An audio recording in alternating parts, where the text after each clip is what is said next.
And we're live. Painkiller Already, episode 224. All right. So this episode of Painkiller Already is being brought to you by CrunchyRoll. Go to crunchyroll.com/PKA. That is the way to do it, folks. I'm talking about signing up for premium and getting access to the world's finest collection of anime, free for 30 days with 0 ads. We've watched a few different shows on there. Our latest obsession has been Ruby, and we're going to check out another trailer from that none of us have seen before in just a bit. But there are a lot of other featured shows that they wanted you guys to be aware of. So there's Kali, the Testament of New Sister New Devil. The Testament of Sister New Devil. There's Cute High Earth Defense Club Love, Military, and Saikano, How to Raise a Boring Girlfriend. So these things come straight from Japan. They're available to you as soon as an hour after premiering there.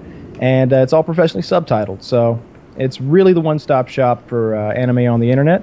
And all you got to do, once again, it's crunchyroll.com/PKA. You get signed up and started today. We recommend Ruby, but if you guys have any other suggestions, tweet them at us. We'll take a look. So, Kat, aren't you an expert in anime? I actually have been watching Hunter x Hunter on Crunchyroll, as well as it's nice having premium because you get episodes a week early as opposed to having to wait. So I watched Attack on Titan and all that stuff too. Cool. Nice. Now, Have you seen How to Raise a Boring Girlfriend? No, I haven't. I was going to ask about it. The title has me curious. I don't know why you'd want to do such a thing. But do you want to watch the trailer together? Yes, I actually Love have to. it queued up. I am. I think we're supposed to start at 23 seconds. So I'm ready. as am I. All right, ready? Oh wait, I need volume. Ready, set, play. Blake, it's time. Ooh, dialogue this time. Okay. Does she have cat ears or is that a bow? It's a big bow. Okay, just checking. So we've got some characters sprinting through like a red-leafed forest. How old is she? It's a cartoon. Well, I don't she's know. a cartoon, so anywhere between 7 and 25. She's a Yep. hot cartoon, and I don't know if this is an appropriate thought or not. Probably not. Just keep No, yourself. keep going with the thought. So there's hot carts sliding down a bank at the speed of lightning, Matrix style, and hopping aboard a moving train. And one of them seems to be... Is he blind? Does he have like a thing over his eyes? We should watch this one. Looks like we're gonna be This is doing Ruby. this the hard way. I know. I always thought that anime had a thing for girls with cat ears. I didn't know those were all bows. So you learn something new every day. Knowledge is power. So now they're inside the train car and they're surrounded by double minigun armed robots. And now it's Matrix time again. So they're just I think they're gonna start and now the robots have thrown aside their minigun arms for blade arms just to make things interesting, I suppose. And they're slicing the robots apart while pop music plays.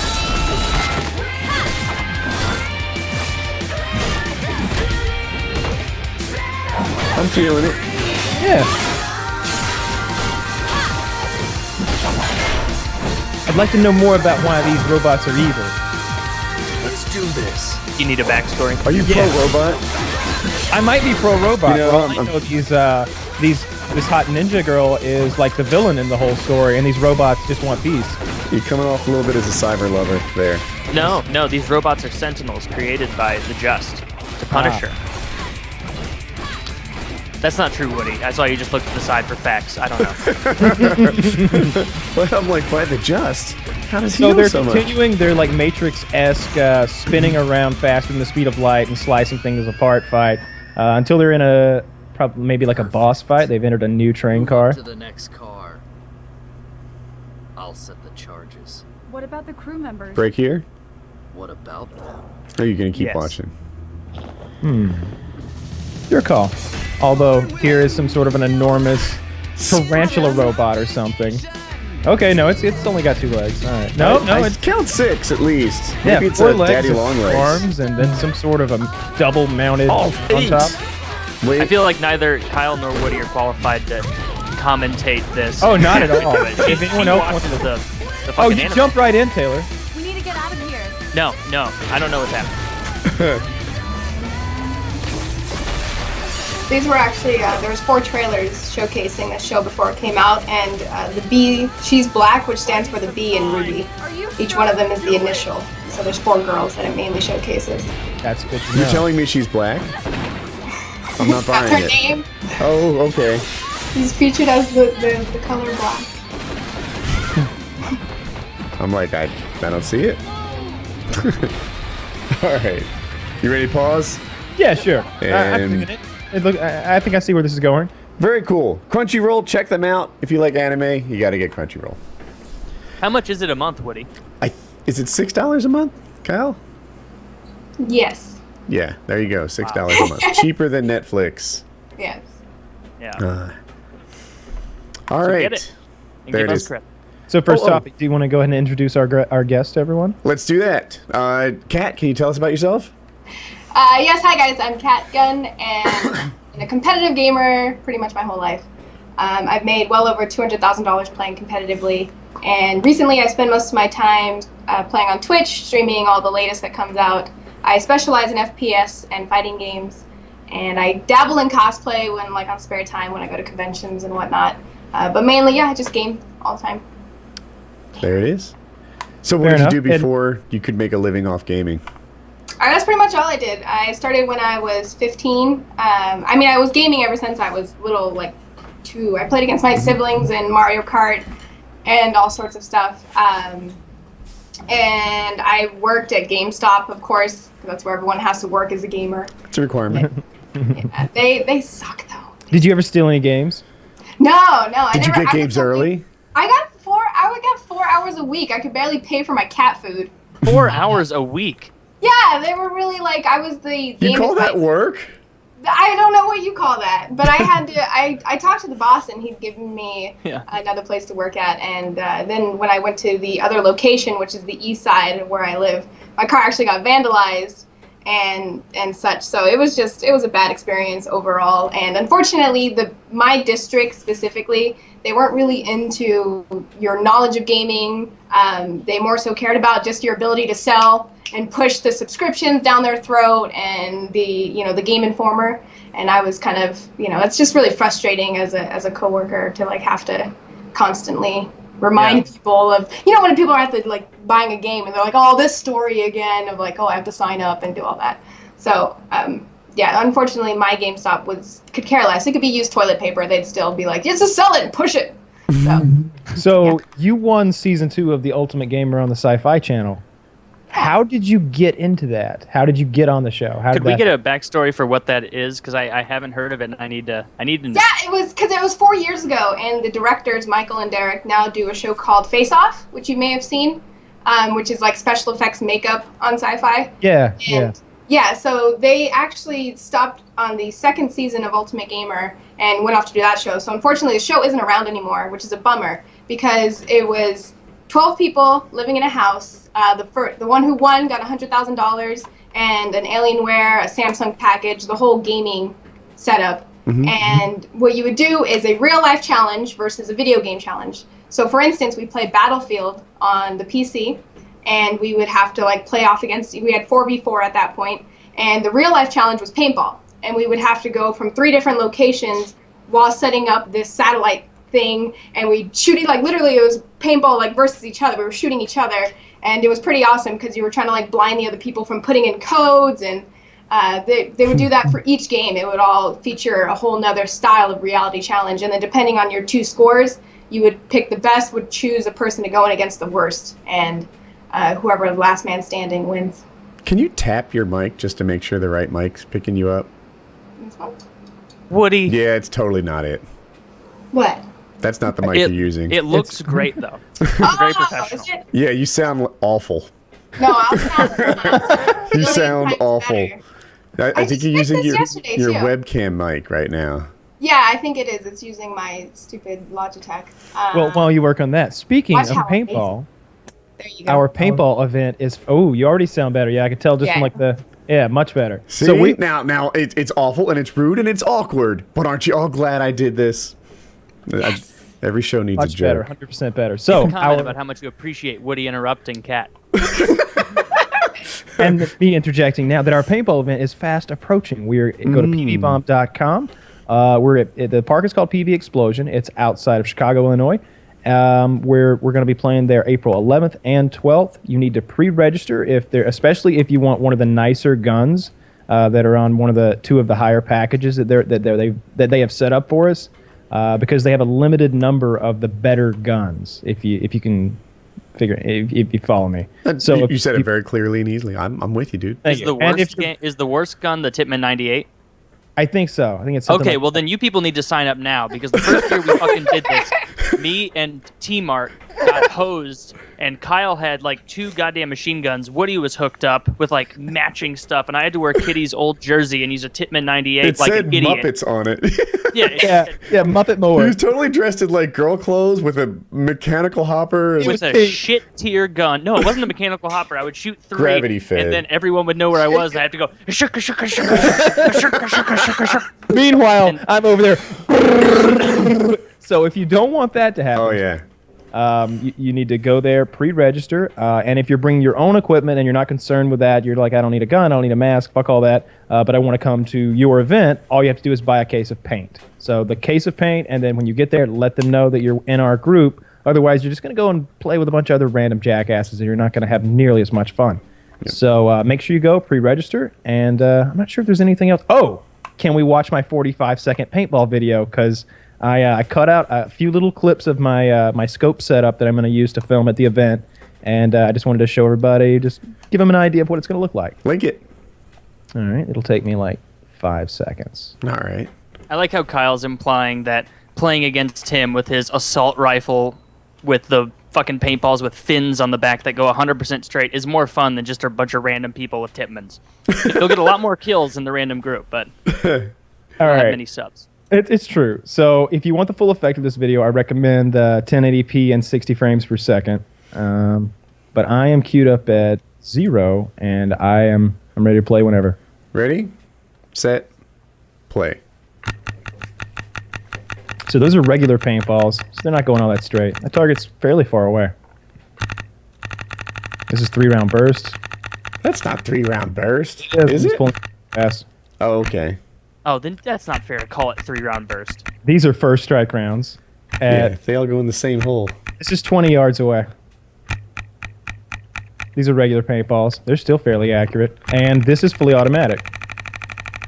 And this goes on for a moment, but it's worth it. It's worth it.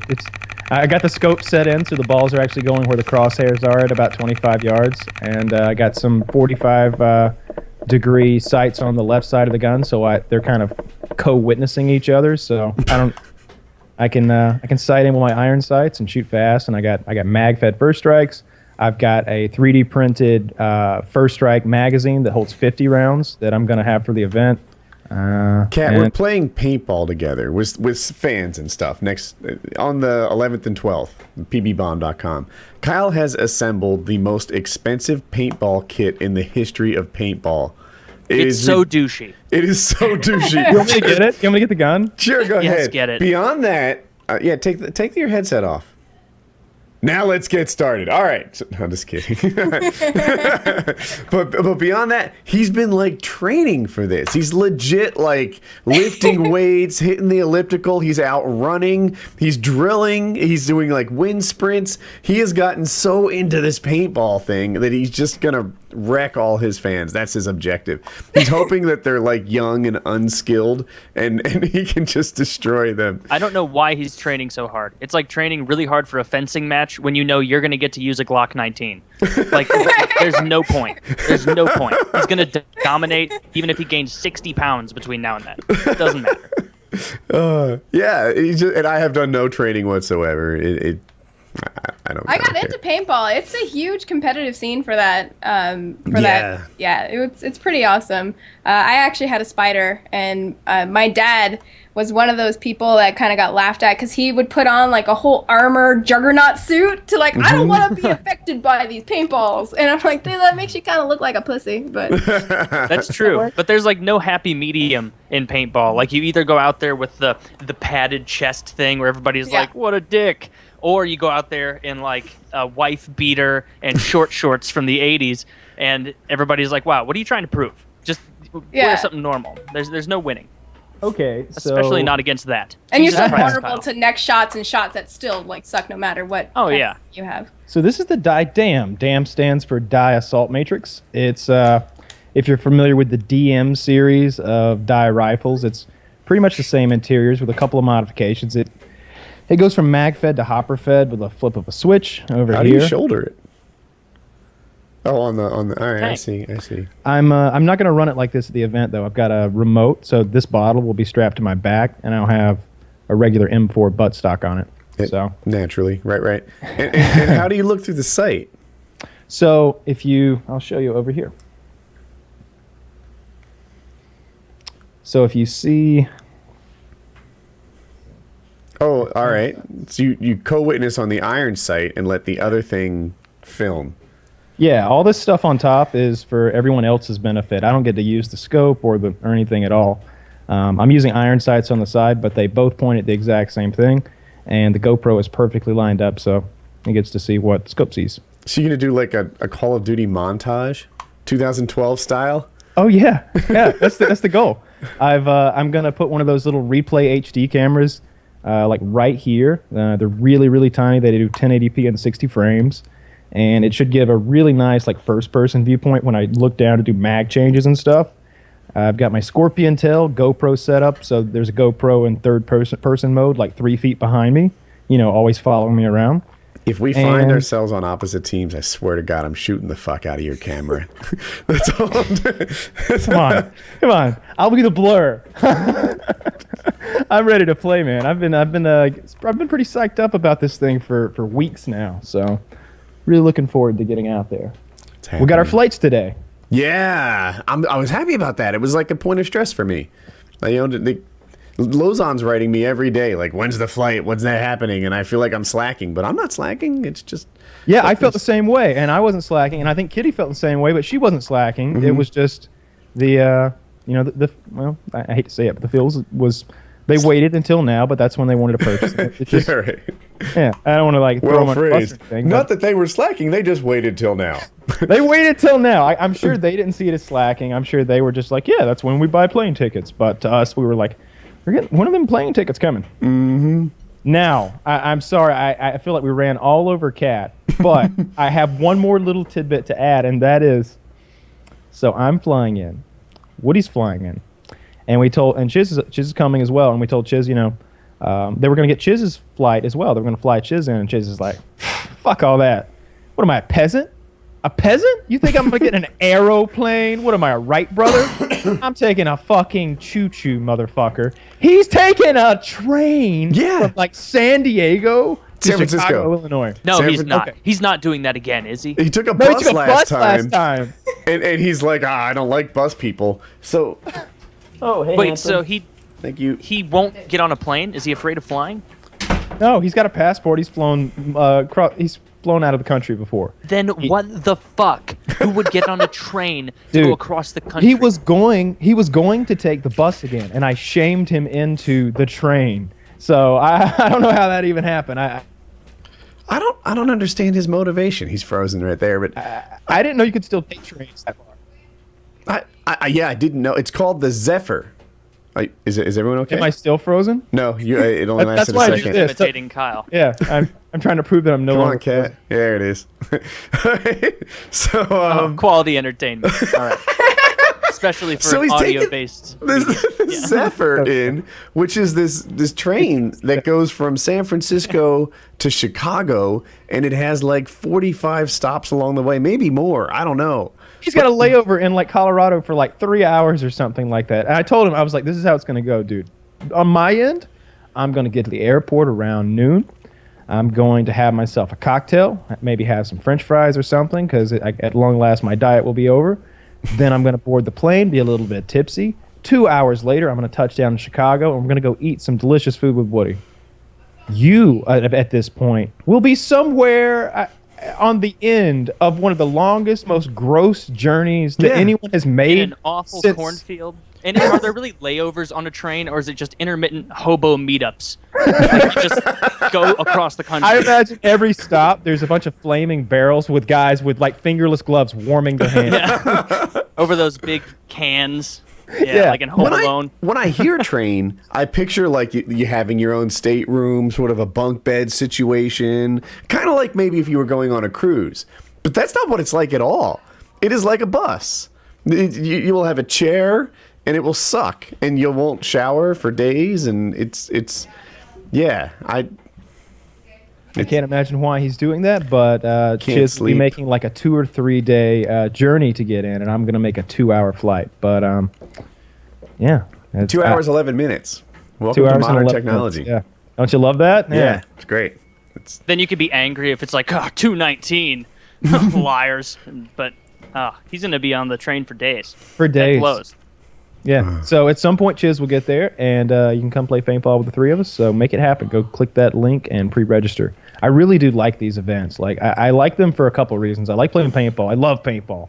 I like meeting up with fans, but it's weird when you meet up with fans at like PAX or something, because I'm there for work and they're there because they like video games, and I'm kind of trying to go about. I'm trying to work and they're trying to have fun, and it's a weird meetup environment with the music and lights and everything. But when we meet up at these paintball things, we're kind of cooperating together to do something. I'm counting on fans to have my back so I don't get shot in the ass, and I'm also hosing fans down. So we always have a good time, get to hang out, and you would think I always thought it was going to be awkward when I did the first one. I thought it was going to be weird. But it never is. Everybody usually has a good time. There's always a couple weirdos. Let's be honest. Well, that's a guarantee. Don't make there will fun be of a that couple one guy. weirdos. I mean, we've got hundreds of thousands of followers and viewers and such. So you're gonna have a couple of weird motherfuckers. We all know who they are. We've been to the event. Last time I was there, that guy wanted to wrestle me. that guy did wrestle you. Yes. And you beat him. I did beat him. Yeah. And There was a then I guy. uploaded it to YouTube. Yeah, he wrestled a 16-year-old in public. That guy was 18, I think. Say so. He I was mean, smaller than me, though. I appreciated that. He was wearing a Letterman jacket. I mean, I don't know how old he could have been. He was in high school. He was on his wrestling team was like state champions or something. Not him personally, but his team was. Yeah. Okay. Well, fair enough. He gave you a pretty good go of it until you choked him into submission, as we all saw out there on the grass. Yeah, wrestlers always give up the guillotine. I had that coming since before we tapped He hands. was a child as well, so maybe he just didn't expect you to choke him like that. You never know. Yeah, Oh, you've got well. 4 or 5 decades of experience on the kid. 4 or 5 decades. You're like, yeah, you Older never than saw that his choke dad. coming. Yeah, well, I mean look, if I'm choking someone, I don't know why they were surprised about that. It's par for the course. Fair enough. But yeah, we always have a good. I remember there was one guy who drove up from Texas to Chicago to do one of my events, and he had brought his guns with him, and that's kind of a no-no in Chicago. But he just wanted to show them to me. Come on out to the truck. Let me show you my guns. And I'm just like, nah, nah, that's all right. I'm gonna stay in here. You didn't even indulge him. He risked jail You time. think, to you bring think him I'm to gonna Chicago. walk with this stranger from Texas back to his vehicle way out in the parking lot? You've been to CPX. You know how Yeah. big that parking lot is. He was in the back. He wanted me to walk from like the field out to the back to his Well, it truck has to be so in he the could back. He get has out a guns in weapon. the car. Kyle, I don't. No, I'm not gonna tell this story. Never mind. No, I don't tell that one. No, no, I don't tell that one. Maybe some other time. Yeah, we'll wait for the statute of limitations to wear Right? out. Oh, we're Yeah. all over Cat here. Poor Cat. Just All right, Cat taking up talk. all the time. Let's I go want to to hear Cat about talk. what games that you were just a dynamo in, and which ones maybe you I- play now that you suck at. Aren't you like a champion I don't- at like Left 4 Dead or something? No, I actually just got done beating Bloodborne. That just came out. I'm picking up Dark Souls 2, the one that's for the next gen, and PC. Is the first one as hard as they say it is? I had never played them, but people call Bloodborne easy mode, and I died well over 150 times before I beat the game. So if that's easy mode, I'm not looking forward to Dark I Souls. died 2. more than that in COD 4. It's fucking no fighting in the war room. Fuck you. It's impossibly hard. I remember that stupid mission. It is timed. I'm sorry. This is about Cat. I'm interrupting. Is it? Oh no, that's I don't know. fine. Well, so no fighting in the war room has a section in COD 4. If you don't know it, it's timed, and if you beat a certain amount of time, it'll do a checkpoint, right? And I got myself in this situation where, like, I don't know what it was, but say 6 minutes and 30 seconds left. I had got that far, and it was the absolute minimum required. So I just kept starting from there with very little time to accomplish a task, and I literally spent like 200 tries getting it from there. I almost hired a guy to beat it for me. Yeah. I had a guy all lined up. He agreed to beat it for $30, and I agreed to pay for it. I just wanted him to get past that little section. I didn't know how saves work. Now I do, and it wouldn't have worked at all, like him saving it on his Xbox or whatever. But yeah, I just wanted him to get past, that thing, and then I could continue playing the game.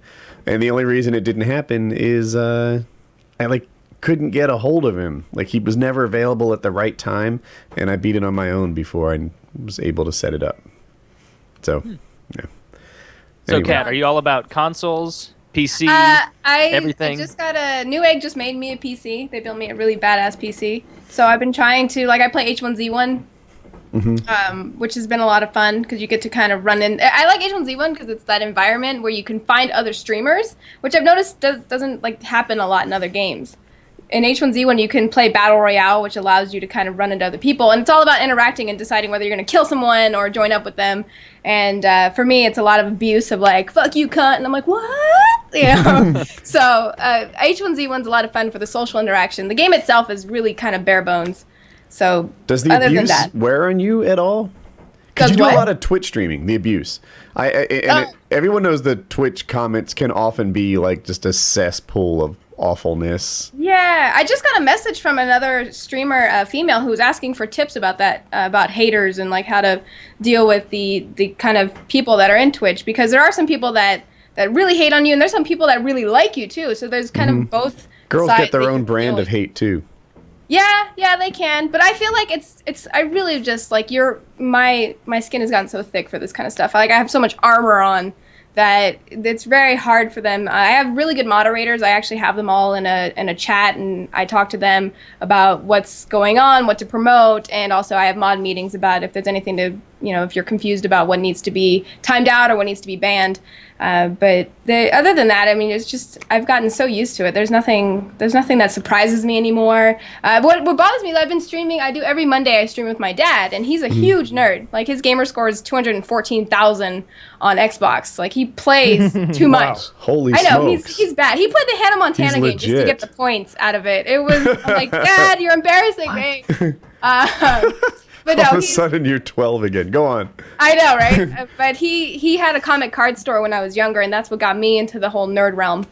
And we've had pinball tables, every single console you can imagine. I still have comic books, thousands and thousands of comic books, magic cards, anything you can imagine that would be in a comic card. So we even had laser discs. I don't know if you remember laser discs. I had laser discs. Yeah. So Yeah. we even sold those at the comic card store.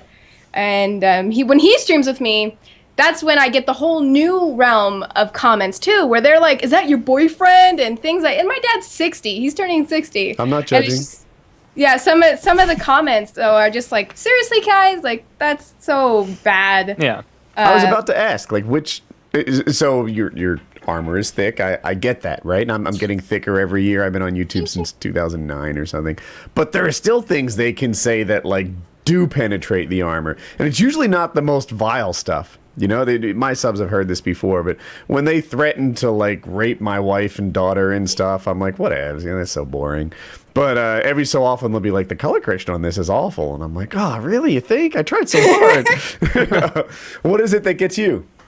It's weird because sometimes you wonder, how do these people know that one string that's inside you that you think is impenetrable, and they find a way to be like, "Arr."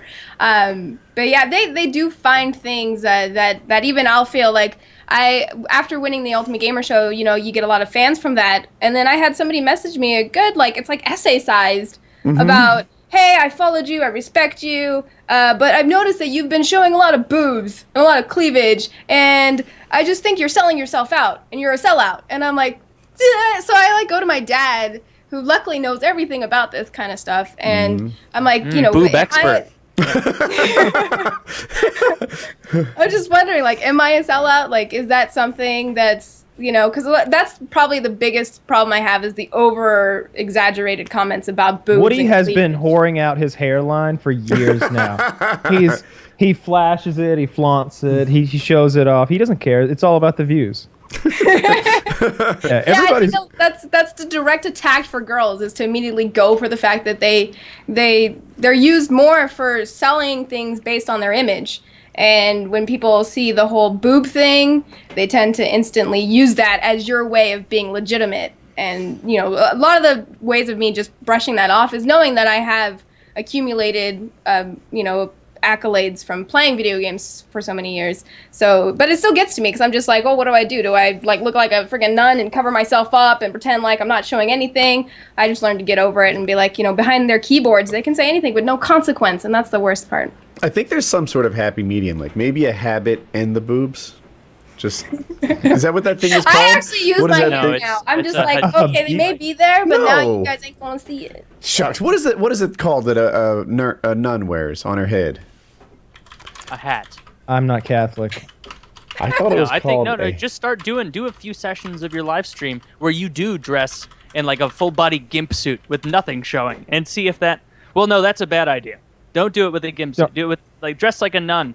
Just see if anything changes. Do you have a gimp suit handy? It's called a Taylor? habit. I was right.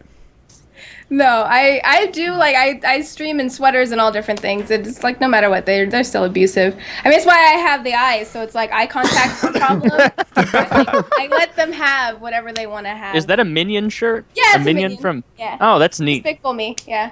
I call Yeah. my people Mystic Minions because my gamer tag's Mystic. So. I talked to my father about hate once, but unlike yours, he knows nothing about the scene. Like, he has no clue whatsoever. However, he's an expert in Fox News. So he starts drawing these parallels. He's like, oh, yeah, Bill O'Reilly goes through the same thing.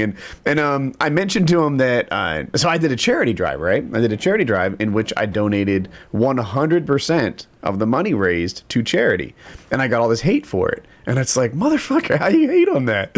And apparently Bill O'Reilly does the same thing. He does something for Wounded Warriors where he sells like pens and coffee cups Yeah, and all stuff. of his merchandise, all that goes to Wounded Warriors. Yeah, and he gets a lot of hate for that too. And he's like, he just doesn't let it faze him. He lets it go. He knows No. the truth is. And it actually helped a little bit. It was like, oh, all right, you know, maybe there's more established people out there who've, you know, sort of written the book on how to deal with this nonsense. I'm still almost convinced Bill O'Reilly is just the greatest troll on earth. Just he and Glenn Beck get together and laugh and laugh at everyone. Like, can you Glenn believe they Beck- bought this? I just wrote a bunch of ridiculous nonsense on a whiteboard. A bunch of old people are taking notes at home. Like, I'm only halfway with you. Bill O'Reilly manages to find a happy medium. He's a conservative, but I think he mostly says, you know, what he feels and does. Glenn Beck, on the other hand, just invents bullshit. Bullshit. Like I think the building that MSNBC is on has like wheat in it. And he's like, and we all know you harvest wheat with the sickle, and the Russian flag has a sickle on it, and this is a communist building right here in New York. And it's like, what the? You're shitting me, right? Like you're making stuff. you're totally right, Woody, with like because I've watched clips of him online, and he does segue into things with those phrases like, and as we all know, because then all those people at home are like, oh, well, it's not like I don't know this. I'm onto it just like Glenn Beck. I get it. I know what he's saying. And so he's just tricking those old fucks. And my father, so people might not know, but my father's like this crazy conservative loon, and he has good points too, but he's got that one. And he's like, I'm not influenced by Glenn Beck at all. But then I see him in person, and he wears the Glenn Beck outfit. Like he'll wear like the slacks with the running shoes and the button down shirt and stuff. And he's like, that's look, great. I got my Glenn Beck clothes on. Like you're role modeling the wrong people, Dad. But yeah, I haven't watched Fox News in quite a while. I feel like my soul is better for having not watched it. Actually, I don't watch any news at all anymore. I really cut out a lot of TV. If it's not on Netflix or I don't know, somehow aggregated through Reddit, I really don't get it. yeah, I keep up with the news on the internet a lot. Obviously, as a Netflix guy, there's no current news you can watch on TV or anything. But I worry I'm not getting a broad and fair view. The internet tends to be a little liberal. A Definitely little liberal. It's just a liberal fiasco on most parts of the internet. Like, there's a couple sites where it's really conservative, but for the most part, you go to any forum anywhere, and it's going to be overwhelmingly liberal. What does that Yeah, tell I think you? so too. Yeah, probably Yeah, so. but Yeah. I've noticed news even regurgitates Twitter and Facebook though. Like they'll say like this happened on YouTube, this happened on Yeah. Twitter, and it's like, oh, okay. And they treat that like news, like that was Yeah. their research. In recent news, Justin Bieber went to Cold Stone, where they were out of bubble gum. Did you Like, guys watch the Justin Bieber roast at all? Did you No. see that? I haven't yet. No, I've heard about it. I don't have TV, so I don't get to watch it live. I saw it on the internet, and I was a little disappointed. Like, the basic format was there were, like, I don't know how many, 6 or 8 roasters. The roasters would roast every other roaster and then spend, like, 1 minute on Justin Bieber. And it was just like, that kind of sucks. Like, I'm Well, not that's here the to... format of the show. That's how most roasts go. Yeah. Yeah, they spread the hate around because otherwise it would just... After 15 minutes of watching 9 different people get up and spend an 8-minute set just beating the shit out of one guy, you'd be like, this Crying. is so mean. In the This case is of awful. Justin Bieber, though, that's what I was looking for. I hear you. I've seen other roasts, and I feel like they at least divide their time 50-50, that they would just barely touch on Justin. I almost got the impression that they were kind of doing it like almost as a dig at Justin. Like in my head, I built this scenario where like this whole thing is arranged to make Justin look more likable, and they're not doing it. They're like, I'm going to talk about every other roaster, and screw Justin Bieber, I'll barely mention him. And that's how it went time and time again. Has he done anything to be really... And I don't know much about the guy, but has he done that much to be really hated as a person, or is he just, Yeah. just like the standard, like, oh, Yeah, pop lots of singer, screw shenanigans. you. Like, I Lots don't of know. shenanigans and just ignorant remarks and just stuff that you hear him say stuff and you're just like, oh, that guy's a douchebag. He, Yeah, lots I of heard stuff about like the that. Anne Frank thing, and the Anne Frank thing was I forgave laughed him for because I was that. like, this can't be real. This is an Onion thing. Like, you can't be like, oh, Martin Luther King would have loved me too. Aren't I great? Like, that, So what you can't happened just is start co-opting historical figures. the hater version of the story is Justin Bieber says Anne Frank would be a fan of his. She'd be a believer. The full version is he heard that she was into pop culture, and then from that extrapolated that she might have been into him had they been in the same timeline. She probably would have been. Yeah, I don't it know why seemed it's such a reasonable to leap me. to say that Anne Frank would have been a believer. You think that she was like, she was a little girl. You think that all she did was write in that fucking diary? She'd have loved Justin Bieber. Very well may have. Yeah. But the stuff about like throwing eggs at people, letting his friends take the fall for all the drugs he does, the massive amounts of drugs he does. Shit. Now he sounds cooler. I wish I had more like, why do people hate Justin Bieber factoids? But it seems like there's another one. Oh, all the like insane I can beat you up posturing that he does rubs me the wrong way. And, trying to beat up cameramen and things like that. When he tries to be a fake tough guy. Fake tough guy, I'm really not a fan. Heck, I don't like his clothes. Although, they do look comfy. I don't know what his clothes... Send a picture, because I don't know what you're referring to.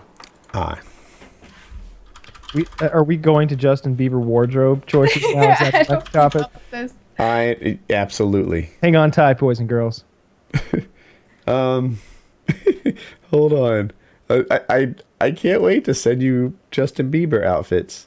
I thought he mainly like always is shirtless and like showing off his muscles. I At least think of whenever I him see. as the characteristic pants. I saw him on the cover of a magazine at the grocery store today. Do you see his pants with the very low crotch? Yes. If you look up like Justin Bieber clothes, you will find a lot of that. Here. She's trying to be MC Hammer. He looks like if they made a movie in 1989 about what lesbians would look like in 2020, this is what the character would Dude, look like. look at the second picture, the one on the right in particular. Why are his pants... Why is the crotch ending at his knee? It does look comfortable for like Because a he has a stay-at-home poopy pair of diaper, pants. clearly. Well, these are extreme examples of his poor wardrobe choices, I think. But Dude, it's not hard to find these examples. fair enough. Okay. Why are his shoes different colors? There are endless pictures. Here's a third one. This I is love that. this is what he wears. Why are his shoes different colors? Here- Well, they are different colors. Here's a fourth one. Oh, this is pretty hilarious. Yeah, one was enough. I think I'm done. I could do this all night, baby. If it was like a sit around the house kind of sweatpant thing, if someone offered you those, wouldn't you wear them? Those look pretty comfortable. This is what I would expect an old homeless black lady to be wearing.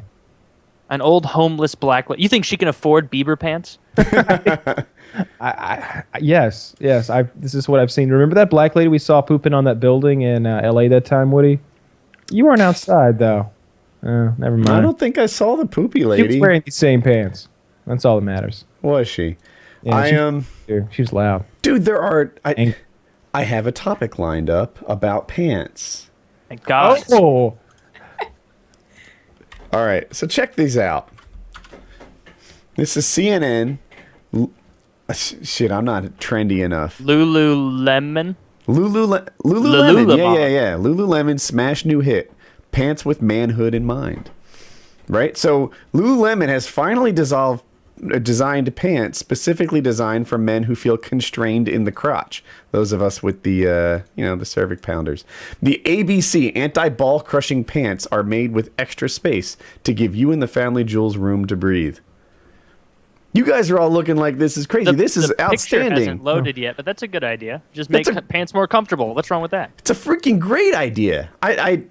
I think this would be fantastic. Like women's clothing have been made with boobs in mind for ages, right? Like if you hold a woman's shirt, there's room for boobs in there. Like even on a hanger, you're like, oh yeah, I see. Astute observation. That is. Cat is disagreeing me. How can you? No. As a woman there's a lot of it's just made for skinny model types. Actually, it's very hard. I have to go up to I wear large, even though I don't necessarily look large because of that kind of stuff. So it's all over the place. I swear. I don't like the look of these pants. I think they were the same people too. They were the ones that had the see-through pants debacle. Yep. Yeah. Totally. Where you bend over. They had female yoga pants at the same price, over $100. But they were so sheer that if a girl bent over, you could see her out, the color of her underwear. You could pretty much see through them. Oh, I was that sounds outraged awful. when I heard yes, it. yeah. Despicable. I think it's mainly the price that they charge for that kind of stuff to be. So you'd have been okay with it had they been cheaper. Sure, why not? No, I don't ever spend over $100 on any kind of item of clothing, so I'm not really in that. I just hope this is. I'm seeing these are $128 pants, which is more than I spend too. But maybe this is just first mover advantage, right? And then there'll be a whole wave of testicle-friendly pants rolling out like that. That would be an awesome. I feel like if you've got so much going on down there that pants don't work anymore, maybe you're the problem. Maybe it's not your Levi's that need to change. Maybe you need to go to your proctologist. No, well, clearly you're right, Kyle. But this is very good marketing. Because a bunch of guys out there are going to be like, oh, my fucking cock's so big, I need these pants. And then they're going to go buy these and be like, hey, what are you doing in those goofy-looking, long, khaki short-looking, ugly pants? They're like, oh, well, my cock's too big. Couldn't even fit in Dodgers. Yeah, I could just imagine these guys, stomping into Lululemon's store, just excuse me, do you have any of those enormous cock pants? I need 4 pairs immediately! I'll be wearing that pair out of the store. I'm so constrained. No, it seems a little silly. I don't. No, it's pandering, but that's a good marketing move. You're gonna get a lot of idiots buying those ugly pants. I swear to God, I'm on the other end of this. Too, right? I'm sorry, what'd you say? I take it they made up ABC, the new acronym for anti-ball crushing. Yeah, I assume. I hadn't heard of it before. But wow, now I feel like the douchebag that you're making fun of. But I genuinely think that pants should be made with a little more room downstairs, especially jeans. Shorts, I have all the room in the world.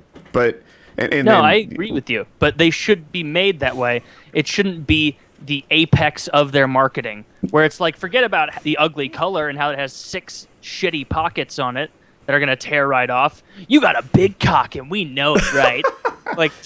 They're even calling them testicle friendly. They're not making it as if you need lots of room for your flaccid penis. So wait, are you telling me that the reason that you've been wearing those goddamn plaid shorts for the last 5 years nonstop is because there's just not enough room in a regular pant to facilitate your manhood? Are you busting on my outfit? Right there. Yeah, he's been wearing those since I've known him. Aren't those their cargo shorts, right? I thought they are cargo pants without pockets. I'm sexy and I know it. I hate cargo pants without pockets, right? Don't cargo pants have ABC? I would say so. Do. Yeah. Cargo pants without pockets. I don't think I own a pair of shorts. I can't imagine that. I don't like wearing shorts because once you've made a commitment for a couple of years to not wear shorts, you can't wear shorts because your legs have the color of someone who's been dead for 3 days. Like, it's just so pale and bad. Exactly, Kyle. Just not ideal. No. I got sunburnt today. Look at that. Oh man. Can you see it? I'm let's see. I don't know. I if you feel can tell. embarrassed. Like it's just a stupid person's pain.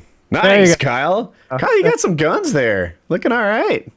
I got very burnt the day before yesterday. None of us brought sunscreen, and by the time that it was over, we all looked like we'd walked through the Sahara. Like the guy who brought the guns, he had on like thick glasses, and he had white patches circled by this crimson red mask that was his new face. It was a long day in the sun. I've been working outside lately, and I guess today was day 3. So I thought foolishly that, having done like 2 partial days before, I was sort of building up a tolerance, but that was not the case. So No, You were building up a tolerance to the sun yeah, over the course of 3 to 4 days. that's what a tan does, right? Like if you're tan, you don't get burnt, and you don't tan though. Haven't you looked in the mirror lately? Like in the last 40 years, you've never once like figured you got freckles. What are you doing?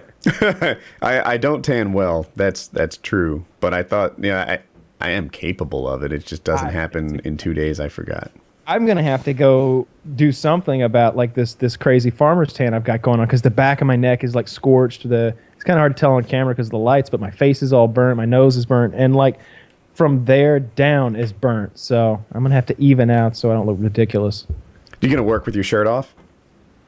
Maybe. I don't know. I may just go to just a maybe go to thought. a tanning bed. I don't care. I like how he wants to know that. You're gonna work without your shirt off, right? Oh, it's just about to get gayer. you gonna tie it Topless around your fence head? placing, right? Topless fence planting at my house. Just saying. Oh, Fix your farmer's tan just me like shirtless with just work gloves with a and post hole digger. just slamming it down over and over. The dust is like flying up from my exertion, sweat's Wow. dripping down my brow, and I like wipe it away. There's a little bit of dirt mixed in with the sweat, and as I pour like a big thing of one of those big jugs of water, and it just kind of pours down my chest. Never mind. I don't want it anymore. No? Okay, all right, good. Because I don't want to build any fucking fences. I'm gonna stop for topics now.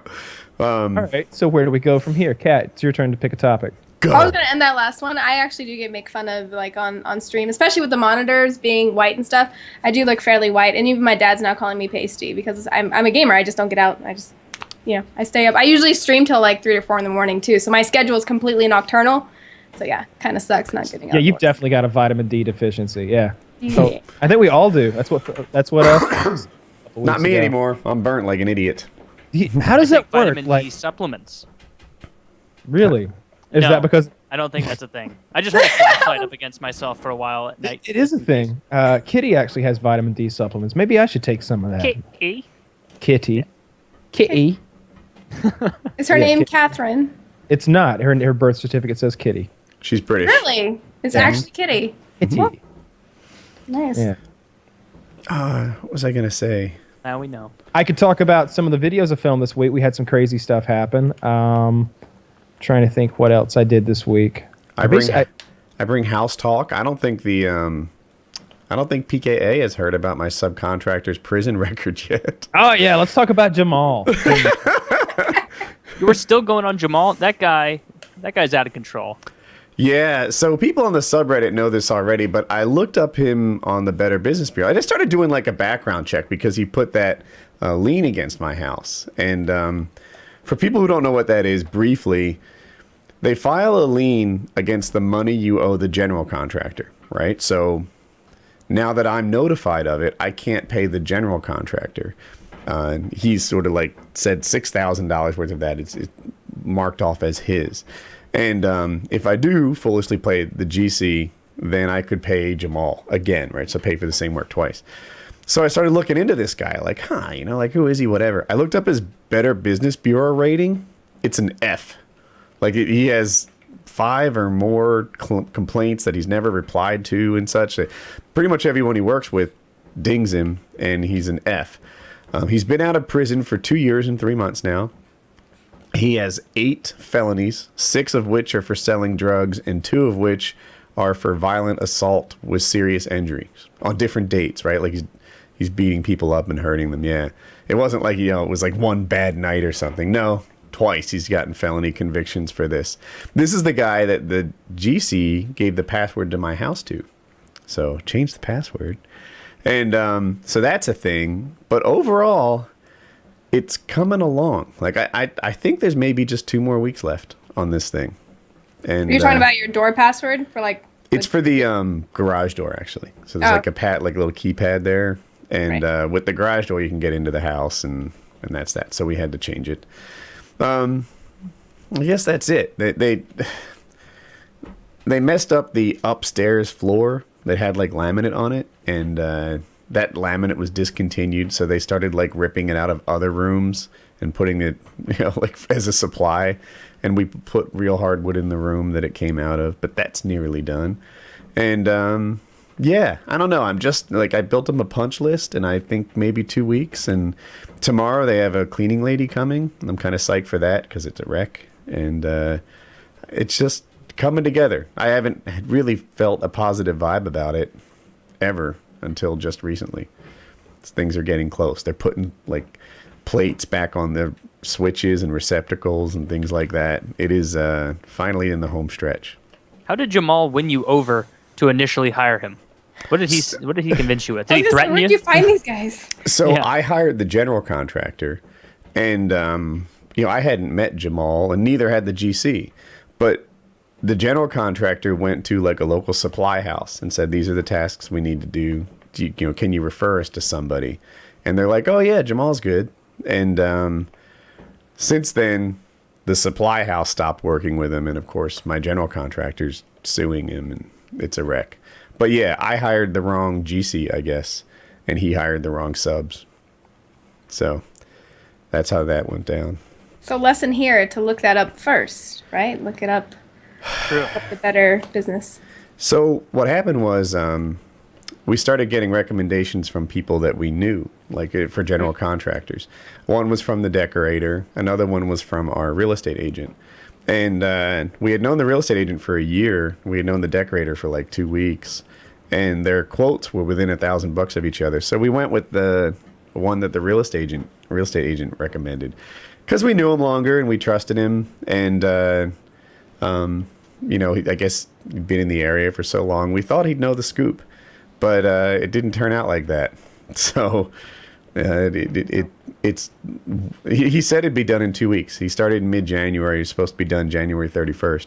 It's March 2nd as we're talking about this. April I'm sorry. 2nd. April 2nd. My mistake. April 2nd. You're shortchanging your failure of hiring practices. So yeah, while it is looking positive at last, and that the painting's done, the floors are nearly done, all the big stuff is done. They just have like trim and light switches and little QA issues to sort out. I gave them a punch list. It's like a 1.5 pages long, and they didn't balk at a single one. They're just working it through. So maybe end of April we'll do a house tour. Bullshit. You're not making it in that house anytime this year. It's just not going to happen. Something's going to happen. Like, here's what I envision. So I imagine you're going to get everything settled with your current general contractor. All of these miscreant contractors, they'll all be dissolved, rid of. You'll pay them off. They'll take what they're owed and be gone. You'll get a new crew of guys, and they'll get the job 99% done. You're going to love it. You're pretty much ready. You're calling the U-Haul guys. You're getting everything organized. That's when the disaster hits. Something's coming, Woody. I can feel it. A twister, earthquake, sinkhole. I don't fucking know. Maybe a flood.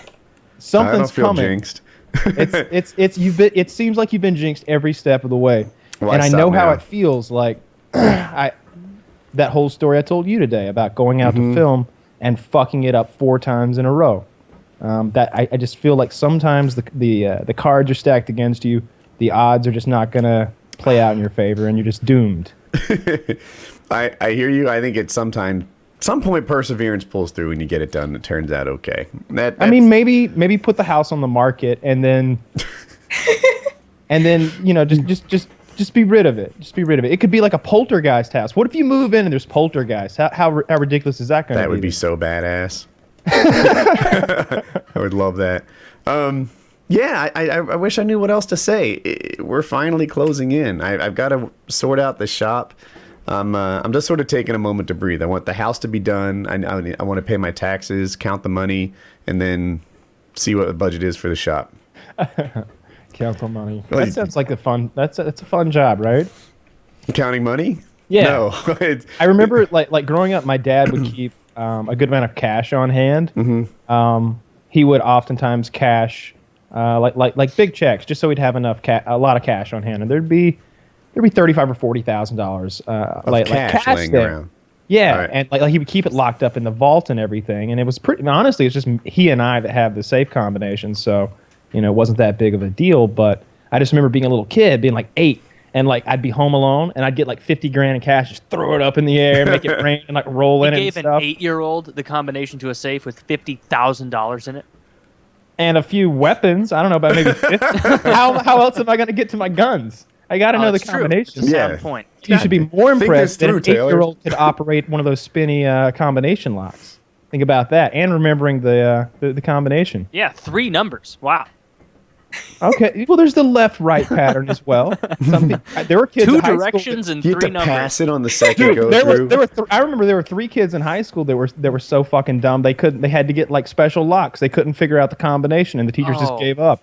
There was Like- that kid at every high school. I'd rather wear who just diapers. couldn't get it, and the janitor was there in the hallway after every class, helping him shimmy the door open, looking at him like, "You goddamn idiot! It's 1, 1, numbers. 2. We did this for you."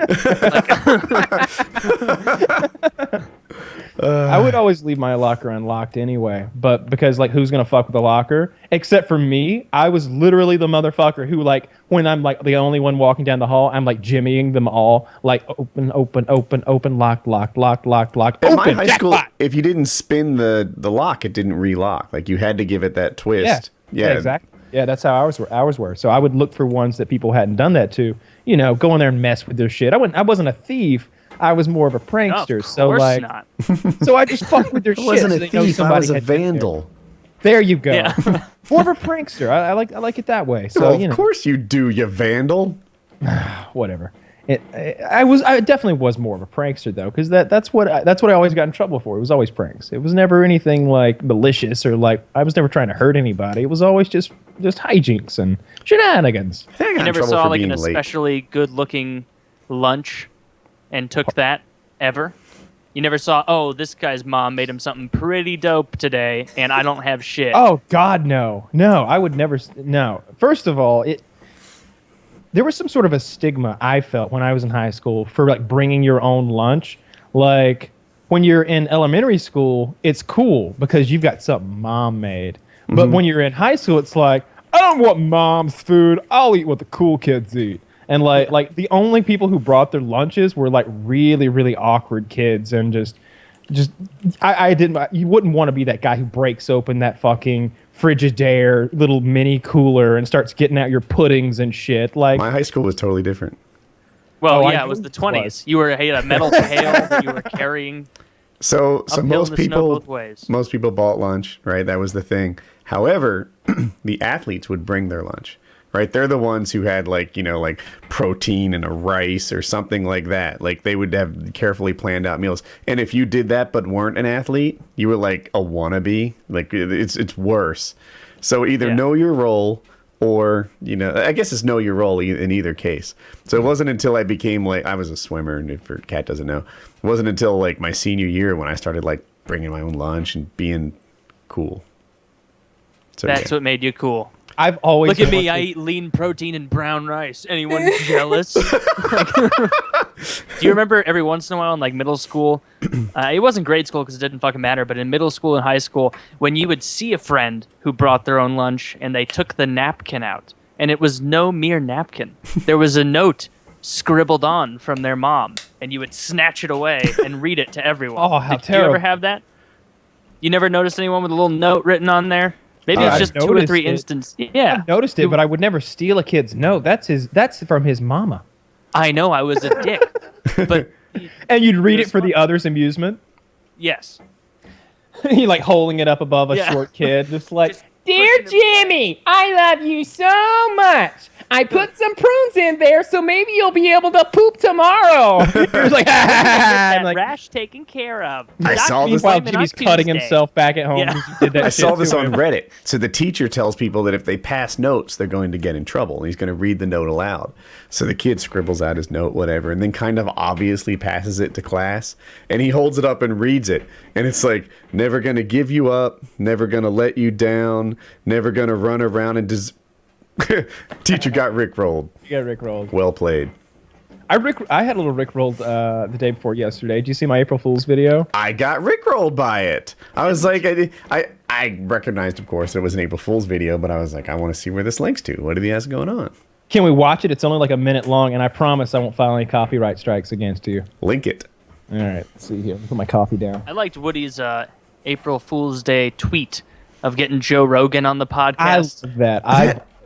I didn't even tweet that. That was like an inspect element alter thing. Like, that's not in my timeline. That's hilarious. I saw you take tell. credit for it. I said it was funny. I didn't know it.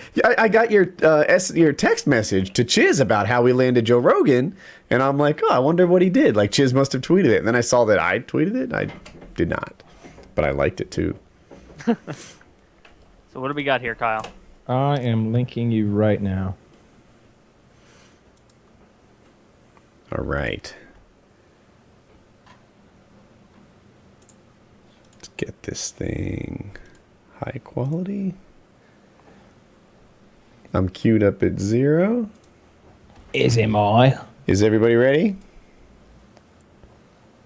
Come on, Kat, you'll like it. I'm waiting for the commercial.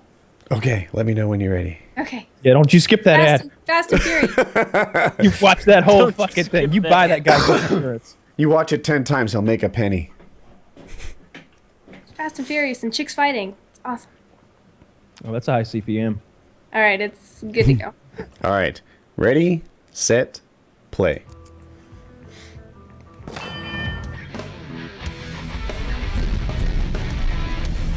Nice graphics. Hello, my friends. It's Seems like FPS that's Russia, dragging on for quite and a I've got while. a very nice video for you guys today. Down the range, I have 4 It's a good shirt. plates of Thank you. AR-500 I like that armored design. steel. That This is plate one of my can stand favorites. just about anything. But what I'm throwing at it today is something very special. I have my own brand of ammunition now. FPS armor-piercing ammunition. So each of those and we armored plates started down there can small. stop But an don't armor-piercing worry, because 308 big round. things come in small packages. I've got 22 long rifles. But not here an FPS with a Russia little bit of 22 depleted armor-piercing uranium round. No, and not a with the lot of depleted propellant. uranium We and send a this much down larger range powder. with a little charge. cricket here. It's only, I think it's you're only going if to you be use shocked this pink at the cricket power rifle that you can and actually the contain the devastation power. we send. Now you're going to notice the camera cuts away actually as I fire. That's because the recoil ruined the camera. I don't know. The footage is all blurred. You can see the impact there, That was absolutely amazing. and it's substantial. Let's go Lots down of the power range, see there how that AR-500 steel Where did the held up explosion against come my from? 22 from the round. ammunition itself. Okay, Yeah. so I promised devastation, and devastation is what we got. You can All see the, the those first are bigger plate plates here, than I it cut thought they were. cleanly through Yeah, it, yeah, not those even are- a hole there Those are in and special out. plates that Went into the AR-500 second sent to me. plate, Those are just as straight. those There are was serious. no bullet deviation. What You see actually that shot sometimes through when all a of round doesn't those? have enough power to A cleanly 20 pass millimeter through multiple anti-tank objects, but rifle that I shot out of the we back got of my to truck. number 2. Why was it Didn't explosive? stand much of a Because it was chance an here. explosive In and round out. from It wasn't until 1928. we got to the third plate Are you that we serious? actually stopped it. It was You can see the stamped with a round fucking bulge, the eagle back and of the plate swastika out like here, the Nazi and the emblem. anti-spalling coating And the caught interesting all of the thing, shrapnel from I the hope I'm round. not wrong about this. I believe in 1928, Germany was under the Treaty of Versailles, which they signed after World War I. It was really punishing rules against Germany. I can't think right now, but one of the rules that was established is they couldn't make that kind of ammo. So the ammo that we shot right there was actually, in my opinion, like a collectible item because it's an illegally produced Nazi explosive round. But we just used it right here for my April Fool's Day video, so I thought it was worth Yeah. it. Taking something historically sad and making it a joke. Late, It's great. Later, I took that same gun and I shot through 4 plates and then through 8 inches of pressure-treated concrete and then into an oak tree so far that I could stick my middle finger into the hole and still couldn't reach the bullet. When you put the plates together, they pierce more easily, and you back them with concrete. That round is, well, it's an anti-tank round. You'd have a couple of Nazis in the bushes with that Solitherm rifle It weighs 125 pounds, something like that. It's massive. There's no recoil, less recoil than a shotgun. It's bizarre. I'm Well, sure because if it you weighs got 120 pounds. I'm sure if you got any of these minute gun details wrong, the gun crowd won't mention it. They're pretty forgiving about that sort of thing. If the Treaty of Versailles was signed in some other year, or they didn't not a become very elitist crowd. No. I'm Maybe aware the benefit Treaty of of the Versailles doubt. was not signed in 1928. I just believe that Nazi Germany or Germany was under the conditions of that treaty during 1928. I'm like 99% sure of that. And therefore, they should not have been making the kind of ammo that they were definitely making, because I could see the stamp on the bullet that says 1928, and there's a Nazi emblem on it, and so there. How many But more that's do you a- have? Yeah, I mean, I know a lot too. I'm sure that you fed those into the clip and then drop that into the bottom of the gun, and then it's called a 20 millimeter because it's 0.2 inches, I think. Yeah, And nailed it. yeah. All of those facts are exactly correct. travels at dozens, if not, I mean, several dozen feet per second. So it's we're really working fast. on Oh, it. yeah, tens Working of feet on per a full second. video. I'm gonna do a full video with that Solitherm anti-tank rifle, but I refuse to do the video until I'm capable of shoulder firing it. So it's a 120-pound rifle and a lot of its barrel. So got to do a lot of curls, I think, before I'm going to be able to do that. But whenever we're able to do it, then we're going to do the video. I want to see you shoulder my rifle. I could shoulder your rifle, no problem. That sounds so bad. Sorry. Wow, make it gay, Cat. Make it My gay. mind just goes there. You sure you can do it? On my shoulder anytime you want, Woody. Just walk up behind me. Uh-huh. It doesn't matter if I know it's coming or not. And Tell me just, more. Just put your rifle to my shoulder, and I'll see if I'm man enough to take it. I think that's where your head is. You don't think that I'm man enough to shoulder your rifle, but I promise you, I am, and more. Oh, I know from experience in Chicago, Kyle Damn is right. quite a man when it comes to taking a rifle. Quite a man. Yeah. So Woody's. So, referring Kat, to are you into guns? Really. Woody's got a really heavy rifle, and I think I can shoulder it. I can't shoulder it. I am. Shucks. I'm just about able to swing it up level, and then it'll just fall right back down. I can't keep it up. Maybe if you were there, I could. You know, with your shoulder, right? You would help me. You think if I were there, you'd be able to get it up? That's what I'm hoping. Okay. You know, I'm not as young as I used to be. I probably could have done it when I was like 19. And hold. You've got to get it up and hold it perfect. You know, like perpendicular to the horizon. Though you got to like straight out at least. You can't have it drooping down or anything. That doesn't count. You can't have a No, semi. it cannot be flaccid at all. Must be No, 100%. I don't. He went When too I far. was young, I'd have been able to hold it straight up, and then over the years, it kind of goes straight out, and now it's just too heavy. Oh my God, we got to kill this. Kat, are you into firearms? Not rifles? My Or last name being shoulder. Gunn, I don't really live up to the last name. I have actually, what's getting me more into guns, strangely enough, is cosplay, because I cosplayed as Kate Beckinsale's Underworld character, Celine, and she uses Berettas, and so I went to the shooting range to actually use the real gun itself, and This one?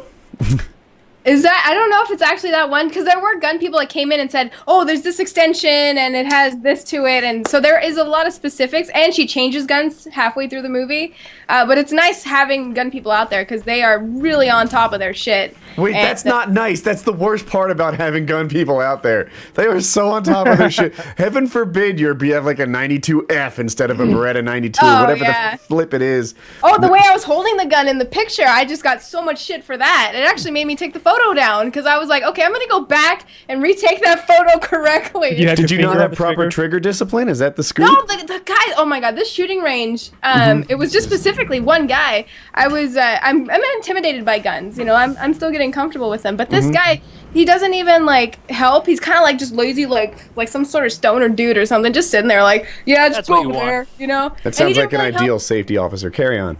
No, yeah, but you could tell. Like I even said like, oh, I'm here with my friend. This is his first time.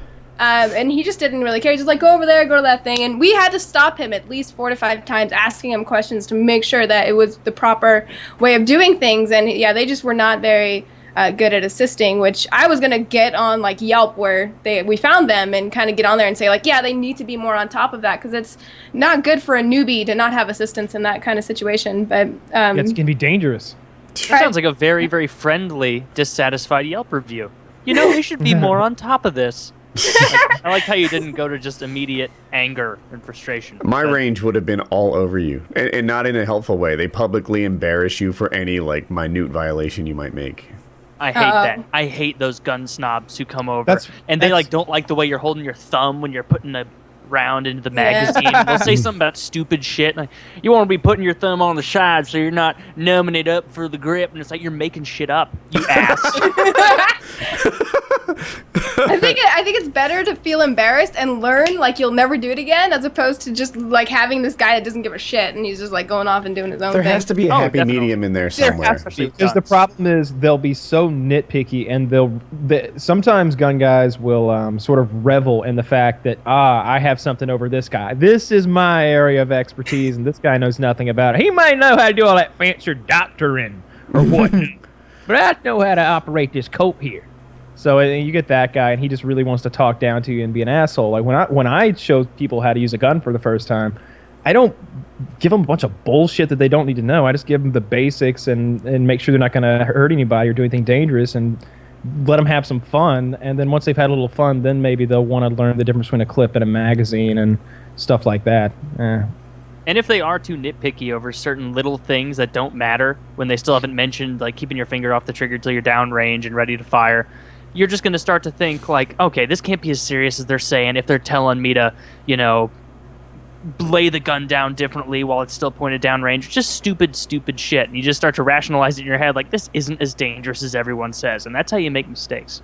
That's how you get shot. That's why I like shooting in my backyard better than much more than any range or anything, or even at like machine guns shoots. I've been to Knob Creek 2 or 3 times, and they have a huge machine gun shoot there. There's hundreds of people on the firing line, and a big horn blows, and then everybody starts fucking shooting. Actually, I think a cannon goes off, and everybody starts shooting. And there's miniguns and 30 caliber machine guns and all kinds of. With all those people, you feel like it's safe? Oh, it's very safe. There's only been like 1 or 2 deaths, and wow. I don't think. No. Hang on now. I would feel safe too. But no one's ever been shot. I think the death was like the recoil of a gun knocked over a tripod. Yeah.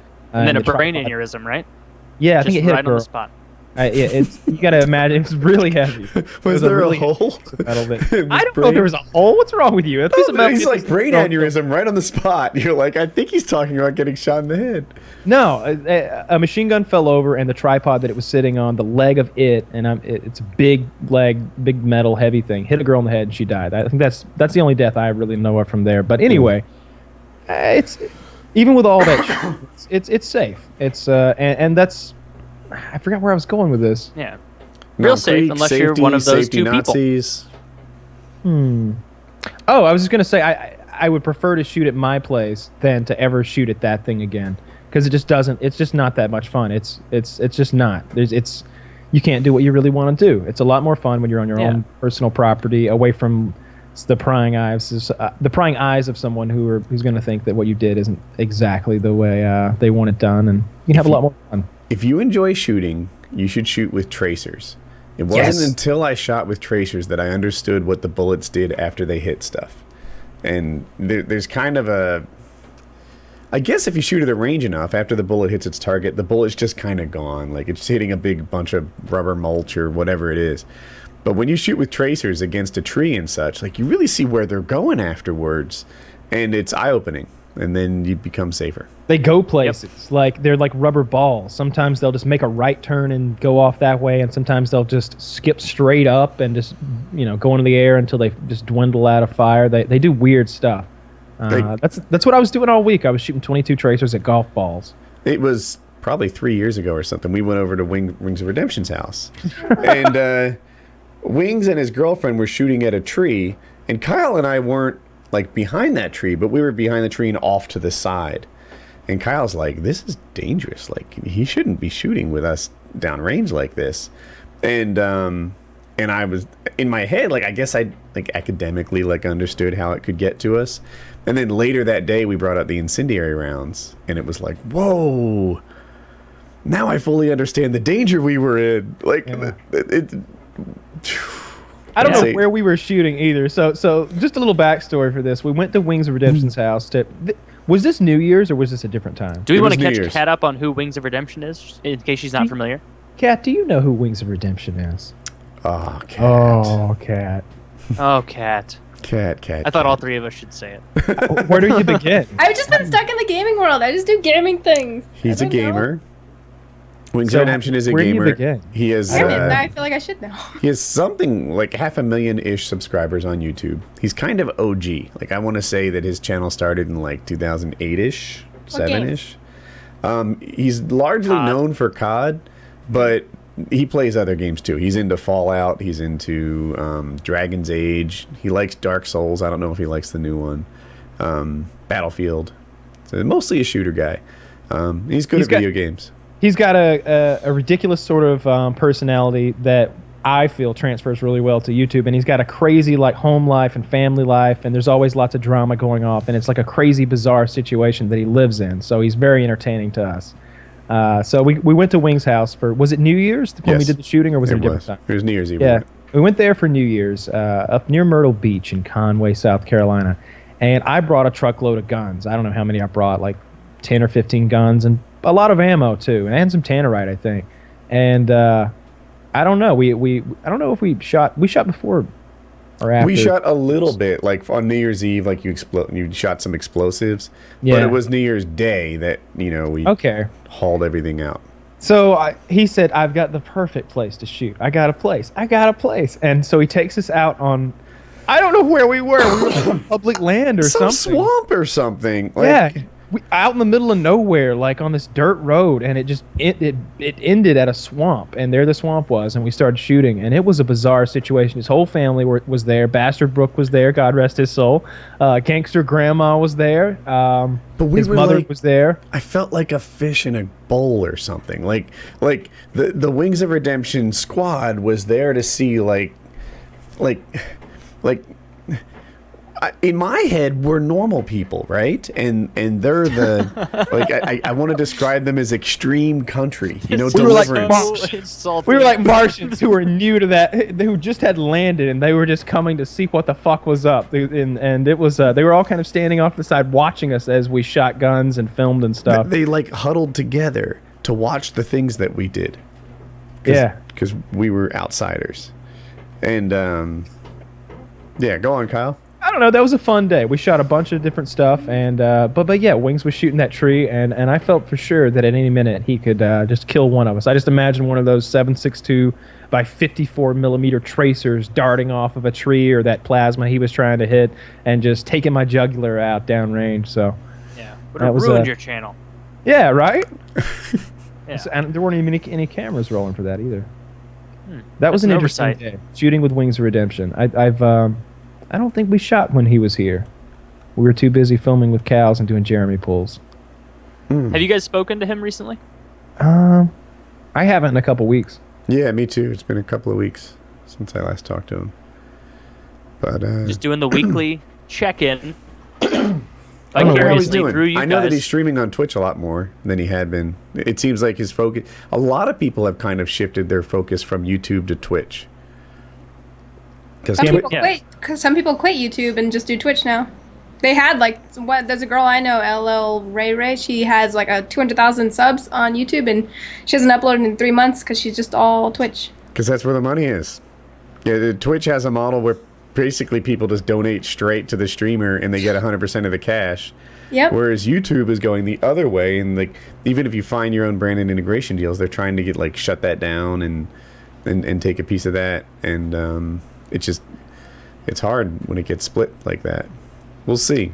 Kat, I are you find a it more Game of natural Thrones? for Twitch because you're just you can turn it on and it's like this where you kind of sit and you talk and it's natural, as opposed for me when it comes to YouTube, I like to lay it out, and as soon as I have a script, I feel really weird when I turn on the camera. So it's like I want to build a character too, and I don't just want to be myself. I want to have more of a point and content. So I guess it depends on how you approach YouTube, but for me, I feel so much easier to just sit there, play a game, talk about what's going on, and you just relate all day long with your chat too. Kat, How long have you been doing Twitch? I've been doing it for a year. I've been on Twitch when it first started, but I didn't take it serious until about a year ago. I got a sub button where they pay $5. You get a portion of that. Twitch gets the other portion, and they get icons and they get a little thing next to their name depending on whatever your theme is of your chat. Like for me, it's my cat because I have like a Bengal cat that everybody loves named Marble. And they also get specific icons that you make for your chat as well. So I have I have a gun actually that looks like a cat because it's a cat gun. You have a Bengal cat? Is that really expensive? Cat. Yeah, I actually bred them.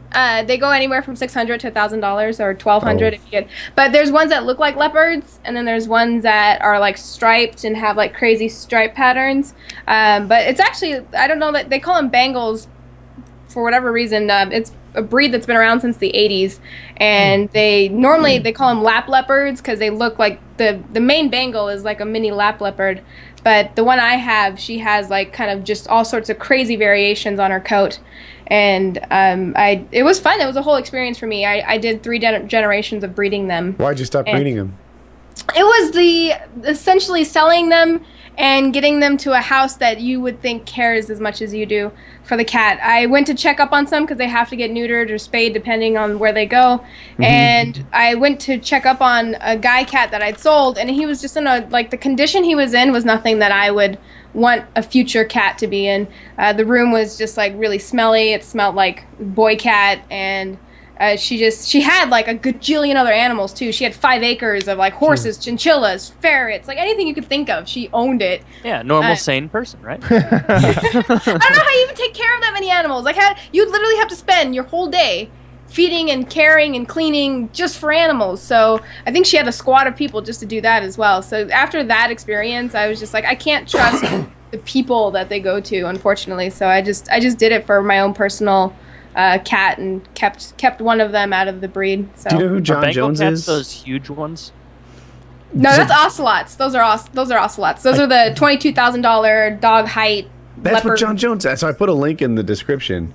This guy's cat. He said he paid $25,000 for it. Here, Yep, that's it. They're supposed to get huge. They get super big. Here, I'm gonna what a ridiculous cat. A picture of my cat. $25,000. Why? Isn't that crazy? He lost I his paid $25,000 for an animal that couldn't give less of a shit about me. I could die, and 30 seconds later, this thing will be eating me. 90% of my phone album is the cat anyway. Boop, boop, boop, boop. Trying to find more pictures of this cat, like with things to scale. Yeah, I'm having a hard time finding ones that really show off her side coat. If you guys can see that at all. Oh wow. They're very talkative. They actually fetch. I have a video on my Facebook where she fetches and she brings it back, and you keep throwing it, she brings it back. So they're kind of like dogs in a lot. I'm very skeptical of the fetching thing. Do all Bengal cats fetch? Yes, most do. Almost all. Yes. All of my Bengal cats that I've had, they learned to fetch too. Like this one wasn't fetching for the first half year or year that I had her, and then eventually she finds that one toy she loves, and then she likes Nerf guns. So whenever you cock a Nerf gun, she's like, and she like perks up and she goes looking for the darts and chews them up and everything like that. So that's different than fetching. She fetches it. She brings it back. Okay. She likes it. All right, yeah, that's fetching. What? What's? Well, if I very said my fetching dog cat. loves to fetch, when I throw stuff, he chews it up and ruins it. You're like, Oh, she ruins the Nerf gun. Like you can't use the Nerf dart 'cause she puts holes in it, and the whole air compression thing doesn't work anymore. So. So she basically ruins the whole Nerf gun, because who goes and buys more darts? You have to buy the darts when you buy the gun. See, You shitty do, but parents if you just, gotta- just If you're smart. yeah. Like I've bought Nerf guns as an adult, and it's like, yeah, let's get 8,000 of these little rubber discs because we're not picking them back up after we shoot them. We had a crazy like Nerf war one time in a hotel. We pissed everybody off. It was 1 a.m, but we went to Walmart and got like 8 Nerf guns, and we had so many of those darts. You got to buy extra. As a kid, I only had like the 12 that came with it, and I'd lose those in a week. Were Yeah, we they're gonna buy easy. Nerf guns when we went to that Walmart? Kyle's got When the most when we got in the interesting noodle fight? land. Or- Sorry, I'm going to go off, but like you go to Kyle's house, right? And you shoot stuff and whatever, and like shotgun shells are flying out and brass and stuff from the, that the round was in. And it's like, Kyle, what do you do with all these like things that are flying? He's like, yeah, that's just what gravel's made of around here. Yeah. Yeah. There's just, You should see what the field. I actually cleaned the field up before this last video shoot. We dug a big hole with a backhoe with an excavator and pushed all the TVs and concrete blocks and crushed toilets and everything into the hole. And then I just made an even bigger mess. Now there's like a destroyed picket fence, a bunch of burnt mannequins, a destroyed Mercedes-Benz all burnt out and blown up. Was the backhoe on the back of a tractor? Where'd you get a backhoe? Do you just literally have like an excavator? That. You have a dedicated excavator for something? Mm-hmm. It's in that paintball video that we watched earlier. If you look on the right side of the frame, you can see it in the background. So that makes things easy when you can dig a big hole like that. But right now it's a mess again. I took 8 toilets and I suspended them and made like a gigantic wind chime type thing, suspended in the air, and then I machine gunned them all. And As people do. As you do, and the whole valley is just full of like splinters of porcelain. That stuff just breaks off and shoots everywhere. It's a good time. We had a great week. Yeah, sounds I like called it the world's shittiest wind chime. There you Did go. you guys see the Amazon Dash thing? Nope. So, it's a video. It's only 1 minute long. Do you want to see it? Sure, if it's interesting enough. It's Let's 1 see what we minute got 19 here. seconds. I hope it's interesting enough. They released it on April 1st, so I thought it was a joke at first, but now I'm told that it's not. Are we sure? Are we sure it's not a joke? Comments No. are disabled for this video. Makes a lot of sense, though. Are you ready? Okay, I'm ready. Kat, are you ready? Yes. Ready, set, play. Yeah, I find this opening disgusting sound montage to be too long. I'm already aggravated by it. Where is this going? I have no. Nowhere. Fucking nowhere. No, where's all my coffee cups? Don't let running out ruin Didn't your plan rhythm. ahead. Introducing Who the lives their Amazon life Dash this button way? for Prime members. Oh my A god. simple way to reorder the important things Oh you wow, always this is run low on, ridiculous. so you'll never run out. Oh my Set god, it what up kind to of... order what you want, then press it when you're running low. This is such an absurd service. Are we It's This is a ordering great real? service. So This it's is easy not to real. cancel if you change your mind. You'll have kids not ordering real. you And with Prime 600 shipping, pounds you'll of get new Olay. products delivered to your Bleep, door bleep. before you run out, and never miss a They beat. have a thing, you can only order it once until it arrives, and then the button works again. Poppycock. Wow. Interesting. Prime members, That I'm the request only your one who free likes this Amazon idea. Dash button Well, here's now. the thing. This is really taking laziness to an entirely new level because That's the I've got level, I the like it. Dude, I've got the Amazon app right here. This is how long it would take me to order coffee. Like it's literally like, all right, there's Amazon. COFFEE. All right, now I've got coffee. It's done. Like it's done. I No, don't you need, didn't like, get the right coffee. I don't need a designated. You have a designated- particular No, you know what coffee that- Keurig thing that you want, and No, they all that taste the same. ad should have been a guy sitting in the bathroom on the toilet, and he reaches for the roll, and there's nothing, and it's spinning, and then he just hits the Charmin button and waits for 2 Look at days. for 2 days. For 2 days, he waits for more Charmin with his shitty Amazon Click account. And then he or does the whatever poopy fuck. butt walk, like Yeah, he does. He does the the front shit door shuffle right as to he- the That's the shit poopy shuffle butt right to walk. the corner. Okay. That's the poopy butt walk. As he goes to the front door and grabs his Charmin. But That no, does like, have a lot of possibility. I was thinking about so there's Dollar Shave Club, which does a great job, and they have a neat service, but it's on a schedule, and it's difficult for you to sort of tool out. Like we used to do it with dog food. We'd have dog food come like every 6 weeks, and after a while we had like 2 bags that are doubled up, so we change it to 8 weeks, and after a while the dogs are like starving and it's not happening right, and it's difficult to really like figure out the exact length of time that you need this. The button, to me, beats the schedule. Like when I rack up that last blade, I want to hit the button and have the new ones I come. don't know. It just seems so silly to me. I feel It like I is. could just when I need something from Amazon, like I feel like the button I've got the button right here. Like whenever I need something, I go to Amazon on my phone. I instantly click. I buy it with one click, and it's here in 2 to 3 days. Just like no You matter don't have what I to run want. around your house like a relay racer. Like I need this, I need this, and that, and this. I want like a vertically oriented row of these things in my pantry. Be like, give me some mac and cheese, give me some this, give me some that. Well, they didn't even have that. They suggested that your attention span was so low that if you had all the buttons together, you'd forget about the Tide by the time you got back to the Keurig button. Like they had Tide to one put the should button be- right next to the item. I only said What about pantry 'cause- shut-in alcoholics? Like a guy's laying there on his couch, grasping for a button, and then it just shows like Budweiser, and he just hits it, and that's the end of the ad. Enabling by is Amazon. It's perfect for shut-in alcoholics. Kat, what do you think on this? Good product, bad product? I mean, I think we're in the generation of instant gratification. So to have this is just that next step. Like having a smartphone with all your apps and being able to get to things faster and quicker. It's just that's kind of what's now and what's going to keep coming. I want to be able to scan like a QR code without logging into my phone and have it ordered. Just point it and go. That's where it should be.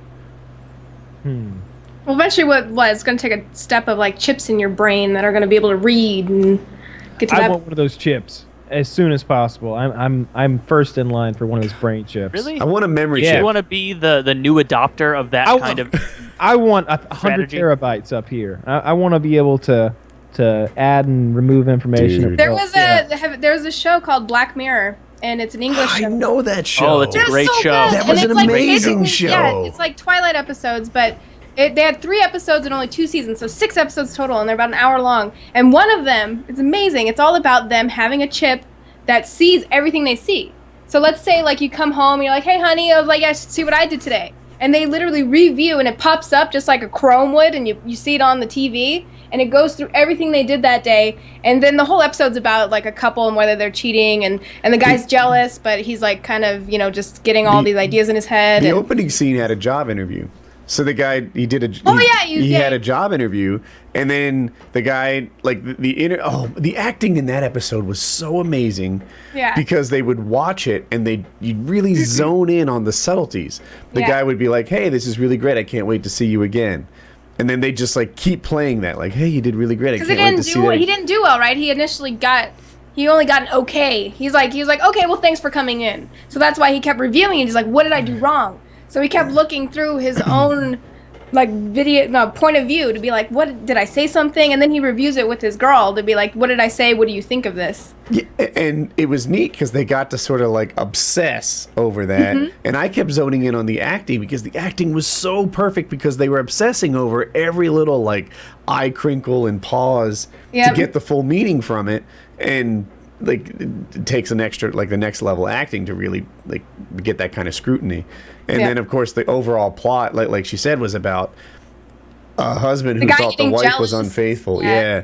Yeah. Yeah. And they You could delete what was in your head, but then he would see her doing it and be like, "Show me right now. Show me what happened." And it's pretty crazy stuff. And everyone had one of these, right? So the guy was like, I don't even like having girls anymore. I just got this great spank bank that I refer to.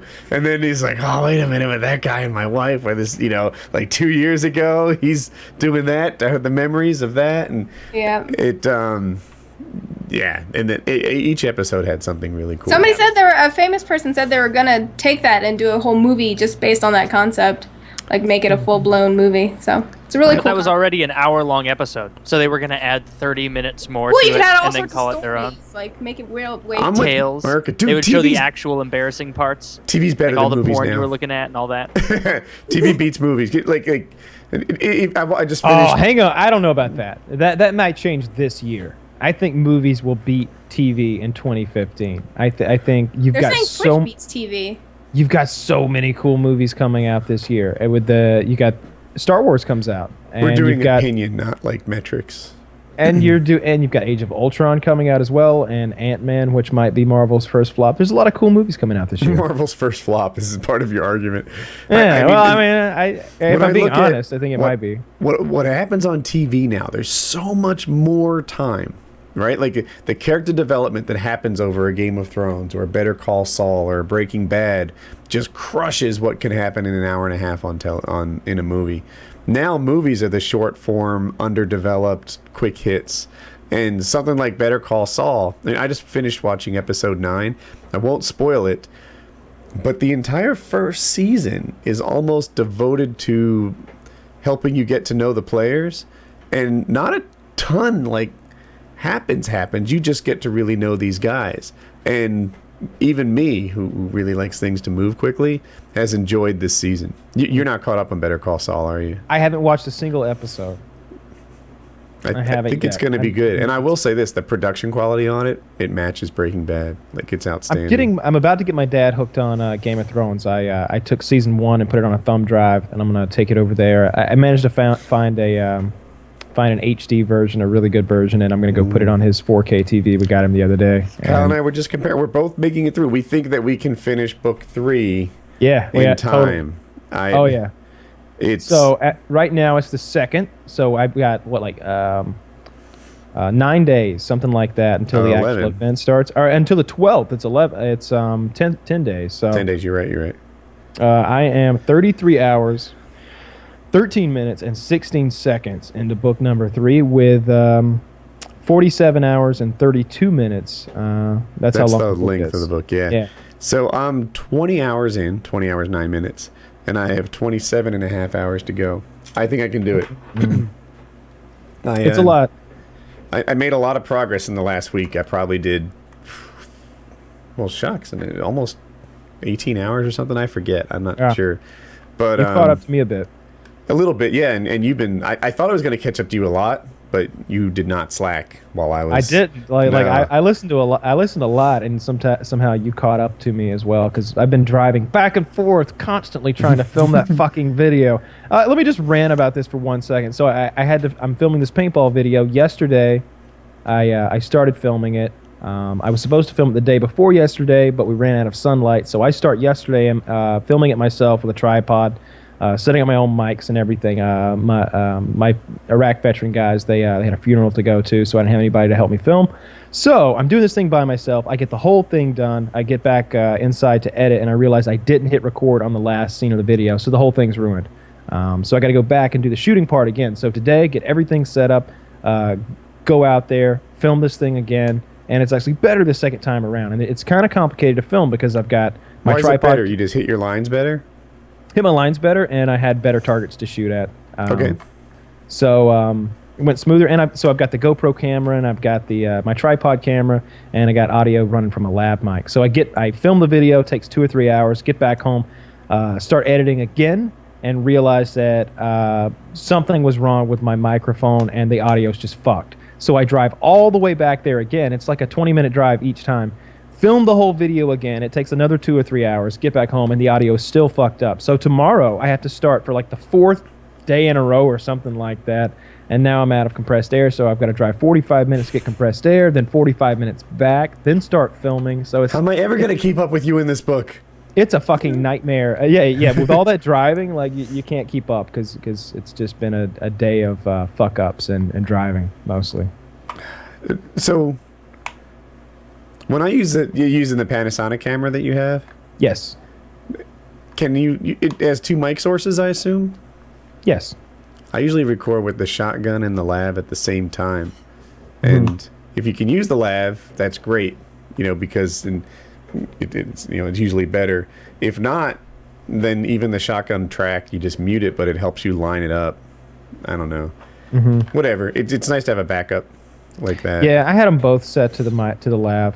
But I found the problem right now. Something was wrong with the inputs. I don't know what it was doing before, but I spent a little time tweaking it, got it fixed, so the audio's fixed. I just have to start tomorrow for the 3rd or 4th day in a row and finally get this goddamn video done. Because it's a video to promote the event and there's only so much time to show off the diadem. I know. Yeah, gotta get it up now. Yeah. Get people pre-registering for this thing. Everyone's gonna. Have you pulled off like the cartwheel matrix paintball kill yet? Like, is that something that you're gonna have in on the weekend? No, I don't think so. I was trying to work on my balance. It's just been I just been working too much. I haven't been able to do my my ballet training like I wanted to, my gymnastics. Haven't been able to get out and do that. No so Krav I don't know Maga of paintball. No, I don't know if I'm going to be able to pull the cartwheel off anymore. But I'll definitely be able to run pretty fast. So I'm looking forward to that. I don't think I'll be tired by the time it's over. I don't think I'll be sore by the time it's over. So that's what I really wanted to accomplish. Yeah, so Kyle, where can people buy that shirt? Because everyone's going to want to know. My eyeballs? I got Both this of on those shirts. I actually got this on eBay, and there's a company called Black Milk that does, like, a lot of people buy them. They're very expensive. Once again, it's this expensive kind of clothing that's like over $100.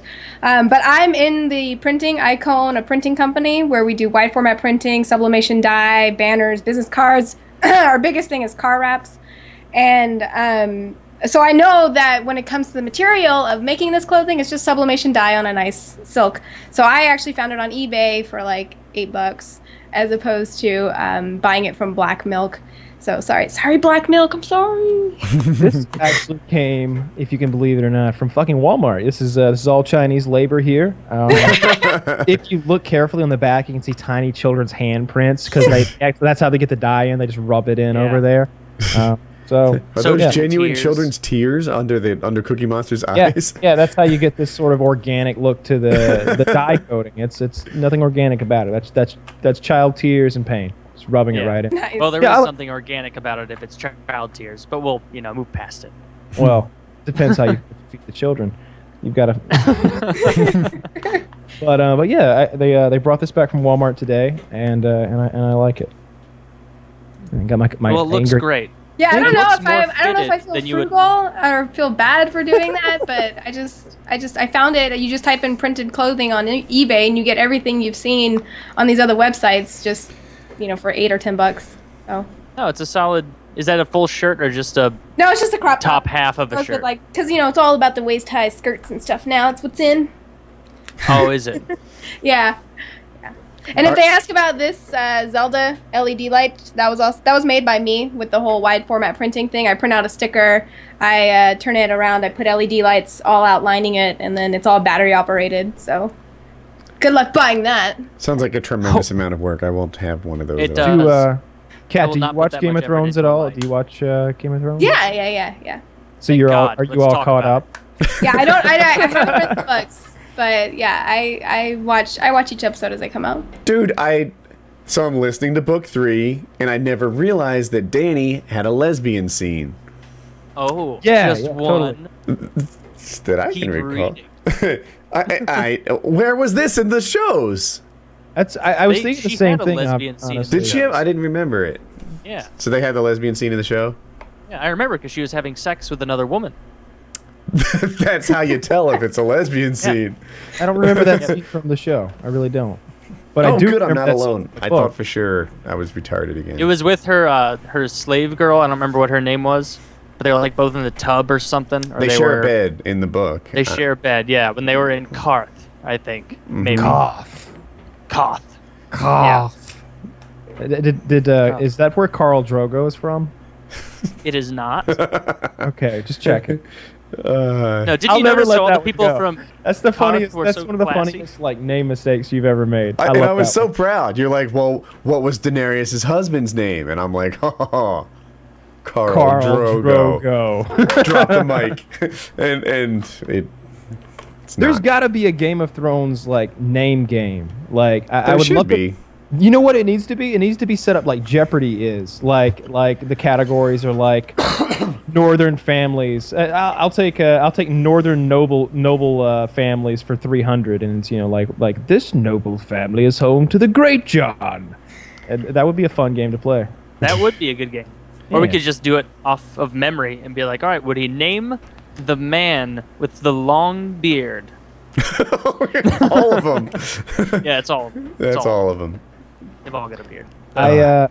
After I'm pretty deep in the books now. I've gotten past the Red Wedding. I've gotten past a couple. Winterfell is gone. I've gotten past all that stuff. So I think I've got more of an appreciation for all the stuff that's been cut to make the shows. I always heard the book readers say that they were happy with the way the TV show has turned out. But honestly, I'm not. I feel like they left a lot of the cool stuff out of the books. What do you wish they had included? That like the biggest thing. I wish the battles were all there, or at least that there are some battles that the book that you're not present for in the book, if that makes sense. It just happens and you're not there. You just kind of hear about it after the fact. They're like, yeah, the battle went like this and like that. They ran across the river and we pushed them back and blah, blah, blah. And then there are battles where you're like there. and it's like the vanguard is pushing around to the left and blah blah blah. But there's plenty of those first-person viewpoint battles that are just left out of the books. And Tyrion's role in particular, like, he's a badass in the book. He's constantly riding a horse into battle with a fucking axe. I don't know how many knights he's killed at this point, or like made to beg mercy, like these like enormous knights that are famous, and Tyrion's out there 3 feet tall, like kicking their asses and chopping heads and hands off and stuff. And none of that's in there. To give the show credit, Varys is better in the show than he is in the books, in my opinion. You know, he's just more clever in there. I'm sure his name's not Various, but whatever. Well, it's Varys. Varys. It's not various. Yeah, you know. There You are say various tomato. ways. I say tomato. He's better in the book. Not to be confused with Viserys, who's Dany's dead brother who got the melted crown poured on his head. Right? I feel like his role and like his interactions with Littlefinger are much better on the show than they are in the book. They're more concise in the show, because in the book they'll talk for pages, and like it'll be a couple of witty lines like they have in the show back and forth, and then after a while it's like, all right, I can only watch these guys be snide and condescending to each other for so long before it's like, just have a real conversation. They're very much alike. They're kind of like polar opposites, of this, though, if that makes sense. Like they're like the good and evil versions of each other. Like Varys's motives are completely altruistic. He does everything for the realm. Meanwhile, Littlefinger does everything for himself. Everything Littlefinger does is for personal gain. If selling out the Lannisters is good for him, he'll do that. If it's the Starks, he'll do that. Whatever it takes, he's all personal gain. So they're very much alike, but completely different at the same time. Do you really think Varys is all about the realm? For the betterment of the realm, yes. I thought it was. The realm. No, I don't know. I don't know. I'm not giving away anything in the books because nothing else has been divulged that much from where I've read up to. Well, I mean, he was originally a Targaryen man, right? So, I mean, I don't know. I'm only three books in, so I guess we'll see. That's the good thing about this book. For all I know, he's dead in the next story. Book 3 has been good. I've heard book 4 is hard to get through. Book 4 is, if it were twice as good, it'd be half as good as the third book. Wow. So Are we at an 8 there? Is that? Well, it's because they, like in the first 3 books, they rope you in with all the same or at least similar characters. There are some additions here or there, but for the most part, it's the same cohesive storyline of different people moving forward.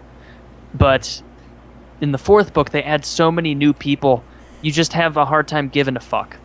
Like, you're like, all right, I already have like 10 people on my draft list that I really have to care about right now, and you're trying to add more, and I don't care. And I already mentioned that I listened to the beginning of that book on shuffle, and so I got a bad impression, so that could be it. Okay, I'm going to go ahead and stick with that. I'm looking forward to it. I've enjoyed the first 3 immensely. I've really like eaten my way through these things.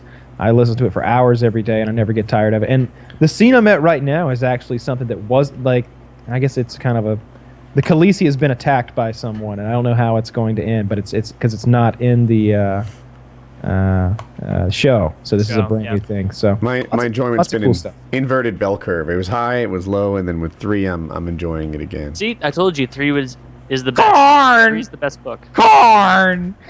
Fucking Raven. All right, I have a new question. Let's get Kat back in this. Kat, are you listening? Yeah, I'm here. You have $500 to survive for a year without going broke. You have to have a penny left. If you succeed, you get $10 million. How do you survive on $500 for a year? For a year? Sugar daddy? No. That's the easy answer, right? Like, wait, is somebody else allowed to support you, obviously, right? Well, I don't know. I instantly Like, what are went to the some rules? sort That of... option is not really in the cards for the rest of the cast here. I was about to say, yeah, I bet Merkit would say the exact same thing. Where it's like, I just find a sugar mama. You know, I someone would take just care of find me, prop someone me up. stupid. They say no problem. government help or Out of anything. benevolence. So yeah, I think sugar daddy. Interesting, be you went small. right there, but yeah, no, I don't think that. I think you're. In my head, it was some sort of Survivor Man situation, like $500. All right, I'll dedicate like $100 to a tent, some sort of like fishing rod, sleeping bag, and find a way to not die for a year. I'll need some warm Parents, clothes, Live in the garage again. Live in the basement. You know, Yeah. good water old. filtration. Just go be homeless in like Miami for a while. Live the dream. You think is that dream? Who's No, it dream is- is that? It's They were the dream saying if some you have bums make more $500 money. to survive. Like if you're a bum out there just collecting coins, you could still make But money it- from that. I Depends on what the just settings feel are. like freelance work, if you call it that, freelance not work, Cheating. is cheating. That's against the rules in this game. You have $500 to keep yourself alive all this time. That's a lot of ramen noodles. Yeah. It's, I think you're. But gonna you're have- talking like in this setting, like we're still in like if that were just to happen right now for me, right? Like we're still in the setting, like you could still call up your family or friends and No, like I'm saying you've got a little time to plan this out. You know, let's say that you're going to the start on apocalypse just Monday here. happened, and then I only have $500. Well, then money's what- not worth much. But basically, I know, right? there's no extraneous help that you can get. So you can't be like, I only have $500. Take care of me, sugar daddy, or take care of me, mom and dad. Like you gotta forge your own way. Like I I don't will know say about this. Woody's approach so This far. is the top comment on Reddit, which kind of would make Cat's plans work. Firstly, I go out for a really fancy meal, steak, maybe a bottle of red. Spend $100 on that, I think. Afterwards, I go to the pub and have a few beers, nice ones. Maybe buy a fucker or two a drink. Who knows? I might be feeling good. Treat myself to another meal. Two meals in one night? Whatever. Fuck you. I've just been given $500. Then I would give the remaining money to any homeless people I see on the streets and save that last penny. And to top the night off, I would mercilessly beat the fucking cunt shit out of someone so that I get enough for a year in prison. And that's his plan. Jesus. That's a Oh, terrible God. plan.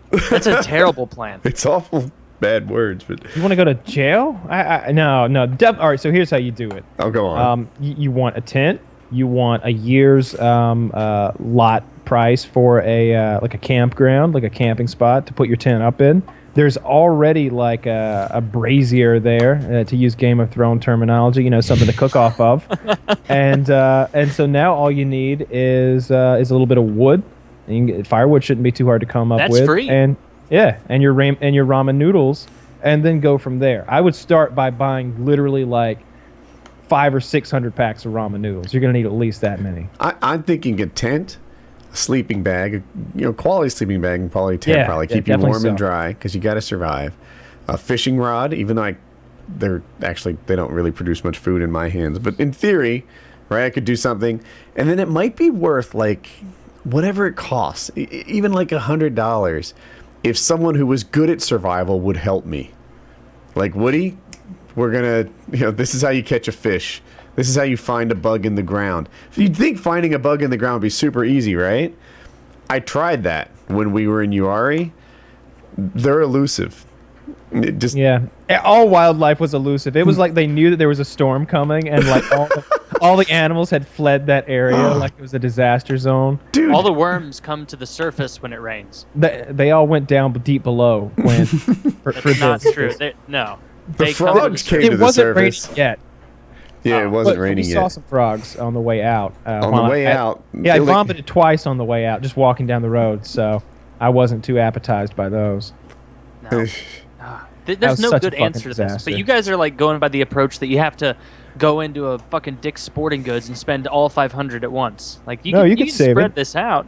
Yeah, I don't think you need to immediately buy 500 packs of ramen lest other homeless people rob you for it. Because Strong they'll point. find their way onto your and campground they that won't you take your leased. cash. What are you gonna put this in a bank account? Well, I'm not going to open a checking account with I my don't know why $500 not. for the year. Can you not Because they make probably more have- money after having? No, that I you don't got think you can 500. do. I You think can't make Flappy Bird and boom, you're good to go. Like I think the what you do. the spirit of the question is you have to survive off this 500 for a year, not invest it into like cell Actually, phone games. could I start my trek, so I can buy a plane ticket with regular my money, and then I start the $500 quest somewhere else? Because I would move to like Somalia, and then be a king for a year with money to spare. Bring me 6 goats. Here's a nickel. Like, You can get some whatever. concubines going. Yeah, You that know, would be good. I don't know if Somalia. I think I'd go like Somalia. rainforest South American type thing where there's just like bananas and coconuts hanging for free. Is that how you imagine Like it? Gilligan's Island or something? Yeah, the professor will whip us up some Mai Tais. I don't think it works Yeah. that way. I think you'd After be he's more done likely. with the time machine and the radio. 6 weeks later, he's been kidnapped by like some drug cartel. I'm telling you, there's coconuts everywhere. The bananas thing, I've never actually seen bananas hanging in the thing, but there's definitely coconuts. I always heard that there's like, those tarantulas will hide inside of the bananas, so those guys will be walking around lugging a big thing of bananas on their shoulders, and the spiders will come out and bite them in the fucking jugular. That sounds awful. My papa told me the story about this guy that he was picking bananas. Your papa? Were you in France at the time? Me papa? My papa? That's what I called him when I was little. I called him Papa. I was 5. Whatever, it's Papa. You're he was so telling gay me at 5. Carry on. Papa, tell me the story. So Papa told me this story about this guy. He was picking the bananas, and the spider bit him on the hand. And immediately he like went down to the ground, pulled his banana machete, and lopped off his own hand up to the wrist to prevent this spider bite from killing him. Little extreme. Yeah, you would think so, right? Like Yeah. I think, would you want to suck the poison out first? Maybe just try to take a finger. He just went wristing on. I So would he see saw if- it clear enough to know. So he wasn't like, fuck, it was a bee. You win what I was some, you thinking lose too. some. Yeah, they talked about his children. They were so poor that they would take a stick and put some bubble gum on it and like stick it down the tarantula's hole and try to like catch the tarantulas with it so they could sell them in town. So they were tarantula salesmen as children. Tarantula salesman. Yeah. They go into town with some tarantulas and sell them. Step month. right up. I could use a tarantula salesman. I was so when we were thinking about doing that bug fight thing. I was so freaked out by those websites where you order the big giant bugs.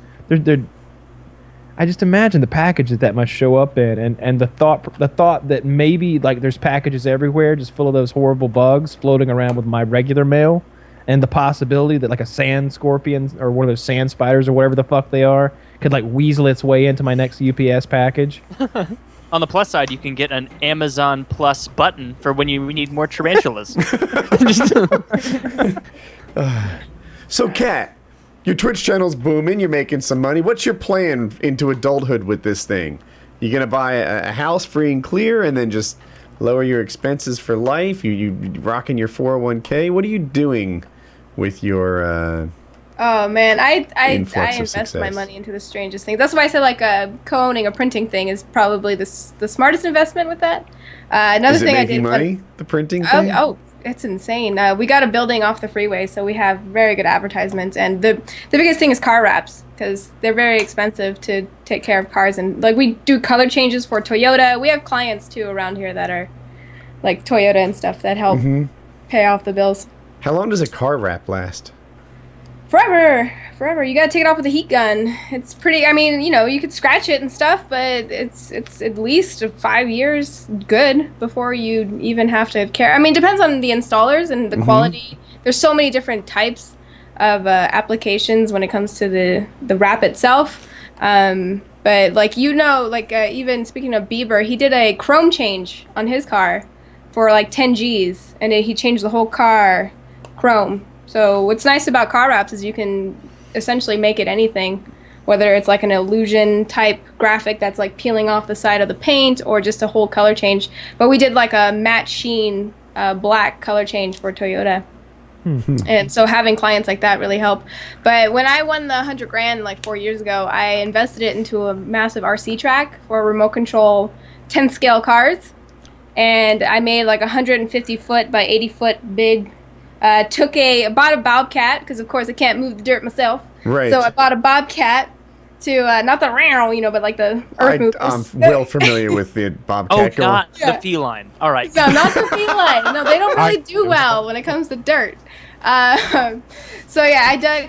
It was me and my dad and an RC expert that came together, and we dug it 10 feet deep. We had a 40-foot driver stand. We all built. And it had elevation changes, because so it's like a big dome, like a big bowl. So you won $100,000 and you invested it into RC car racing. Yeah. Did that work out? Is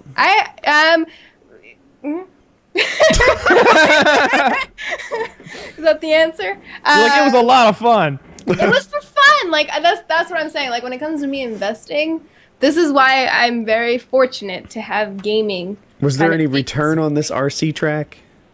No.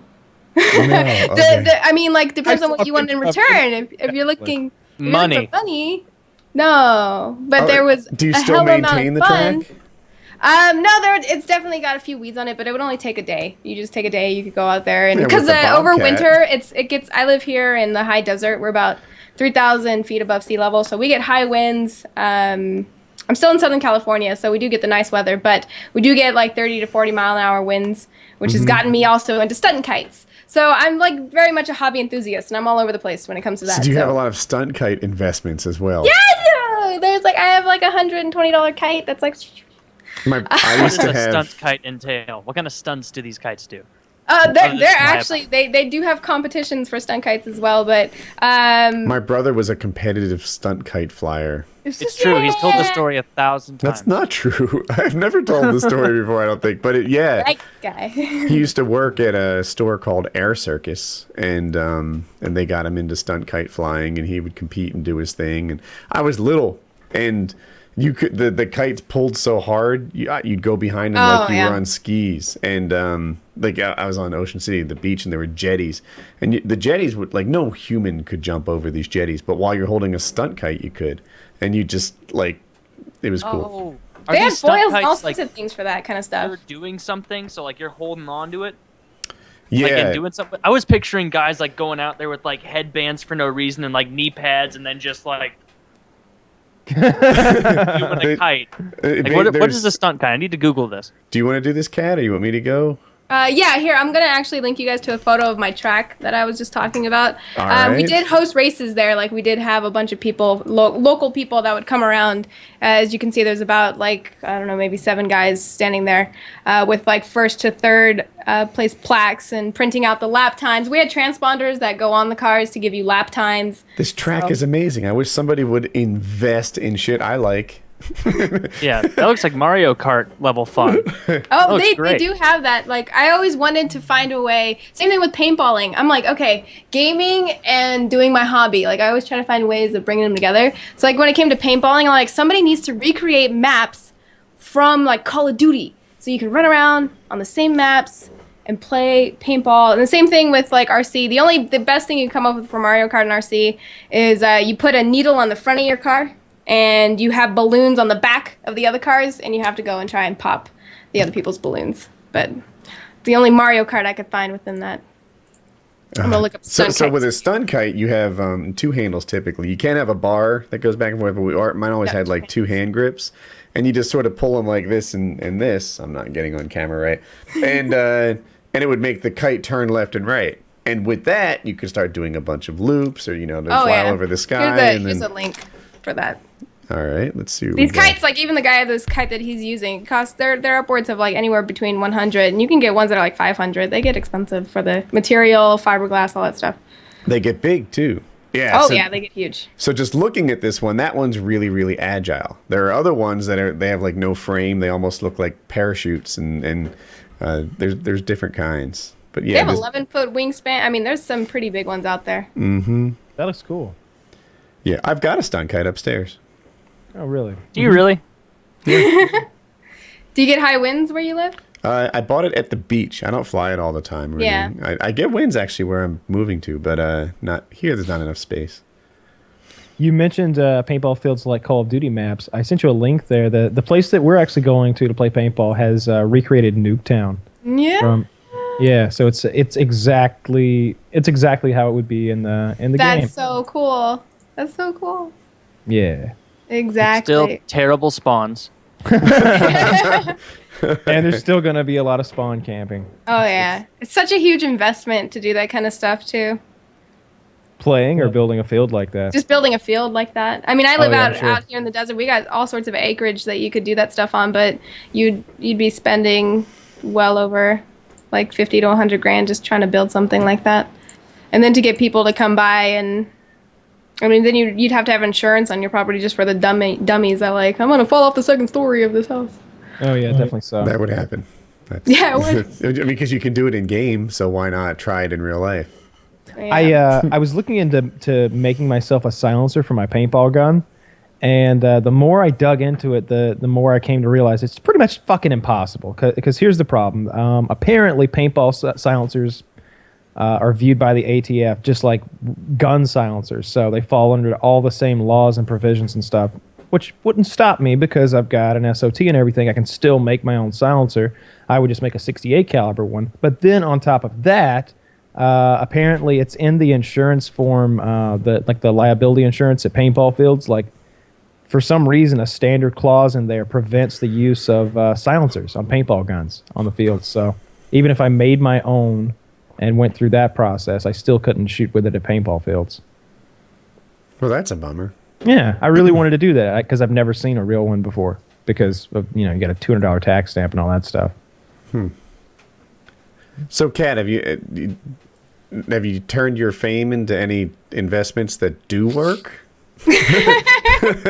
Or is it all stunt kites and RC car? Aside from the printing thing, not necessarily. Because even when it comes down to competitive gaming, this is why Twitch, to me, is like, Twitch is love, Twitch is life in this sense. Because when it came to competitive gaming, it's your job, it's a full-time job, and we're just not there yet to have it like when it comes to sports. You can retire off of what you make when you get into like basketball, right? If you get that good, you can literally get funding and get through a whole bunch of different rankings of being able to support yourself through that. But unfortunately with gaming, we're getting there. Like, there's $1 million tournaments that are happening. There are League of Legends teams that are being supported by the companies. They get driven everywhere. They have houses where they just sit and play all day, which is mainly League of Legends, which is kind of the bar right now. And I've been a part of a lot of these other investments where people try to make that same similar setting. Like, I was part of Championship Gaming Series, where they try to make it so teams all play together, different games, and then we were drafted at the Playboy Mansion, and it was all this different type of sports-influenced video gaming, and essentially that went under as well. Which game was it? It was Championship Gaming Series. They actually had Counter-Strike, Project Gotham Racing, which turned into Forza. They had FIFA. They had Dead or Alive, which I represented for fighting games. So this lead, to do well, would a gamer have to be good at every game, or was it like? Well, yeah, it was an interesting league setting where you would go against the other team. They had lights and cameras and everything. It was really bizarre because I was only 19, so it was about 7 or so years ago. And they give you a stipend. You would have like extra money. We lived in apartments, like 60 people, all the same age too, like being paid. We got a salary. We got a yearly salary to do it.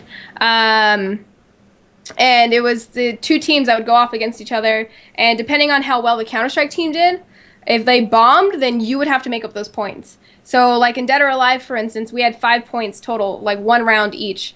And depending on how well you did in those rounds, that would go towards your overall accumulated score for that game. So like for the racing game, it would be if you got first, you got 8. If you got second, you got 5. So there was even, like in the racing game, it was 2v2, and it would be all about blocking and kind of making your way to finishing and also helping your teammate finish for points.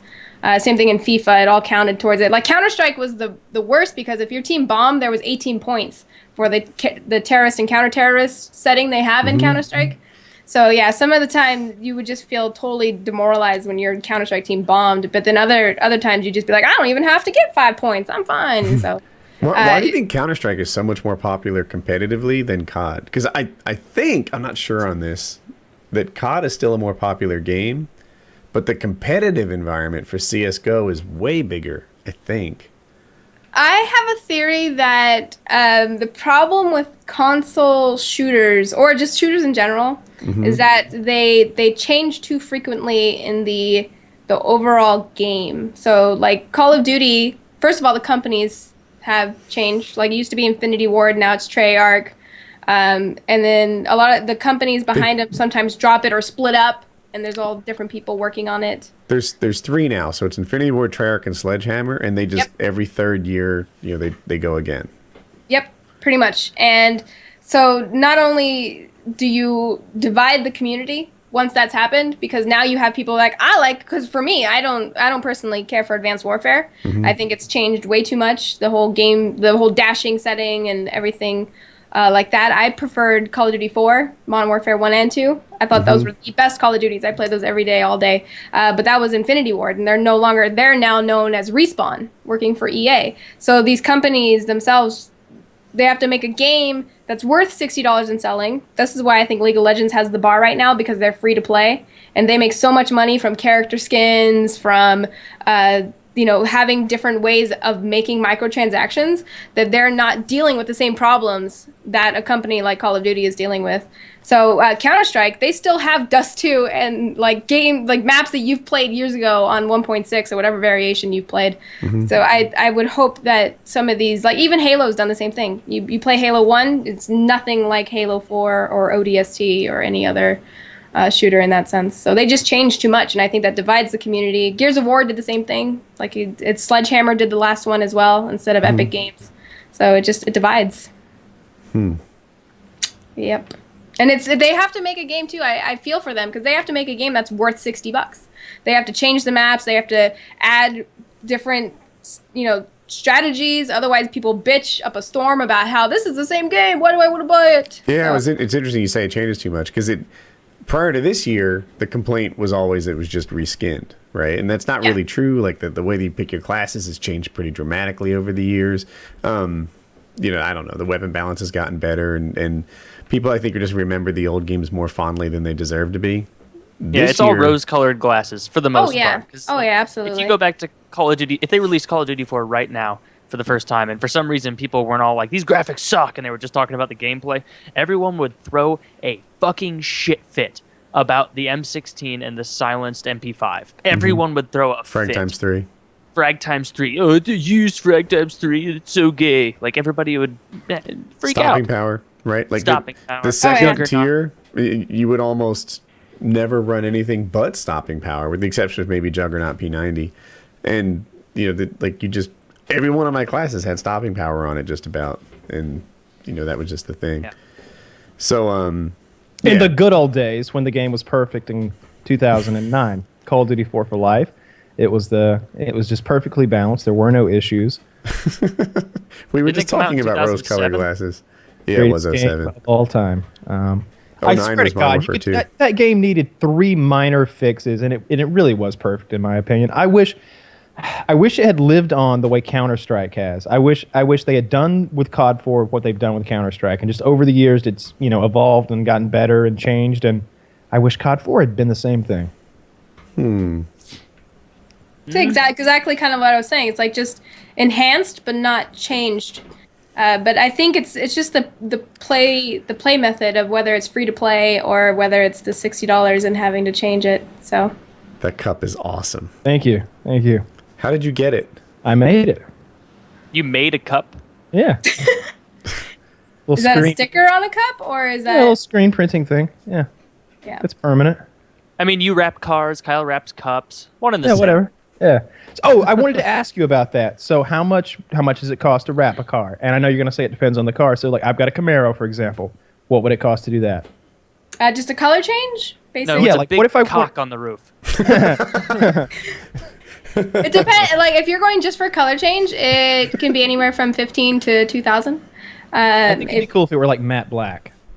Yeah. We just did that satin black for a brand new Toyota Camry, and that cost that's about $1,400 to $2,000, depending on the length of what you need. So, and it depends. Also, the main point for me is the price of the material, because I'm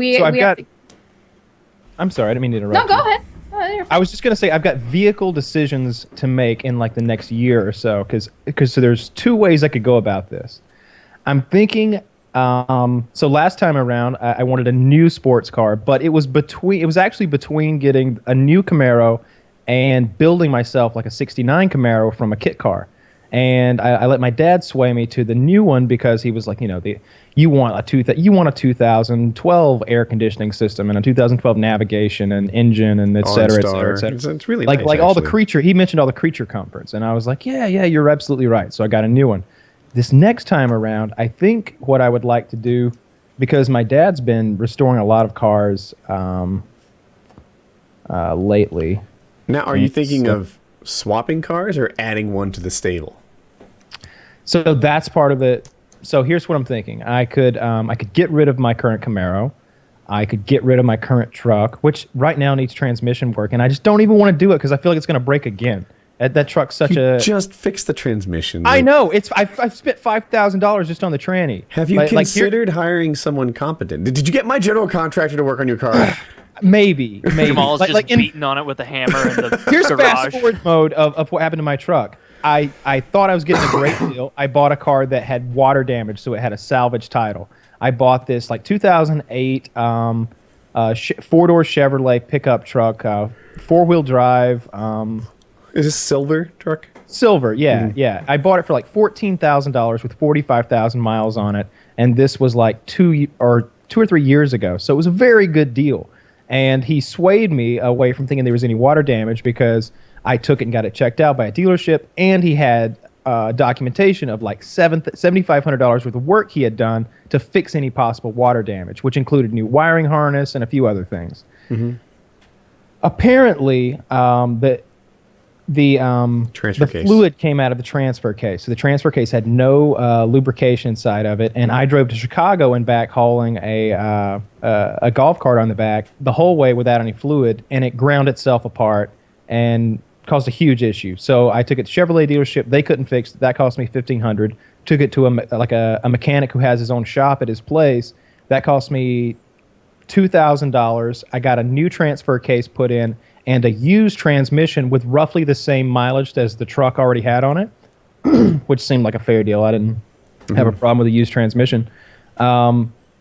He didn't put any goddamn fluid in my new transfer case, so it did the same thing again. So it's sitting out there right now, and I'm still pissed off at it. Here's what I would like to happen, though. I'm thinking maybe this time around a new truck, but a classic car. Like my dad's got a 67 Camaro he wants to sell. It's a 67 RS, what do you call it? Hang on, I'll grab a picture in just a second. You're gonna go for another Camaro? You don't want to try something new? Or a Corvette, something like that. A Challenger. Have you seen the new Chevelle. Stingray? The Corvette Stingray that just came out? I want an old car though. I want a classic car. That's what I think. I think this time so around. You're thinking a new truck, but an Yeah. old car. Exactly. Which one do you think will get the miles? Both. I don't know. Both. Okay. It's hard to say. So this. That looks really cool. Yeah, that's the 67 Camaro Dad just put together. It's about 85% done. There's still a few little minor things to do, but there's that one. He's also restoring a Chevelle, so I could get either one of those from him. Really cheap, I'm sure.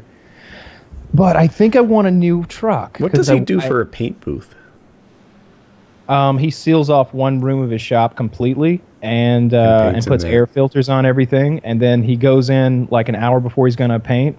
He waits till it's a day where the humidity's right and there's not winds and lots of dust, preferably after it's rained and then dried out. And then he'll spray the entire side of that shop with water so that if there is any dust sitting on anything, it gets washed away.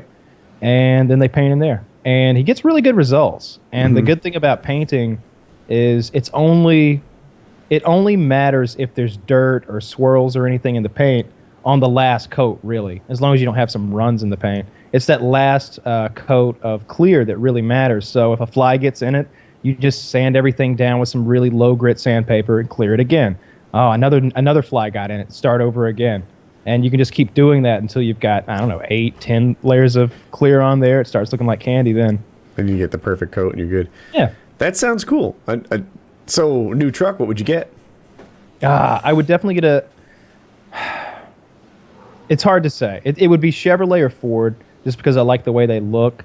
And I think I would get a 1500 series truck. I wouldn't want a big one. And I wouldn't want a diesel, but I would like to be able to haul my stuff around.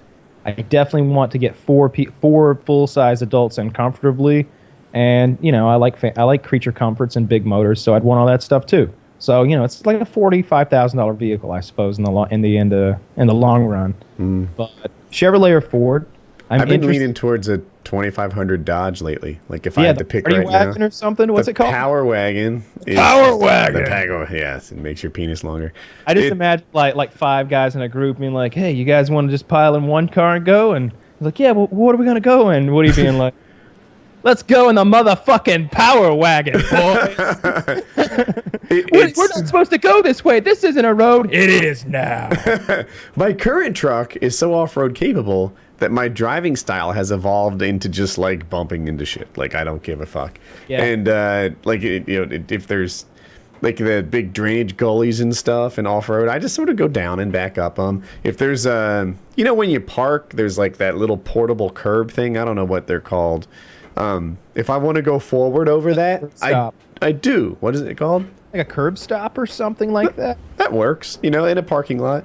I'll just drive over that if I choose to. I had to drive over one the other day, and I was glad that I was in a four-wheel drive truck. I pulled into this parking space. There's cars on either side of me, and there was a space behind me as well, but it was vacant, so I pulled straight into mine.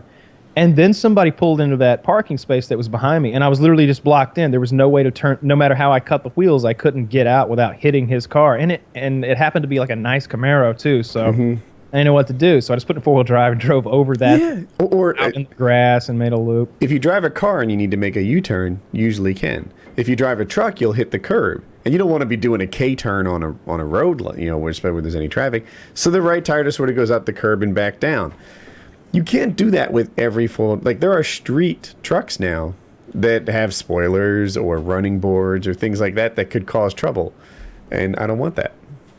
Yeah, a lot of them have it's almost like a body kit. It's there's a lot of plastic and fragile stuff down there that'll just shatter if you hit a ditch at the right angle. That's not for me. Yeah, even on that 2002 Chevrolet that's out there right now. The front piece of plastic on the left side of the bumper is like dangling on it now because something happened where I was like, fuck it, going in the ditch. And then, it hit it. But had you had a power wagon, you wouldn't have hit a damn thing. I don't know. I go on some real adventures in my trucks sometimes. Like I don't want to exaggerate about the jump I used to make in my F-150 Lightning. It was something worthy of a film. Like it was like some Duke boy shit. It was like the Dukes of Hazzard. It was this. The road was going flat for a long way, and so you could get up to speed. And then there were railroad tracks, and instead of it being like a gradual incline, like a sort of a hump, they just made a mound where the railroad tracks were. I guess they were cheap, so you came out of nowhere and then immediately went up like a ramp that like dropped off on the other side. And I would hit that thing going 60 miles an hour, and we would get almost a full second of airtime. And it was like, boom. Oh, fuck, yeah, that was crazy. And the other guy, I would never warn the other person, so if they didn't have their seatbelt on, their head would hit the roof. Dude, my grandmother used to do that. My grandmother used to do that. It was the same situation. There was a railroad track and a road that went by it, and the hump was just too extreme. And as a kid, we called it the Jersey Bump. It was somewhere in Gloucester. And my grandmother would hit that thing so hard in a station wagon. This is like a full-on 1970s gigantic boxy station wagon, like out of American Vacation with the Griswolds. Someone help me with this. National Lampoon's Vacation. Great movie. Beverly Chip Chase. Yeah. So they take the freaking that super truck station wagon thing, and she would rock that like Kyle did it, like 60 miles, and we would beg her to. She did it once or twice, then it was like, hit the Jersey bump, and she would do it, and she would hit it hard. Good old grandma. Dead now, but memories. So where do we go from here, boys and girls? So apparently the whole Iran nuclear system. You're buying a foreign car next? Oh, yeah. I'm not buying another Chrysler, Jeep, Dodge product. You're going to be some again. douchebag riding around your Saab? No, not going to drive a Audi? Saab. Or an Audi. A Toyota Prelude? I would love an Audi. I like it. It's a Honda Prelude, isn't it? I think Audis look pretty sweet. I don't think I'd That want sporty, one. I've heard they have quite a few electrical problems. Like the sporty version of like the A4 or whatever. That thing's really cool. So what foreign car are you looking for? You're talking about Civic, Accord, stuff like that, aren't you? No, I want an SUV next. Ooh. So I'm just trying to the Porsche Cayenne. That's a cool one. No, I don't want that. What are you gonna get? Reliable. What are you gonna get? I want something like I don't know. Hearing Woody talk about how much he can beat to shit his Tacoma. I know. I've It's been been looking at such a good Toyotas, car. and I've heard good reviews on the 4Runner. Like, apparently you can beat that thing to shit, and it'll come back asking for more. Which one did you say? 4Runner? The 4Runner. My wife Yeah. has a 4Runner, and she's a horrible driver, and it's fine. Oh, that's excellent. I can vouch for her horrible driving. Kyle's driven a total of like 20 minutes with my wife, and there's been one accident. Yeah. At It a was interesting. Like 3-an-hour I was in the pace. back seat, and I was kind of like shifted over, so I was like the third head in the middle, kind of just enjoying the show and seeing how Woody interacts with his wife, which was cool. So they're trying to navigate around town, and neither one of them are very good at it. And they're both like sort of mocking the other one, I think maybe because I'm there, about the other one being the problem. Like, ha, you can never do this sort of thing, Woody. And Woody's like, I told you right here's where to go. But and it was just like, I was loving it. We went 15 minutes from their house and got lost going to a steakhouse. It was like 15 minutes. there's nothing within 15 minutes of my house that I don't know like the back of my hand. But it's like they work from home, so Yeah, their that's- surroundings are like new to them every time they go out. My contractors are doing this now. They're like, Woody, do you know where this is? I'm like, no. Well, do you know where that is? Is it outside? Because if it's outside, I don't know where it is. I have no idea. But anyway. That quality of yours has always scared me whenever we talked about like doing survival type situations and someone would suggest something really hardcore where our lives might actually be in danger, and I'm thinking like, what if we get lost? What if Woody has to navigate? That's no. Yeah. I'm just imagining compass, looking at right. the sun. Woody's looking at the moss on a tree, and I'm just like, maybe I should just cut my jugular. Maybe I should just use this. This SOG knife is so goddamn sharp, I could end it all. Dude, my wife has started doing this new thing where she kisses me on the jugular, but like it's not all wet, it's not like, but like it's a long jugular kiss, and it's like I don't even like that. Like I'm gonna get an aneurysm from this shit. She just like comes in and half chokes me for a second. Yeah. She's trying to suck a clot loose, get it all that YouTube money. And I'm just like, honey, like that. I'm not really digging the jugular kiss thing. And she's like, stop being such a pansy. And so that's a little insight. Getting these jugular kisses, I'm not digging She it. calls you a pansy. Something like that, yeah. How Is that I was politically- being maybe What a a- sissy. I don't know. Ms. Cleaver, leave it to Beaver home you have. She's coming up behind you with her apron, kissing you. Don't be such a pansy. Husband, dearest. These are jugular kisses. They're not to be fucked with. Yeah, it's but risky. Woody's family life over there, it really is something to behold. When I stayed there for a day or two, I was like, yeah, I could move in here. This would be fun. This would be a lot like a sitcom. This is pretty cool. Colin got glasses. I saw that. Yeah,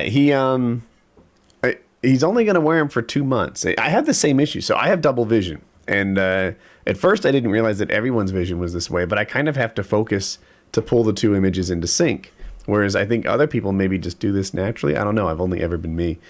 And Colin has that too. So like, but sometimes images, like especially if you focus from near to far or have to switch, it's an issue. And it was showing up in his reading. Like it was kind of like an impairment he was having. It was more work for him to track than other people. And we took him to the eye doctor and this and that. And so basically he's wearing glasses for the next 2 months. And one of them is like a prism, where you kind of look through it and then it straightens it out. And cool. Apparently if he wears that for a couple months, it will train his eyes to work properly and such. And if it works for him, they want me to wear glasses for a couple of months. So we'll see how this goes. All I know is I'd love for you to have to wear glasses for a couple of months. Well, don't you already have glasses though, right? Because you'd look goofy with them. I would look awesome with them. Don't you already have some glasses? I have reading glasses. Yeah. I think it's actually the double vision thing, but the issue I had was that if I read for a long time, specifically like working with a computer monitor all day, I would get headaches and fatigue. I think more so than average people, like normal people would. So I got some reading glasses, but it just turned into a different thing. It went from eye fatigue to like I suck at wearing glasses. I didn't realize this was a skill, but I'm not happy unless they're like fully up high and on my eyes. But then that ends up like squeezing my nose mega hard, and I just could never really find that balance.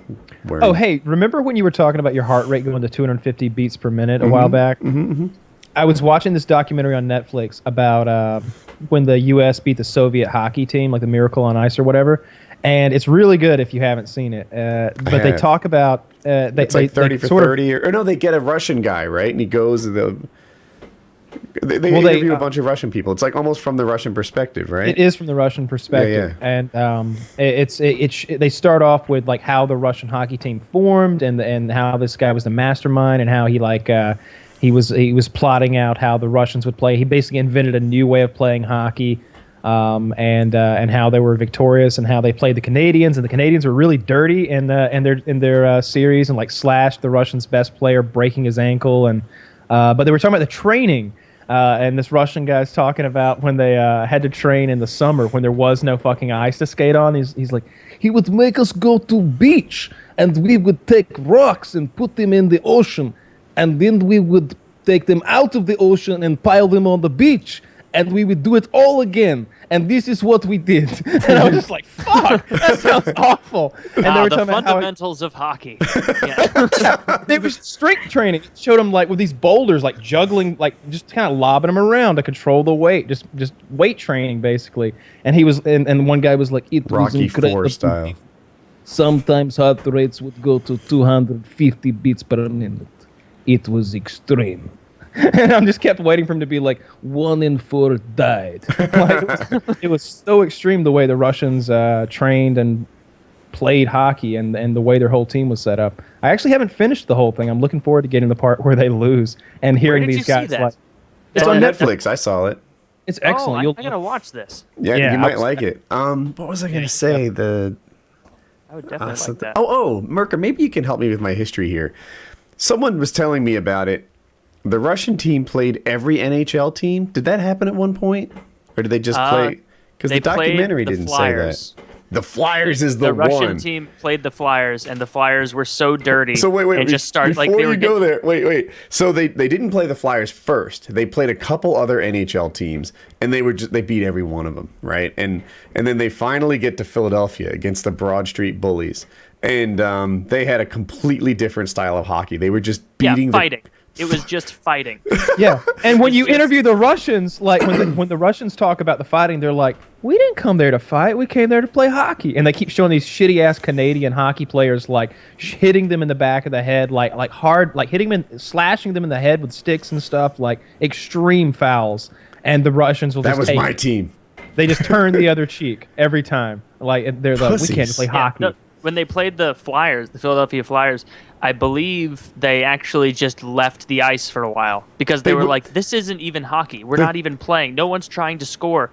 We're just sending our good players out there, and then it's just 3 guys throwing their gloves down and just going at it for no reason. They were beating the crap out of, but it was like within the rules. But they were like, or outside the rules. But like, it wasn't like the refs were on the Flyers' side or anything. They're just like, we think that intimidating this player is knocking him off his game, and they're not nearly the team they were otherwise. That's the great thing about hockey, is it's the one sport where when two grown, really physically capable adult athletes standing on razor blades on one of the hardest surfaces known to man, holding weapons, they go, you know what, let's just let it happen. Let this happen for a bit and see how this pans out. Hockey is so great. Here's what I think the next logical evolution of sport is going with the mentality that hockey has, and I'd like to imagine it transferred to baseball. So imagine like a fat fuck struggling.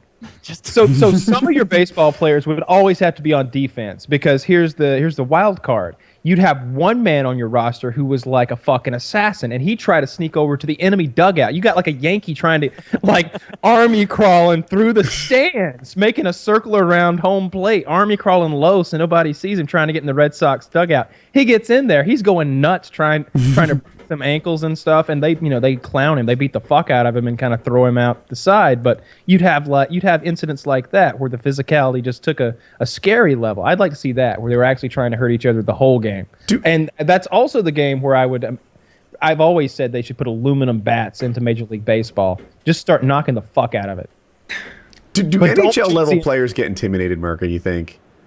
Oh, definitely. There are some players that intimidate other players. Zdeno Chara, a defenseman for the Played for the Boston Bruins. Bruins, For a while.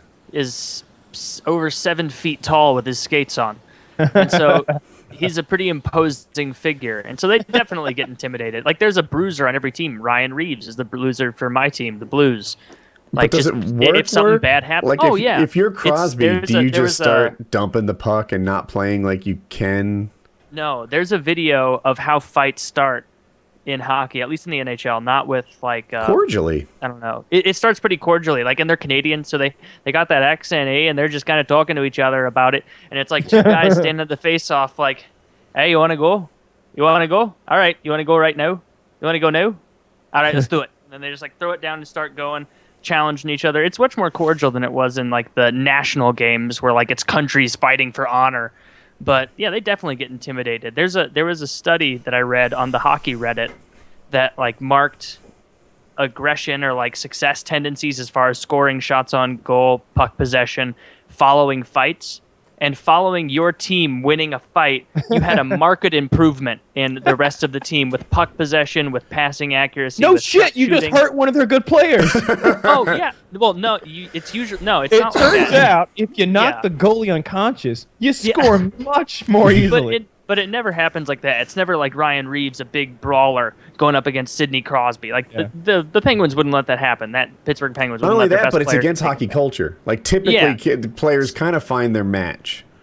Yeah, you find who you would go up against, and then you do that, and then you hope that you win, and your team's rooting for you. Like I feel like if somebody was like, "You want to go?" and you could be like, "Nah, man, you're like 8 inches taller than I am. You go pick on somebody your own fucking size. That guy over there, go get him." That's actually in the clip that I was watching. Like the guy was taking the face off, and he was gonna fight a guy over here, and he's like, "Yeah, we're gonna go right after this, eh? Right now, eh?" And the guy over here goes, "Why don't you take him on, huh?" And he goes, "Nah, you're too big. You're too big." And so he goes for the other guy. I love that. He wanted a fair fight. Yeah. And I feel like size is pretty important, but there's definitely a hockey fighting style. Like I feel like it literally is its own martial art. I feel like because And I don't feel like it's the most effective style either. There's unwritten rules built Hard into to keep it. your balance out there. Harder than people realize watching it. It seems to matter how well you can control the other person's jersey and whether your arm is on top or his arm is on top. So if you're grabbing his jersey, his shoulder right here, if your arm's on top, you're controlling him and you can control the blows and the distance between you and him. But if you're on the bottom of that, it's the opposite. It's like he's controlling you. But meanwhile, you're fucking skating. And like, you know, the world's going crazy around you and you probably So NHL fighting is one thing. At the lower levels, like in the beer league, the better skaters have a huge advantage. Like I'm going to assume you can't skate, Kyle. If it was you and I would be able to shake you to an extent where you'd be such an ineffective fighter. Dude, and such a bad skater. I've been 3 times, and I don't know if you've ever seen an ass that's been properly bruised, but I have. I promise you. Like you might have like fell on your butt one time, and ow, that hurt. I got a bruise on my ass. But you've never had pancaking right flat on your ass 8 or 12 times within an hour span on the ice. Ass bruising. It looked like I was in like a BDSM porn flick the night before. I was so black and blue. It was I didn't skate again for 2 years, and then I so still traumatic. It was awful. I was crippled for like a week. It was terrible. I fell over and over. I'm just a poor ice skater, and I have that same issue I have with skis where it hurts my ankle and I'm in excruciating pain the whole time. So someday I want to shoot on Merca. Yeah, exactly. I would like that. Oh yeah, I'd love to. I haven't put my stuff on in a couple of years now. But yeah, that I'm would be right there fun. with you. I think you played at a higher level than I ever did, but just the same, I'd like to shoot. Yeah, that'd be fun. Give it a go. I feel like street hockey would be fun, for sneakers and a ball. Like I see them playing on Trailer Park Boys all the time. No, rollerblades and a ball, man. You can skate on rollerblades, right? Come on. I always used roller skates when I went as a kid, and as an adult I have as well because the rollerblades also hurt my ankles. I played roller hockey too, and I always thought I should switch to roller skates because I'm good on roller skates as well. And there are things I can do, like the way you run on your toes to get started, the move where you go backwards and stand on your toes to slow down. And when I'm like, dude, if I had roller skates on, I'd be a better player. And there was like one guy in the whole league who played with roller skates. They called him quads, and he used that toe stop to his To look advantage. like a fruitcake all over the ring. You see, it's not cool, which is why I didn't do it. But I swear, if I switched to quads, like I don't know, just the whole turn around backwards and staying on your toes to slow down and like change directions, it would be an advantage over the rollerblades. I can roller skate quite well. I've done it maybe a dozen times in my life, and I can skate backwards and I'll never fall. And I can skate I can skate really fast. At least it feels fast when I'm doing it without any fear. You don't have to use the toe stop on those quads. You can hockey stop like you do on ice with the rollerblades. You just do a little jump before you do it. I can do it. The first few times you're going to eat shit, but you'll figure it out. Yeah. No, I've done it 1,000 times. Yeah. Like I could do that. And you're right. You do have to jump, and you will eat. It's hard to manage the slide. Like that was my big issue. I felt like on ice you can hockey stop, and it's really predictable and nice, and you can even like regulate the angle of your skate and get what you want. On roller, you never knew if you were in dust or not. Like the level of slipperiness where I played was really inconsistent, and I used to eat shit doing hockey stops on rollerblades way more often than ice. I want to hear from Kat about sports. Were you all games all the time growing up, or are you into professional sports now? Or we're actually into hockey when it comes to sports. It's like the main sport we're into. But my dad, Who's your team? Kings, but they're sucking, so maybe not Kings. Don't be that fan. You've won 2 cups in the last 4 years. Yeah, I know, Christ. Try being a Canes fan. Or worse, imagine being a Blues fan. Just imagine. Oh, yeah, 0 in the last 47. So have they ever won a cup? The Blues have never. They're the oldest team to have never won a Stanley Cup. Then stretch it. They've won 0 cups in the last millennium. In the last eternity. There you go. When Jesus was born, they for till now, no cups. But sorry to interrupt, Kat. Continue. No, you're fine. And then when I was younger, my dad had a little league team that my brother was the goalie. And I would take care of the snack shop, of course. But I had rollerblades as well. I actually had what they called roller balls. And I was one of those people, probably like Woody, where you wouldn't want to brag about it or talk about it because it was one of those things where, like, if you did have roller balls, they were basically, roller skates, like roller blades are really thin. But the roller balls had more, they were like more of a ball. So they had, it was safer for you to be on. You wouldn't, it would be as hard on roller balls than it would be on roller skates. But it was one of those things, like if you were in those, you would be kind of considered less of a rollerblader than anybody else. So I definitely did when I was younger. It was just unfortunate because where we lived, there wasn't an ice rink anywhere nearby. So, but we're getting, my sister, she just had a kid, and we're getting my nephew. We just got him a hockey helmet actually, and we're getting them all into playing like that, and we're trying to vicariously. Perfect. Yeah, we're trying to vicariously make him be the hockey person that we never were able to be because we didn't have an ice rink nearby. But yeah, we like hockey a lot. It's a lot of fun. Yeah, if you're a parent watching this, get your kid into hockey. Male or female, doesn't matter. Get him into hockey. It builds a lot more character than prancing around as a field fairy in soccer. Hockey. Field fairy. Jesus Christ. I know. I just said that to bother all the people who aren't from the United States who are listening. Oh, you ain't a field fairy thing. Some Irishman. Has anyone here seen the new season of Trailer Park Boys that just came out? No, I've heard it's really good. Out? It just came out like a few days ago. It's no, I haven't seen it. It's really good. It's one of their better seasons, I feel like. And you know how sometimes they do just ridiculous shit, and you feel like, well, they'll never top that again. Like a lot of the old school episodes had crazy shit in it with Sasquatches and Leahy getting really drunk and it just being absurd. They topped all of that this season. It was insane. Jim Leahy has a mannequin with a goatee drawn on it to look like Julian, and he's taken a power drill and drilled a big hole in the mouth, and he's in a swimming pool of J-Rock's blue Kool-Aid liquor inside his trailer with the mannequin, and he's blah, blah, blah, blah, and he's like kissing it and stuff. It's absurd. Is J-Rock rich?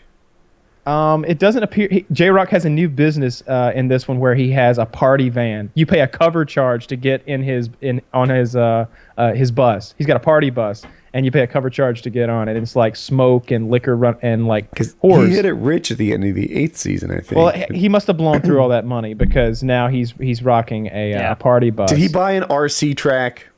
I don't know about that. He got into kiting, really heavy into kiting. But I definitely like this new season. It's excellent, and I'm trying to think. There's one thing. You see Jim Leahy as naked as you've ever seen him before, and it's Tell disturbing. me more. There's a scene where someone walks in to find that Randy, who is fatter than ever and has a mohawk the entire season. I mean, his belly is massive. So they find Randy and Mr. Leahy laying on the floor drunk in Mr. Leahy's apartment the morning after they've had sex. And there's J-Rock vodka laying everywhere in empty bottles.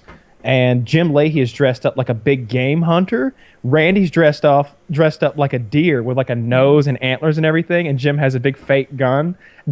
Jim's wearing nothing but like a toilet paper roll on his dick. Nothing else, like balls, pubic hair, everything, completely naked. He just has a toilet paper roll around his penis, and that's all he's wearing. And Randy's naked and wearing that costume like half ripped off, and there's all kinds of sex toys and lube like all over the floor. This season was absurd. It was. I bet their cleaning lady quit too.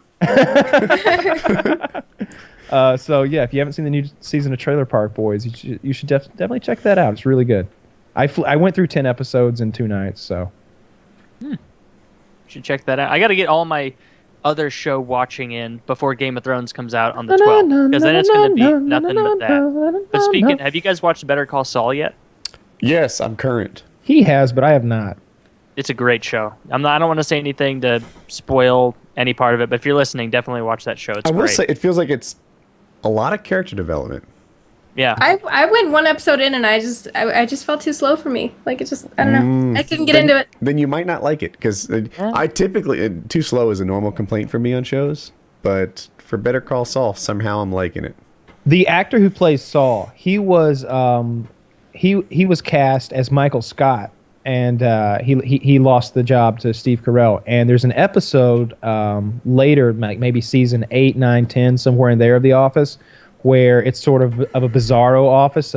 Jim's trying to hook up this job for Pam in Philadelphia, and so she goes into an office, and he's there. He's the he's the office manager of this new place, and he's doing like his Michael Scott bit, like he did originally 9 years before when he was trying to get cast for his thing. So it's interesting to see him in that role because it's completely different than Michael Scott, but it's still really funny because he's the same sort of awkward, inappropriate, racist, homophobic, misogynistic, but in the nicest, goofiest kind of way possible kind of guy. So, Are you current on the 9th episode, Taylor, of Better Call Saul, the most recent Yeah, one? I've seen them all. Twist. Oh, a Shyamalan twist. Yes. I liked it. It was very good. all right, well, I gotta watch now. You do got to watch it. And Kat, give it a shot. One more Okay. episode. Give it a couple more. What shows do you like, Kat? What's your favorite show? I watched a lot of anime. Aside from that, I've been. Where's a good place to get anime? I do. Crunchyroll. To Crunchyroll. They have so many. Netflix is actually picking up on their amount of anime. No, well. not But they Netflix. don't. I was gonna say though, they don't have the amount that is available on Crunchyroll. Because like I started one on Netflix and I had to go to Crunchyroll to finish it. Cause Not even fucking close. Yeah. Amateur hour over there. Yeah. Well, they're obviously only hooked up with a couple of companies. I think they only have like Funimation stuff, and they don't really have a lot of the other companies or what's available. Mm-hmm. So, but John Hannity told me that Netflix was trying to steal our internet today, so I believe it. Fuck Netflix. Well, he's generally Crunchyroll Steal with your the- internet? If it's on Yeah, Fox according News, to it Sean must be Hannity, true. I There's don't really no better place for news about the internet or tech in general than Fox. Fair and balanced, goddammit. That's they're the cream of the crop. There's some real technical people there. You know what would be fun? This would be a fun little game if we, if we did sort of a Family Feud style thing where we ask. Maybe I got the game show wrong, but basically we ask your parents certain questions, and you have the answers, and we see whether they answered A or B to a certain like political question or something like that. It would be fun to do that. To see if they're misinformed? to see where they stand on certain issues and certain topics. It'd be interesting to get their viewpoint of some things. I'll warn you this. As wackadoo as I think my father's opinions are, he would probably beat all of us in a debate about them. I believe you. Yeah, like we were talking once, and he was like, "Science is good, but not geology. Geology's pretty bad. Those people don't realize the Earth is like 6,000 years old." Yeah, That's just not agreed. true. Too boring. That has Who been cares about rocks. No, I've seen debates about that, and the older and the new Earth people just lose that embarrassingly every time when a professional goes against them. I'm sure, but if a normal person goes against my father, even with a ridiculous, you eventually you're like, well, there's no winning this. But you give up out of exasperation, not because you're like, well, I'm convinced. You just say a few, striations in rocks in places like the Grand Canyon, fossils. So if I understand disprove carbon all of dating, this. right? We know that bones have a pretty consistent amount of carbon in them, and we know that the carbon leaves and just turns into regular rock, whatever the hell that's made out of, at a predictable rate. Therefore, we can look at how much carbon is left in a fossil and say, oh, this is this old because, whatever. The radioactive decay of the carbon-14 isotope is a measurable thing. Yeah, it's half-life. is. Yeah. All right, I'm sure I screwed it up. But all right, yeah. So you're recording half-life of a carbon decay, and even armed with that, you'll still lose. But you won't lose. You'll just give up because you can't lose that because the Earth is not 6,000 years old. To say so is patently ludicrous. I've been around people who they would be like, no man, I don't think it's 6,000 years old, but there's no way it's like 5 billion. I don't know about all that. And I'm just like, well, how old do you think it is, jackass? Like 1 million, 2 million? Like, what are these numbers even? How can you even conceive of these numbers when you think about when you're talking about hundreds of millions versus billions of years? You can see things in space where the light takes more than 6,000 years to get here.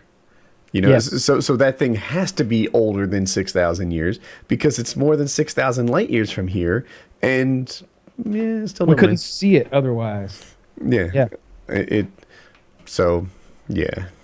I don't know, but there's a lot of ways to tell that not only that the Earth is billions of years old, but also that the universe in general is billions of years old.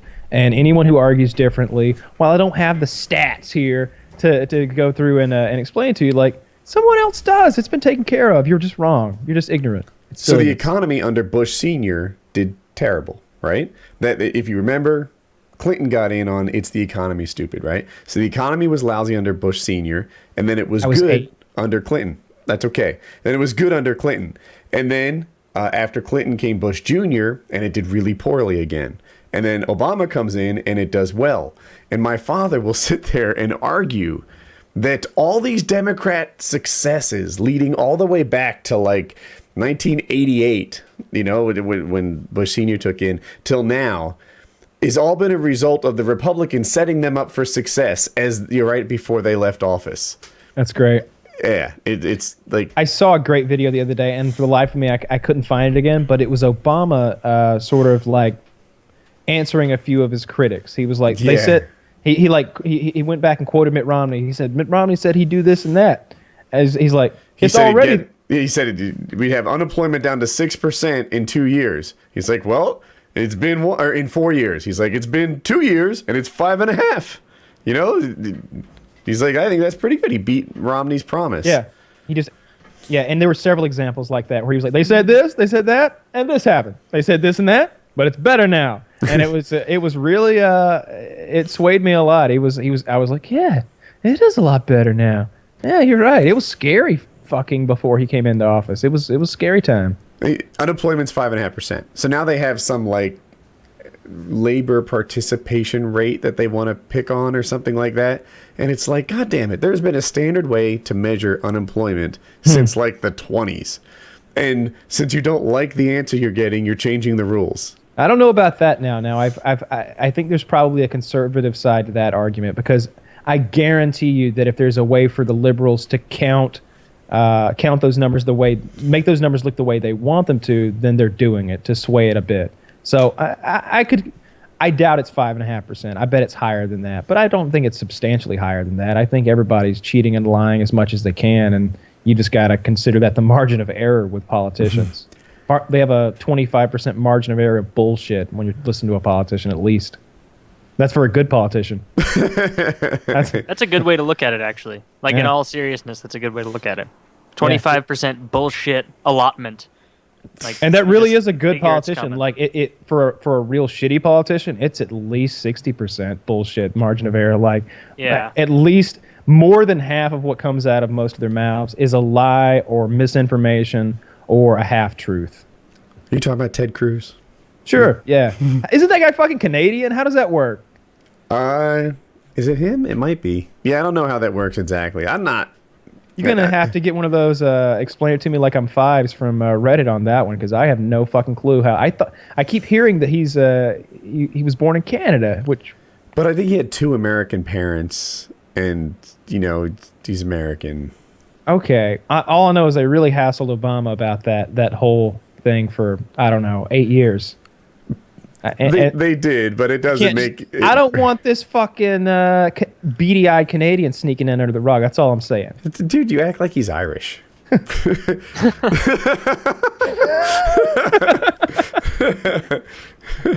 even fucking joke about that. Hey, you saw what happened to Kennedy, right?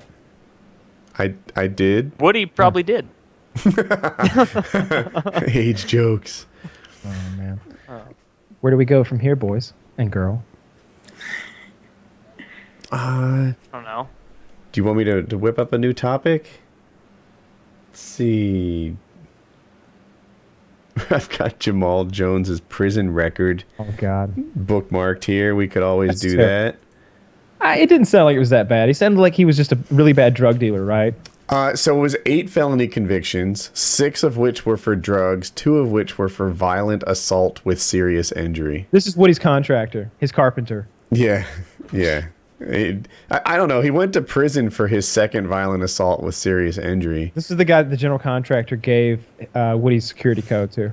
Yeah. I mean, I think that's pretty bad. And who knows how... I feel like you get busted for, 1 in every 10 things you do. You would think working in the workshop at jail, he'd have sharpened his skills up a bit, but that guy cannot cut a fucking door. He's awful. He installed a floor and used the wrong kind of nail gun. Use that big pneumatic one with the 45-degree angle. He was just using regular, crown molding nails in the floor and stuff. I'm Not sorry my house, but go on. I'm sorry to jump off topic. I remember Merca's quote from either last week or the week before about we were talking about the how nail guns. Jesus, we were talking about how Jesus would feel about gun control, and Merca's like, I think he would especially be hard on the nail guns. And that ended up being a meme on, and I saw where it was on 4chan. So that was a funny little quip you had there. Yeah. I saw that too. It does not translate to meme format well. It did I'm just for sitting me. there I like could an hear your voice. idiot with a white text over my head and below it. But it was still complimentary. Appreciate it. Yeah, very funny, very funny. That was a good one. You knocked it out of the park last week. Oh, You proud of did. you. What was Proud of different you about too. last week that made you so on Yeah, top of your I game? feel like you did a lot of coke before the show started. Was it Coke? That was one aspect. I was also I was delusionally tired. I was so tired I could hardly function. I didn't 15 minutes into that show. That second wind you get sometimes when you're so tired, it's like your body's like, we got to get up, we got to go, we got to keep it going. There's a reason he's not asleep. It means we got to be alert. At least I get that second wind when I get super tired. Kyle, you know what I'm talking So about. delusionally tired is how I get super Merca out of you? That week, and I That's great. had a beer. There were 2 beers. So When Woody gets delusionally tired, he snores really loud and sits in the passenger seat for 18 hours. I'll never forgive you for that. I never will. I forgive you, but I will not forget, ever. You stole my worker, you son of a bitch. That was a fucking game of Civilization Yes, 5 you referring bitch. to. That was I'm awful. talking about our cross-country road trip that you drove 0 miles on. It was I'm your talking truck. about. Yeah, exactly. You take turns. I would have. You could have said something. Oh, it was awful. I didn't want to be. My spine just fused together in the back of my neck after that trip. I had to go to a really chiropractor. long drive. It was 18 hours there and 22 it felt hours like back. 3, but it was long. Oh my God! Yeah, you were awake for 3. I think you woke up around Washington D.C. Then again when the smell hit you in Jersey, and you were like, Smells like home. "It smells like either home or an open latrine from a World War II battlefield. I'm not sure which." Justin Bieber's poopy diaper pants. Up in New Jersey, and then in New York, where we got a little bit sidetracked in that sort of crime-ridden ghetto neighborhood, and then you slept again until we got to Boston. It was an interesting trip. I'll never that ruined me for road trips in general. I will never drive more than 4 hours alone again. Before then, I was an Iron Man. I had done it all. I had done a cross-country zigzag the whole fucking continental U.S. But after that one, going solo, it was just it raped my mind. If we ever road trip PTSD. again, I will carry my load in terms of driving. I know it'll Carry probably his never too, happen as a again. Thank you. I was carrying Woody's load the entire time. Got gay again. Yeah, the entire time. Guys. So I have a question for Kat. So you said that your dad owned a card and board game shop. Are you still into tabletop games, Magic the Gathering, that kind of stuff, or are you pretty much exclusively video game now? We actually had a game that Garfield made, the guy that did Magic. He had a board game called Robo Rally. I haven't heard So yeah, we still play board games. Actually, the one that's really fun that I suggest anyone to play, especially if they want to know if their friends are liars, is Ultimate Werewolf.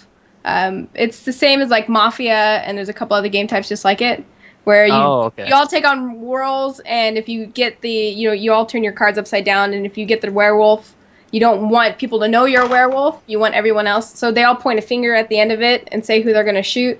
And if they shoot the werewolf, then the werewolves don't get any points, and then the villagers win. And then if it's like that kind of thing. So basically, you if you get a werewolf, you want to learn how to lie and pretend you're not a werewolf. And it's ultimately a game of like learning how to lie. It's kind of fun. Yeah, I haven't played that. I've played Mafia though, and that is a good time. Yeah, isn't it? Yeah. It's fun, like you almost fun have to realizing. balance. Yeah, it's like if you you're a realize really it's an good actor. It's like if you're a great liar, you can't be that great of a liar because you have to kind of pretend that you're a bad liar to throw people off the scent. Yeah. Like it's a lot of mind games there. I enjoy it. Yeah. But you don't and there's play one like class that like you want to be shot, so that kind of changes up the game. Of like there's the Tanner, and he wants to be shot in order to get a point just for himself. So you want to pretend you're kind of like that werewolf suspect, but you're not, and yeah. It's you pretty can't fun. be too obvious. You can't just start like growling at people. 'Cause then they'll know. But, so you don't play like Magic anymore, any of that? No, I still have a Magic the Gathering binder actually that's sitting around here because we just have so much abundance from all the stuff we've collected throughout the card comic store. But for me, it was just more so getting into that nerd realm. And the comic card store, we only had it for a few years because the owner, with my dad, the co-owner, was like a dummy. So we went from that, and then we moved out of the valley up to here to Palmdale. I played this game once. Like, you know those introduction games where you like, in this one, you'd say 4 facts about yourself, but one of them was a lie.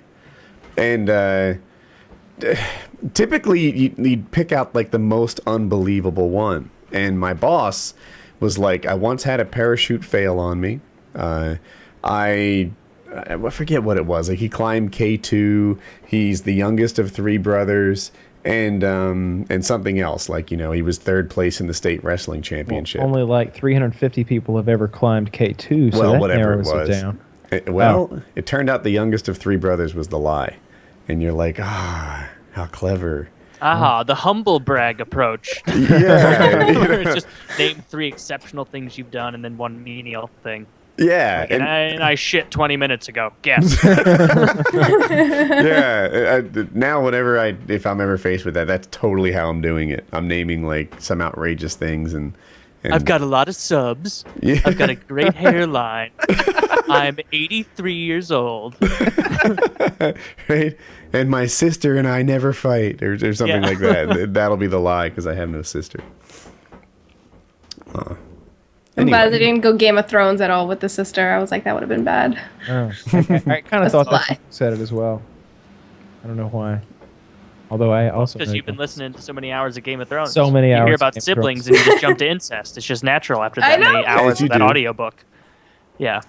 Tyrion, As is tradition. There was also a scene It they is left known. out of the show where Tyrion like gets in bed with Sansa and gets naked with like a hard dick, and they explain what his dick looks like, and there's a whole thing like she's naked too. He has a bad dick, right? Well, she thought it was She was ugly. not a fan, right? She said something about it being big and veiny. I don't know. It just depends. I guess it depends on what you think. Yeah, it depends on what your opinion of a pretty penis is, I suppose. It wasn't Sansa's. In the TV show, he just kind of like says, "Look, we don't have to do this, you know, until you want to, if ever, and it's all cool." In the book, he's seriously lusting after her. Yeah.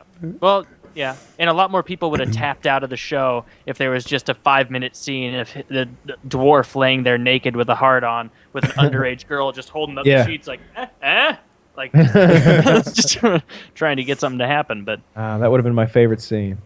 it would have. You would have enjoyed that. Oh, that And would have when been she great. got- Yeah, there's a few things they cut out, and I wish they hadn't. I feel like the giant deserved a lot more character development so that you understand just how god awful he is. And there's a few The- like the mountain? the mountain. Oh, I thought you literally meant like the giants north of the wall. I'm like, I don't remember that character development. No, the mountain. the mountain. The mountain that rides. That guy is awful. Yeah. He did a lot of awful stuff, and they don't focus on it that much, aside from just the Red Viper being like, "You rape her, you kill her." Like that was about it. That's like all that they went over, and Yeah. it sounded more like a mantra than a recapping of what he did. That was horrific. Yeah, he's a terrible guy, and also there's a lot of magic in the books that they just don't throw into the shows for some reason. I feel like it's a much more magical world than the shows let on. And sometimes you're wondering if some of these characters really are magical or if they're just scam artists. But in the book, it's obvious that they're magical. They've got all these crazy spells, and I don't know. I just passed a part where it's called the Black Gate. It's a weirwood door that like has a weirwood face, and it's like, who is there? And then the guy, he's like, I'm a brother of the Night's Watch, and he says his vows, and the door's like, then pass, and then its mouth opens until it's a passageway or something. You should do the audiobooks. Yeah, it's totally a magical door. There's no magical doors in the show, so I wish they hadn't skipped over all that. There's very little fantasy when it comes to all they have is the direwolves, the dragons, and maybe like the White Walkers and stuff. Other than that, I don't see them cover much of anything that's not kind of more realistic. You're right, Next and season, I would they're argue gonna the things have that you some mentioned quite a play bit too more. small a role. Like, Yeah, I would love to see more of the direwolves and other means of They're that. all in the book. The books should be called the Direwolf Monologues. It's just it goes on and on. Like I know all of their names. I know what they look like. I know what they smell like. Like the whole thing. their relationship with their owners, how the other people Yeah. nearby feel about them, what they're doing, how effective a hunter they are. Yeah, how they skulk about, what they smell. That series should be called A Song of Feasts and Wolves, because he spends so much time describing feasts and so much time describing those goddamn wolves. Like I don't care that much about the wolves because I'm way more into the other fantasy creatures. But I think it's hilarious that guy's so fat and he seems to really like get off on the feast talk. Like I never put that together.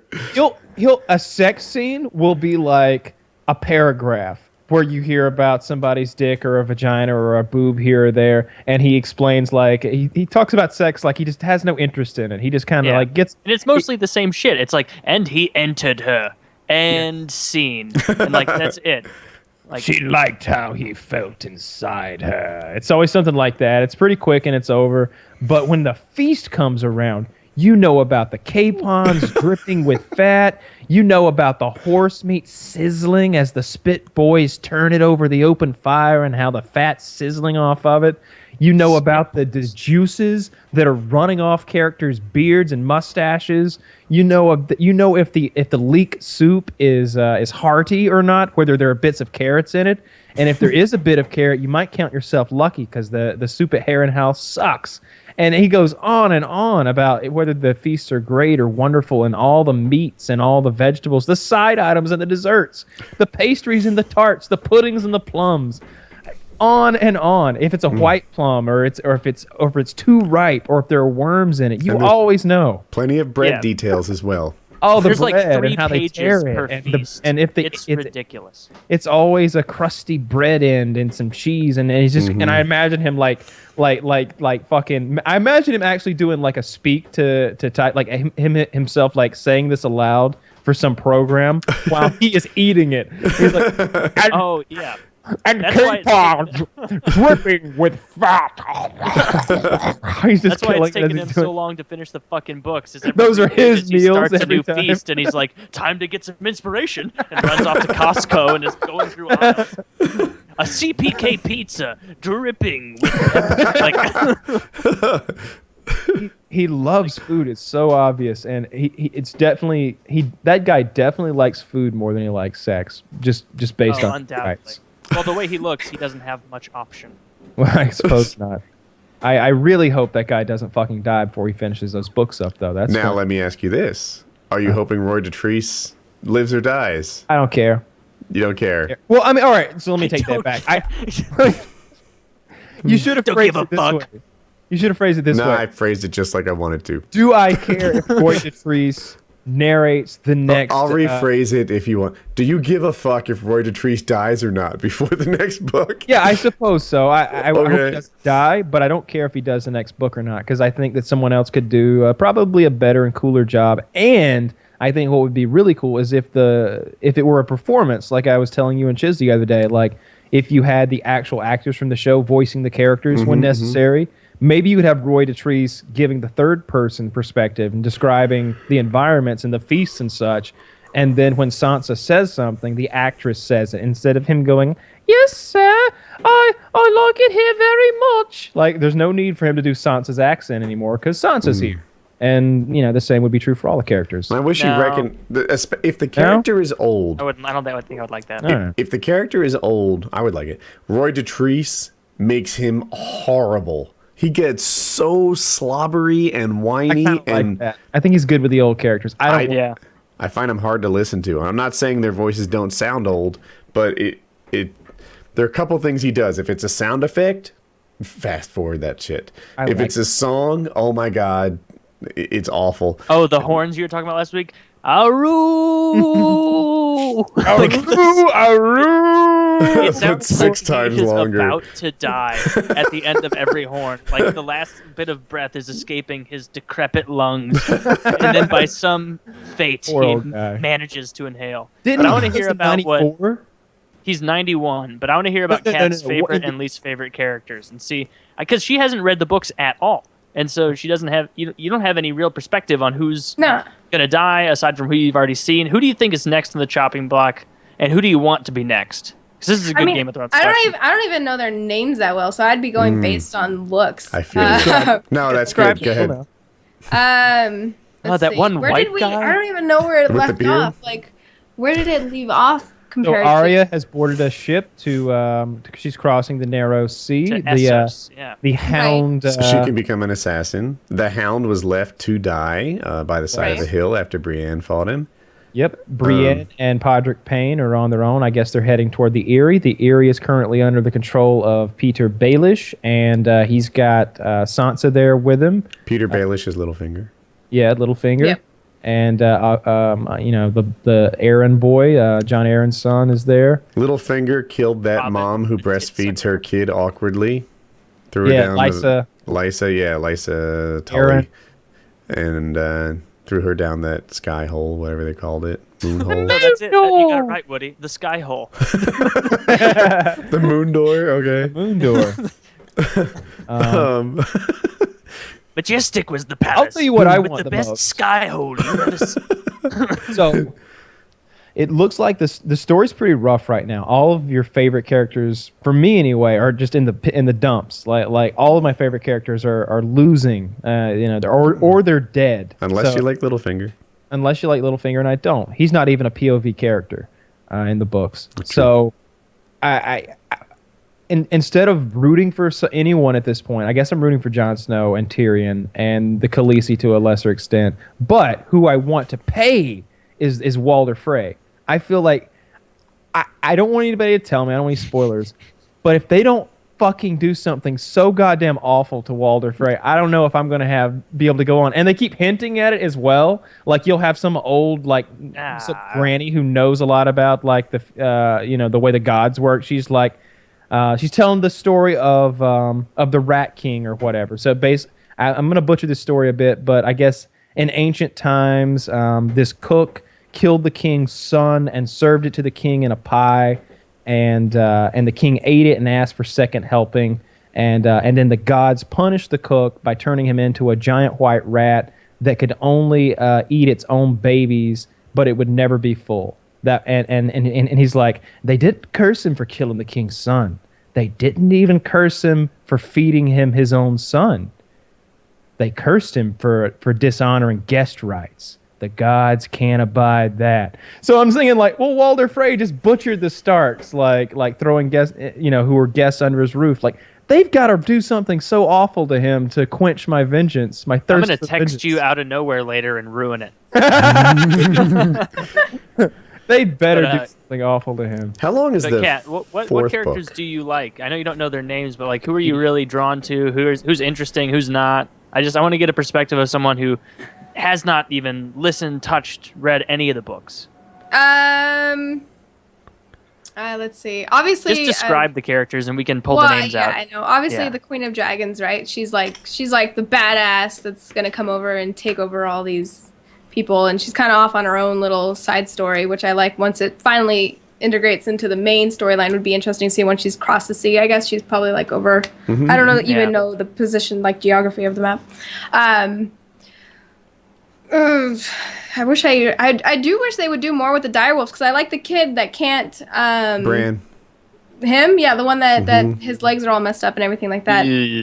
I wish they would go more into him, because I'd imagine at some point he would use the wolves to his advantage as a mount, like World of Warcraft, and be able to start doing something in that sense. He's not even going to be in the next season. He hasn't reached level 35 or He whatever. needs to be mounting a dragon. Forget the wolves. Yeah, well, he has one of the wolves as his little thing that he takes over the visions of them, and Yeah, was all he's gonna first war the person with dragon that. eventually. Like he's gonna do the. Or yeah. I don't know that, but If I were him, I would build myself an armored backpack and like a crazy suit of armor for Hodor, and I would just live inside him. I'd just be in there with like some supplies to wake up every now and then and feed upon, but I'd be living in some sort of an armored shell backpack on Hodor, just fucking shit up. I think that's the way to roll. Hodor follows me on Twitter. Yeah, the guy who plays Hodor. He doesn't follow me. How many people does he follow? Can you check? I don't know, probably hundreds. Don't ruin my fun. I'm just saying you could DM him and his phone will vibrate and you could fuck with him a bit. That'd be fun. Hodor. Yeah. That's all I It'd be send. funny to- yeah, It's just all, DM it's all him the Ho- only tweets he gets all day, probably. Yeah, it would not be an original joke. Hodor is a more interesting character in the books, I think, as well. No, that's not true. I hate him at least as much in the books as I do I'll in real kiss life. your ass. I'll kiss your ass if you could tell me what Hodor's real name is. There's no way. Oh, I just learned it too. It's not Hodor. And I would remember it if you said it, but it's Hodor is just a word he came up with. Like, there's no rhyme or reason to the word Hodor. yeah. Oh, it wasn't a crazy. I swear it was a name. I don't remember it. His name's Walder. Walder. What I was gonna say was it's a name that exists in like regular world. Yeah, there's literally at least 8 Walders in the books. At least 8. And that's not counting the Walters and the Waldas. I'm not even exaggerating. Maybe Walder isn't a regular name, but yeah, I heard it and I was like, that's not even a crazy name. Like Daenerys or, I don't know. I like the characters with unique names. There's way too many fucking Johns and Roberts and shit like that. So whenever there's a strong Belrus to like keep up with, I'm like, okay, great. Or an old Graybeard, and it's like, all right, well, I know that guy's name now. I'm not gonna get that confused with one of the other Johns or Roberts or. I like the names that are like, I don't know. Like if you say the Queen of Thorns, like I remember that name. Littlefinger, like that's a name that will burn in. But like gamer tag. Yeah. It's gonna be more of a gamer tag. Yeah, I guess I like it. I like the characters with gamer tags. That helps me. More of the description for them, like Barristan the Bold, rather than trying to remember Barristan Selmy. Mm-hmm. Yep, that would help. There's so many goddamn characters in that show. I wonder how many there actually are. Like, There's got to be some. I like his naming strategy after a while because all the people in the original families he was writing about have relatively normal names. There's a few goofy ones like Arya, but then as the further you get into the book series, the more you're like, this is just bullshit. These are just letters he pulled out at random, and when in doubt, he just adds like 3 Y's after consonants. Like when he's naming like wildling names and like especially the Thins, like the Magnard of the Thin. They all have crazy names. It's hard to keep up with those characters. Even Ygritte, Ygritte, I think that's how they spell it in the books. Ygritte. Yeah. That's like he. What just about Usha dropped and his phone. Asha? Like it's like he just didn't give a fuck. He was like, yeah, one will be Usha, one will be Asha. They're both badass women. Try not to get them confused. Yeah. and like Theon even takes a moment to think of it. He's like, their names even sound alike. No wonder, blah blah blah. But I think I got this right here. I think Usha is the wildling girl who's escorting Bran to the wall, and Asha is Theon Greyjoy's Ironborn sister. But I could be completely backwards, and it really doesn't matter. That's why they changed him in the series. That's why Yara is her name. No, Theon's sister in the series. That Theon didn't get his hands in his sister's pants in the book. He was grabbing her boobs. At best, yeah. Just a different form of fondling. Yeah. No, one's further down the road than the other. Well, neither are good with a sibling. No. Let's get that, But I mean, you wouldn't want to fill your sister up any more than you want to. Don't judge me. Second base or third base, you still went too far, I would say. You're probably okay with first base. Yeah. Well, it is Game of Thrones. So. No. I remember listening to that part, and I'm like, oh, where's the part on the horse where he touches her down south and it doesn't exist in the book? That was totally a. Really waiting for that incest, like it's coming. I can't wait to hear this 91-year-old man read to me about incest in this fantasy story. Right? Ooh, titillated. Yeah. To me, I don't know. It was one of the more like. I don't know, shocking reveals in the show, and it's not in the book at all. The timeline's pretty mixed up compared to the books as well, because I'm however many hours into book 3, I said, but I've already found some things that would be spoilers technically for anyone who's just a show watcher. Like the what's actually going on right now with what's Theon's father's name? Greyjoy. The King of the Iron Islands, whatever the fuck his name is. Something else has happened to him in the books that it has not happened to him. Balon Greyjoy, yeah. Something happens to him in the book that hasn't yet happened. That may be in the show. How far are you? Like, if you were to translate the audiobook into the actual book, like, are you halfway through, or are you 3/4? I'm 2/3 of the way, if not more. I got like 12. Okay. It's like 42 hours long, and I got like 12 or 13 hours left. So I've gotten past the Red Wedding. Bran and Hodor just went through the Black Gate, so now they're on the other side of the wall. The Night's Watch has just been attacked, and Ygritte's just died. The Khaleesi just had Strong Belros kill the champion of Marine. So that's where I am. I'm 20 hours into book 3. There's 27 to go. So I'm actually just a few hours away from the half point of the whole series. I'll be 2.5 books so soon. far. Assuming he It's a lot of listening. I have a question. Go on. Okay, yeah. I'm curious about this. Like, since you guys are so busy, probably with your schedules and YouTube and all that, how often do you guys actually play video games on a weekly basis? I play a lot of Civilization 5. I probably play 10 or 15 hours of Civ 5 a week because the games go so long. That's the only game I'm playing right now. I'm pretty obsessed with that. Yeah, I haven't played How many different games are you playing, like, aside from that genre? None really right now. I run a Minecraft server, so I'm in that almost every day.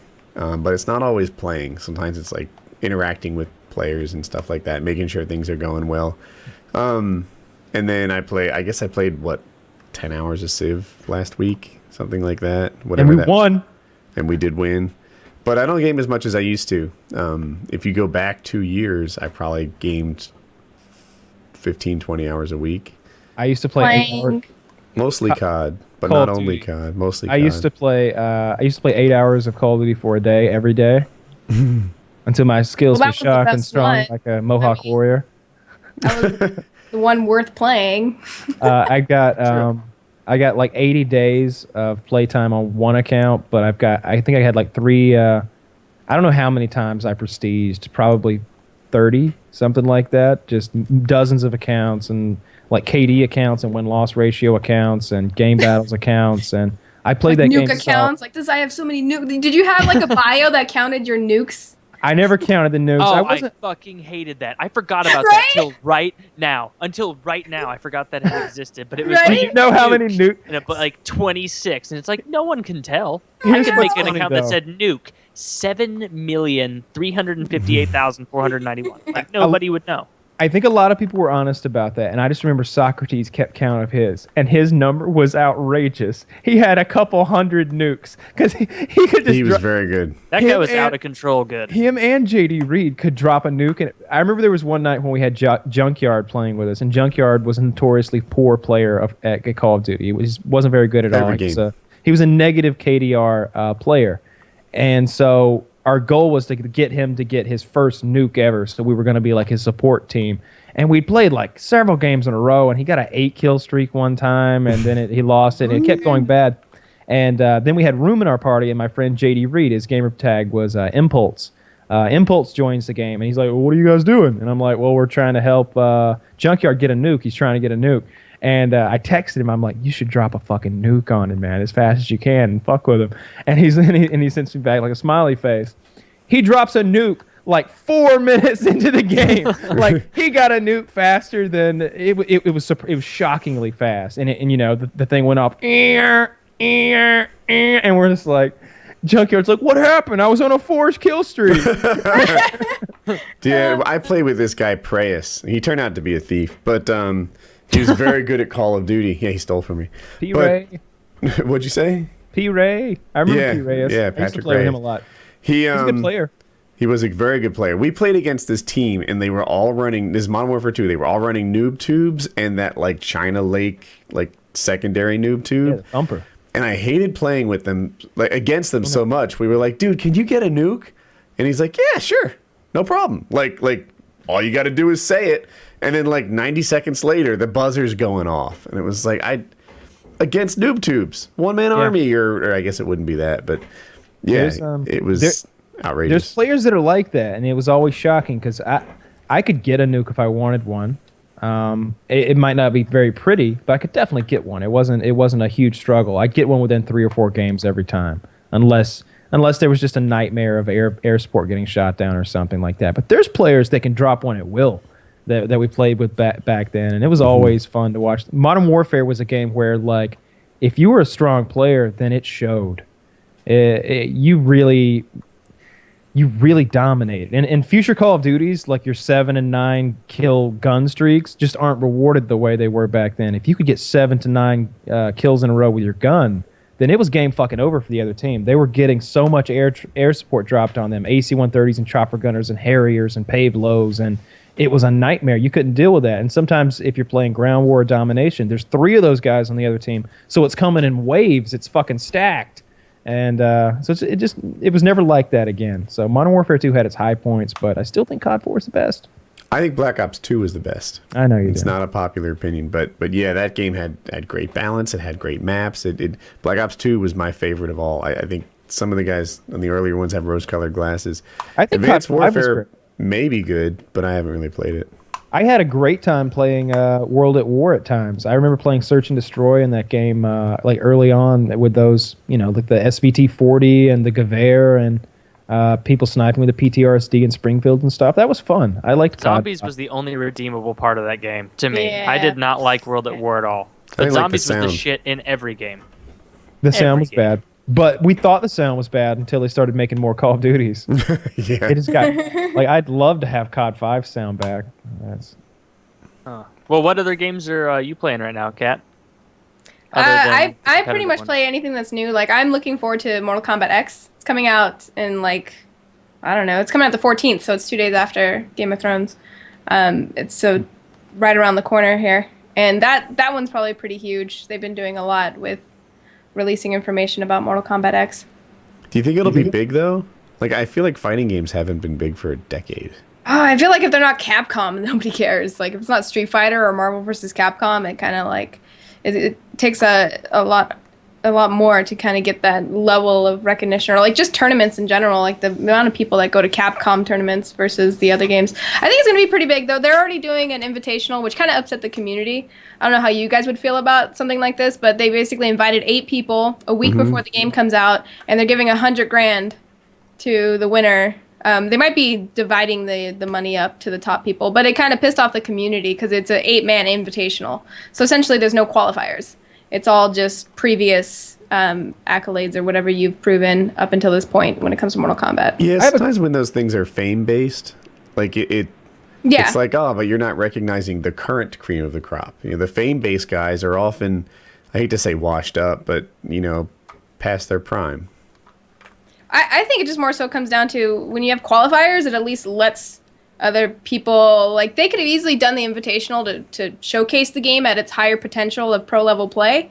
But when you're giving $100K away, that kind of pisses people off. Like, I could be taking a chunk of that, but I'm not one of the popular 8.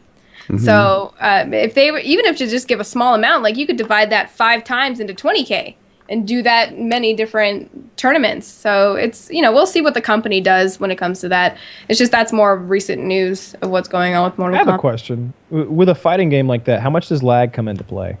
Oh, huge. Absolutely huge. The network coding that they use for online, like, some games are known for how beautiful they are. In other games, they call it online tactics when you have certain moves that can be performed online and it can't be performed offline. So some people, they become like lag warriors where they can do really well online, but then when it comes to tournaments, they just kind of fall because offline play is huge when it comes to games, because that one bit of latency, like, when it comes to fighting game knowledge, you're down to a frame. Like, you're down to the 60 frames that are within seeing the move happen. You're counting the frames of, like, this is -6, this is +4, and it's absolutely down to the crucial, minute detail of fighting games. So, yeah. If it has bad network coding, the game itself, like, unfortunately, when Dead or Alive came out, it just had, like, the network coding was bad. Like, not only could you log in and play the game itself, but it destroys games. Like, you can imagine any game, right? If you're playing Call of Duty and you sign in and you're like, like lagging all over the place, are you gonna want to play? No, you just want to be like, oh. I was talking to an engineer from NVIDIA, and you know, I'm kind of shooter focused, so I was like, how's the lag, etc., etc., you know, and he was saying that shooters aren't really the toughest nut to crack. It's all about the fighting games. That those guys are more lag sensitive than any shooter. Yeah. That makes sense. Well, because you can see what happens with the compensation of, like, okay, I hit my right trigger, when does the bullet hit the wall? But when you're playing based on my, you know, little frame details, it absolutely, like, you can get away with moves that you shouldn't be able to get away with offline, because, like, if you do a low sweep, and that's huge in a fighting game because you have to react and block low, they can get away with that online because they can't have that reactional time, and that creates bad habits. And fighting games are all muscle memory. I hate playing fighting games online. Every time I just get spanked, and it's no fun at all. I don't really play fighting games, which is probably why. But I'll, like, play enough. Like, I played the what is it? Injustice. I don't even know if that's popular, but I played that for a while, and I got to the point where I could beat a hard computer opponent, and I'm like, all right, let's take this online, see how I do. It was a bloodbath. You know, I was so demoralized, and I don't play anymore. I can remember haven't played anything but NHL 15 in the last 3 weeks. I don't remember which Mortal Kombat it was, but I remember playing it on PlayStation 2 with my roommates, like in 2005 or something like that.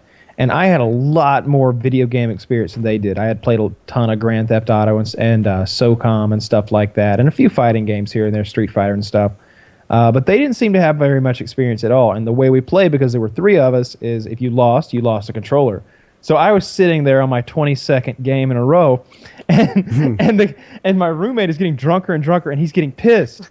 He's this big, bulky Lithuanian guy. He's like, motherfucker, fucking Sub-Zero, because I'm Sub-Zero, and not Sub-Zero. I'm Scorpion, and I keep doing that thing where you shoot Get over here. I'm just abusing that over and over. Like I like got the manual out, memorized half a dozen moves, and like I've got a little repertoire I'm building on now, and I'm just repeating them over and over, building combos out of them. And he's just button mashing, so it's just completely ineffective. And he finally got so pissed, he literally throws the PlayStation 2 controller he's like, I'll show you, and he like fucking throws it, and it sticks in the wall. Like half the controller's in the wall, half of it's out of the wall.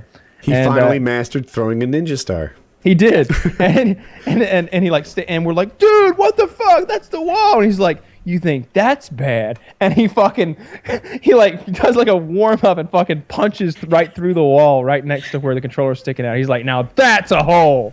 He's like trying to do a Hadouken. He's like, I got this, guys. Like totally. So the next day, I taught him how to spackle. So that was fun. Yeah. So I don't think I've actually played Mortal Kombat since then. I'd like to play, but I know I'm not any good. Days. Not even that's a long time ago. Like manuals. Yeah, it was 2005. I don't even remember which Mortal Kombat that was. If I was to pick up a game, I think it'd be CS:GO. That's the one that appeals to me. Oh, how do you ever catch up? That's where I'm at. Thank you. That's exactly what my thought is. I just started playing CS:GO. Same feeling. Like I got this new badass PC. Let me give it a go. But I feel so far freaking behind everyone else because they know the choke points. They know what guns to go to. They know how essentially just like even if they played a year before you, they got I'm told the skill-based matchmaking helps with that. I guess it's not your experience. Yeah, well, definitely. I mean, usually any game that has the ranking system well made, you can do that. But I mean, essentially, there's still this kind of way of playing. Mm-hmm. You know, there's like a language to it. And when you're a newbie learning a language, you're gonna learn like just a few words. When somebody else is just fluent and they're just absolutely amazing at it. So I feel the same way about Counter-Strike.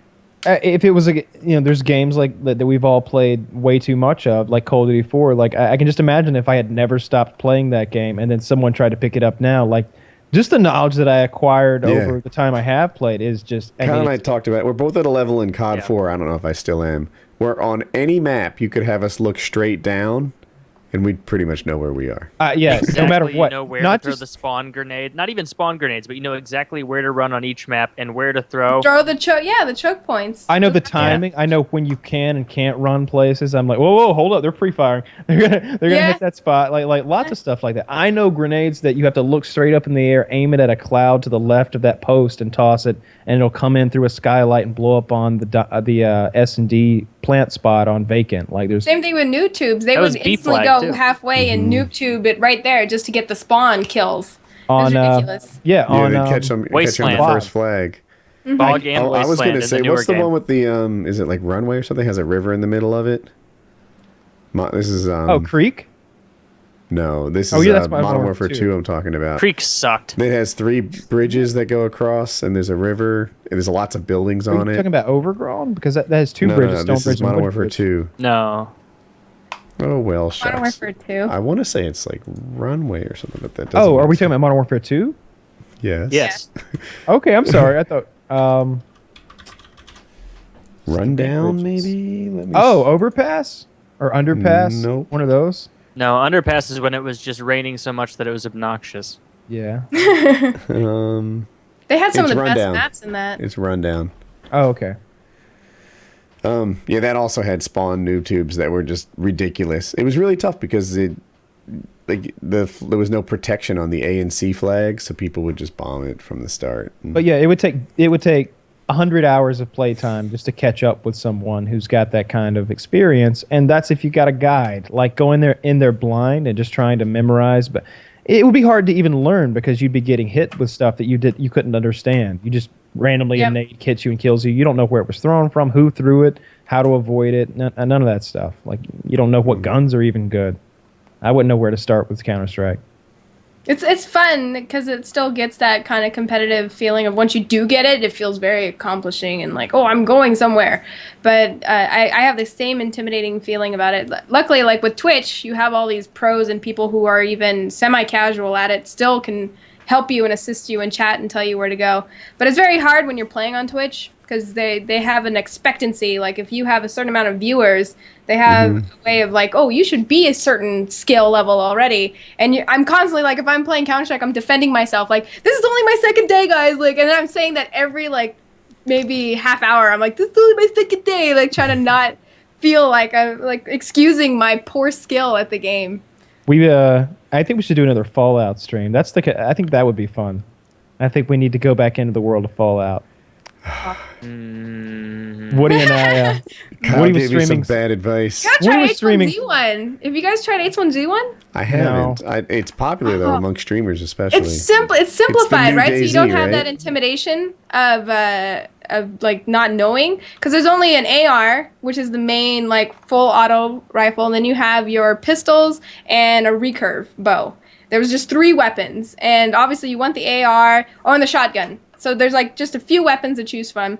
But I play there's a different setting. You can play in a server where you meet up with people, but I play in what they call the Battle Royale.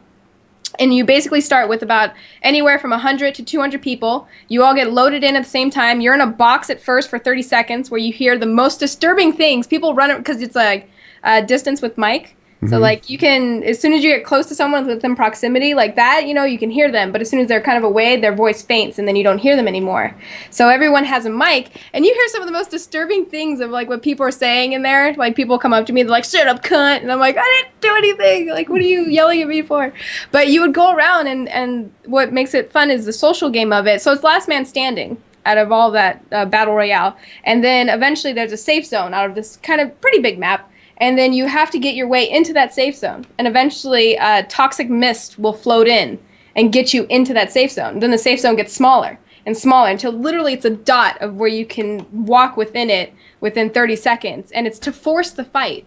So you can't just camp and you can't just stay still. And it's up to you to choose whether you want to team up with people. And there's cars as well, so you can travel faster. And that's about as intricate as it gets. And you just want to be the last man standing. So for me, I find it a lot of fun because I'm like the naive person that like, let's team up, and they're like, okay, and then you turn your back and they're like, pah, and they're like, haha, and I'm like, oh. So, It's like Hunger Games.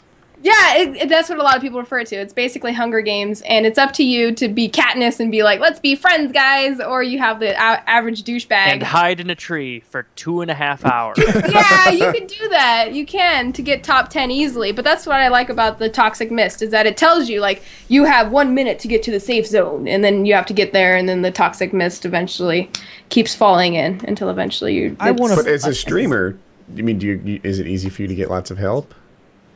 Yeah, they do. Well, they stream snipe you, and they can be assholes and come and kill you instantly because there is a location as to where you are. A lot of people hide that so that people can't do that.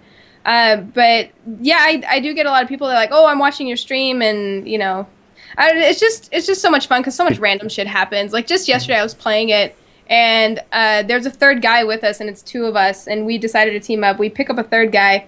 And then I'm like, oh, I ask red or blue. I'm like Matrix or something. I'm like red or blue pill. And if they pick the red pill, I kill them, which is totally fucked up. Don't team up with me. But yeah, and then if they say blue, I'm like, okay, I'll let them pass. And everyone in my stream's always like, kill him, kill him. Like they always just want me to kill whoever I meet. So the third guy, I asked him while the other guy was looting ammo.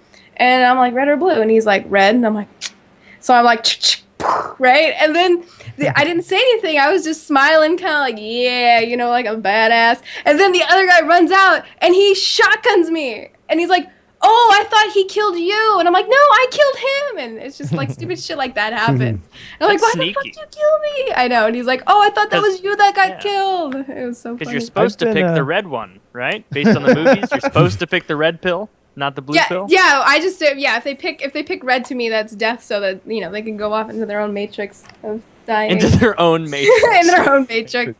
But I'm like, it's Good funny. rationale. You see the personality of the person. That's why it's fun to watch those streams for me, because you can see like some people literally kill everyone they see on site. But for me, I'm like the naive person that believes in people. Like, Me too. Yell at me. Doesn't work out.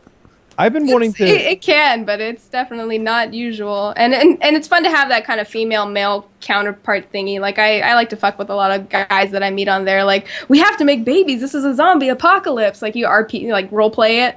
and stuff. So it turns out to be a lot of fun. I find that the most interesting game to stream as of late because it's more about the personality of the person. Otherwise you can watch someone who is skilled, but it's so boring because they could just sit in a bush and then get top 10 and then fight their way out of it. You guys should try it. I played I played a good bit of DayZ. I don't know how to. It is DayZ, yeah. That's what people refer to it as, DayZ. But I've been wanting to play DayZ Overpoch for a long time and play it well because I love what I've been watching. What's his name? Frankie. 1080p on PC. Frankie on PC something close to it. in 1080p. I think I've been watching his Overpoch videos and they're excellent. And it's like a half-hour video of him just fucking around with his buddy, kind of cruising around the map and just being, they see somebody, they kill them, or they befriend them. You never know which way it's going to go, and it's based off of DayZ, but the Overpoch mod gives you a whole... Oh, it's actually it's Arma 3. That's what they were playing. They were playing Arma 3 Overpoch. That's the latest rendition I guess, and that looks really slick because they've got a whole... economy system built in with coins, and you can sell the weapons you loot off of people, and there's vehicles and base building, and looks like a lot of fun. I've been wanting to do that, but H1N1 sounds fun too. H1, How much is it? H1Z1. Z1. H1N1 is the what is that? The flu virus thing. Yeah. It's actually an alpha, and it's $20 to get into the alpha, which is very strange because usually it's like you get into closed alphas or closed betas. And it was originally Sony Online, but they sold it. So Sony Online sold, and now it's another company picking it up. But they still update it. It's a great game. I've never played, to me, I'm a little bit of a gaming snob. I like difficulty, and I like there to be a decent storyline and a combo system and stuff like that. So when I started playing H1Z1, I was just like, this got nothing to it. It's super bare bones, and I'm like, oh, dumb. My trash talking is pretty good, I know. So when it came to the battle royale setting and realizing how it's more of a social aspect game, that's when I was like, this is actually fun to play. Based on that. But sometimes I call it the running simulator, because you'll just be like, get to safe zone, and you have nobody with you, and you just have to get to safe zone. So you put on your num lock or whatever you want to call it just to run, and you just kind of sit there, let yourself run. So, but I seen people do that with DayZ, where it's a whole, they actually have a fight club thing to it too in DayZ, where they have the two people fight it out to see who survives and becomes part of the team. It's weird. I like those games. We played a ton of DayZ, and I gotta say, I really, really fucking hate it. It's it's funny. He got super addicted to it, and it was always awful. It was always awful. It was like the worst drug ever. It's very addictive, and it sucks to do it. Like you're always thinking about how much fun this could be. Like you know what? I just watched a new video. This is gonna be great. First, we all gotta meet up. All right, so 2.5 hours will pass, and finally we've all met up, and we're all alive, and one of us has a gun with bullets. We're dead half an hour later.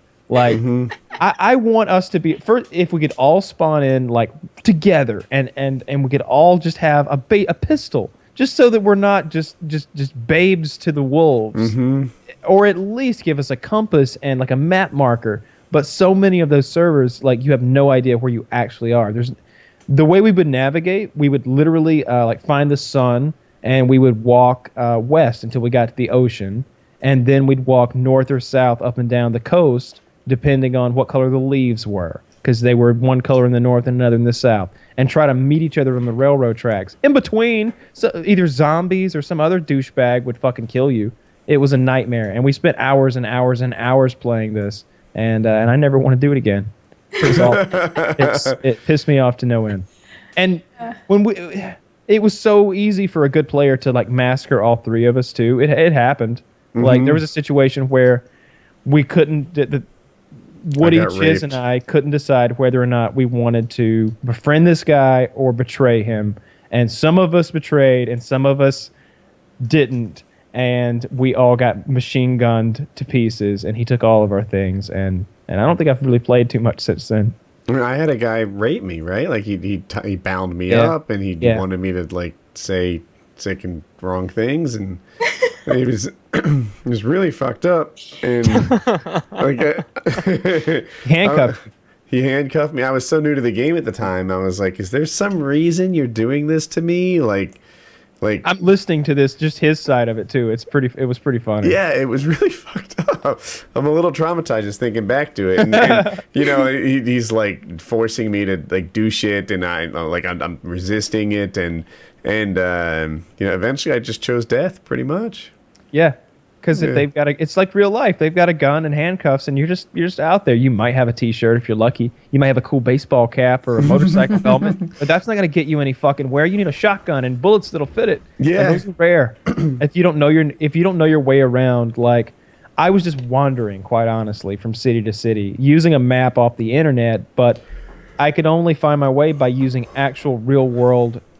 Virtual world road signs. So I'd see a road sign like 12 kilometers to a Russian name that I can't pronounce or read because I don't fucking read Cyrillic. And you'd get there and just match what the name looks like to like an online map, and then maybe you could navigate. But I was just wandering from building to building looking for weapons, and I don't think I ever got a gun with bullets in it ever. Really, ever? Maybe once, but I think that Chiz's killers gave it to me. Like there were these two guys who killed Chiz, and then like I wandered upon the scene, and they gave me Chiz's gun. Like, yeah, I was able to find guns with bullets a couple of times, but it just seemed like I was never that alpha guy. And the hitboxes are so bad that I don't even if you had a machine gun, I feel like it would have been a challenge to kill someone. Yeah. That's the normal. H1Z1 has that in the normal setting when it's only like there's PvP, PvE, and then Battle Royale. And the PvP one is where you be more and like you have hydration, you have stamina that you'd all have to worry about and eat things and act more like a person in that sense of having to survive. And that's the same way of like having to meet up. And it's weird because it's a game that essentially has no point, right? And the only thing that makes it fun is the social engagement and what people decide to make of it. So I hate when they put too much shit in those games where it's like, oh, you got to manage your hydration, you got to manage your fucking hunger level, you got to eat enough fiber and shit regularly throughout your time here. I hate that. Just let me play a game and not worry about just expiring because I didn't drink enough. DayZ was supposed to be a zombie game. Like that was as they built it, or the guy built it. That was like his intention behind it. Of course, it's really the zombies are just a minor little backdrop. Like they're part of the map almost. It's really a social interaction game. Yeah. Yep. Yeah. In Overpoch, the zombies are barely even relevant because people pull out like tricked out 45 pistols with silencers on them, and they're just like, and the zombies are gone, and no more zombies are attracted. And there's crazy weapons. I saw a guy with like an M107 Barrett with explosive ammo, and he's shooting choppers out of the sky. And they were doing the crazy stuff. I guess there's one helicopter that you could use in the game that's meant for towing stuff. So they attached the helicopter to a pickup truck that had like a ton of the truck has a lot of health, so even no matter how high you drop it from, it won't explode. And so the helicopter's flying with the truck suspended beneath it, and there's two guys in the back of the truck with the M60 machine guns just shooting people on the ground as they fly around. That looked like a lot of fun. But there's no way I'll ever have that much fun playing that game because it'll never happen for me the way it does for them. It never goes that way. Well, and it's essentially to these people that go around collecting all of the best weapons in the game, and they control the game almost, right? How do they sit there find that stuff so effectively? Like, I played. There was a guy who was just making loud explosions as a way to attract idiots nearby, like me. And I'm like, how'd you get that much dynamite? I've never even seen dynamite in the game, and you're wasting it on the off chance that someone hears it and wanders. Well, that was DayZ, and I was confused about that. But in Overpoch, there's a whole economy where you're building up coins like money, and you can go to a safe zone that's been built there where there's a whole economy. You can buy vehicles, you can buy weapons, and all that stuff. I want to pay to win DayZ. I swear I would give a couple bucks to like get some weapons and then be able to play. Don't be that guy. Fuck it, that's what I want. I want pay to win DayZ. Yeah, just dude. Because I've got $5. Someone hook me up. Because you don't want to play a survival game, and neither did I. I wanted to play the social interaction first-person shooter game that I had seen in played out in videos where people are just. It seems to me in my favorite Overpoch videos from YouTube that it's a guy and his buddy. They meet up and they end up in a scenario where they're being sniped at or they're under fire, and they have to use teamwork and maybe smoke grenades and explosives and counter sniping and stuff like that to outflank the enemy, outthink the enemy, and it's fun because you're playing against people who know what they're doing, and there's a whole dynamic there that's interesting to watch play out. And I keep wanting to do that, but to no avail. I mean, I've paid money on those servers. I can never get an admin to come on and give me the things that I paid for, so I just gave up. My dream will never come true. It's over.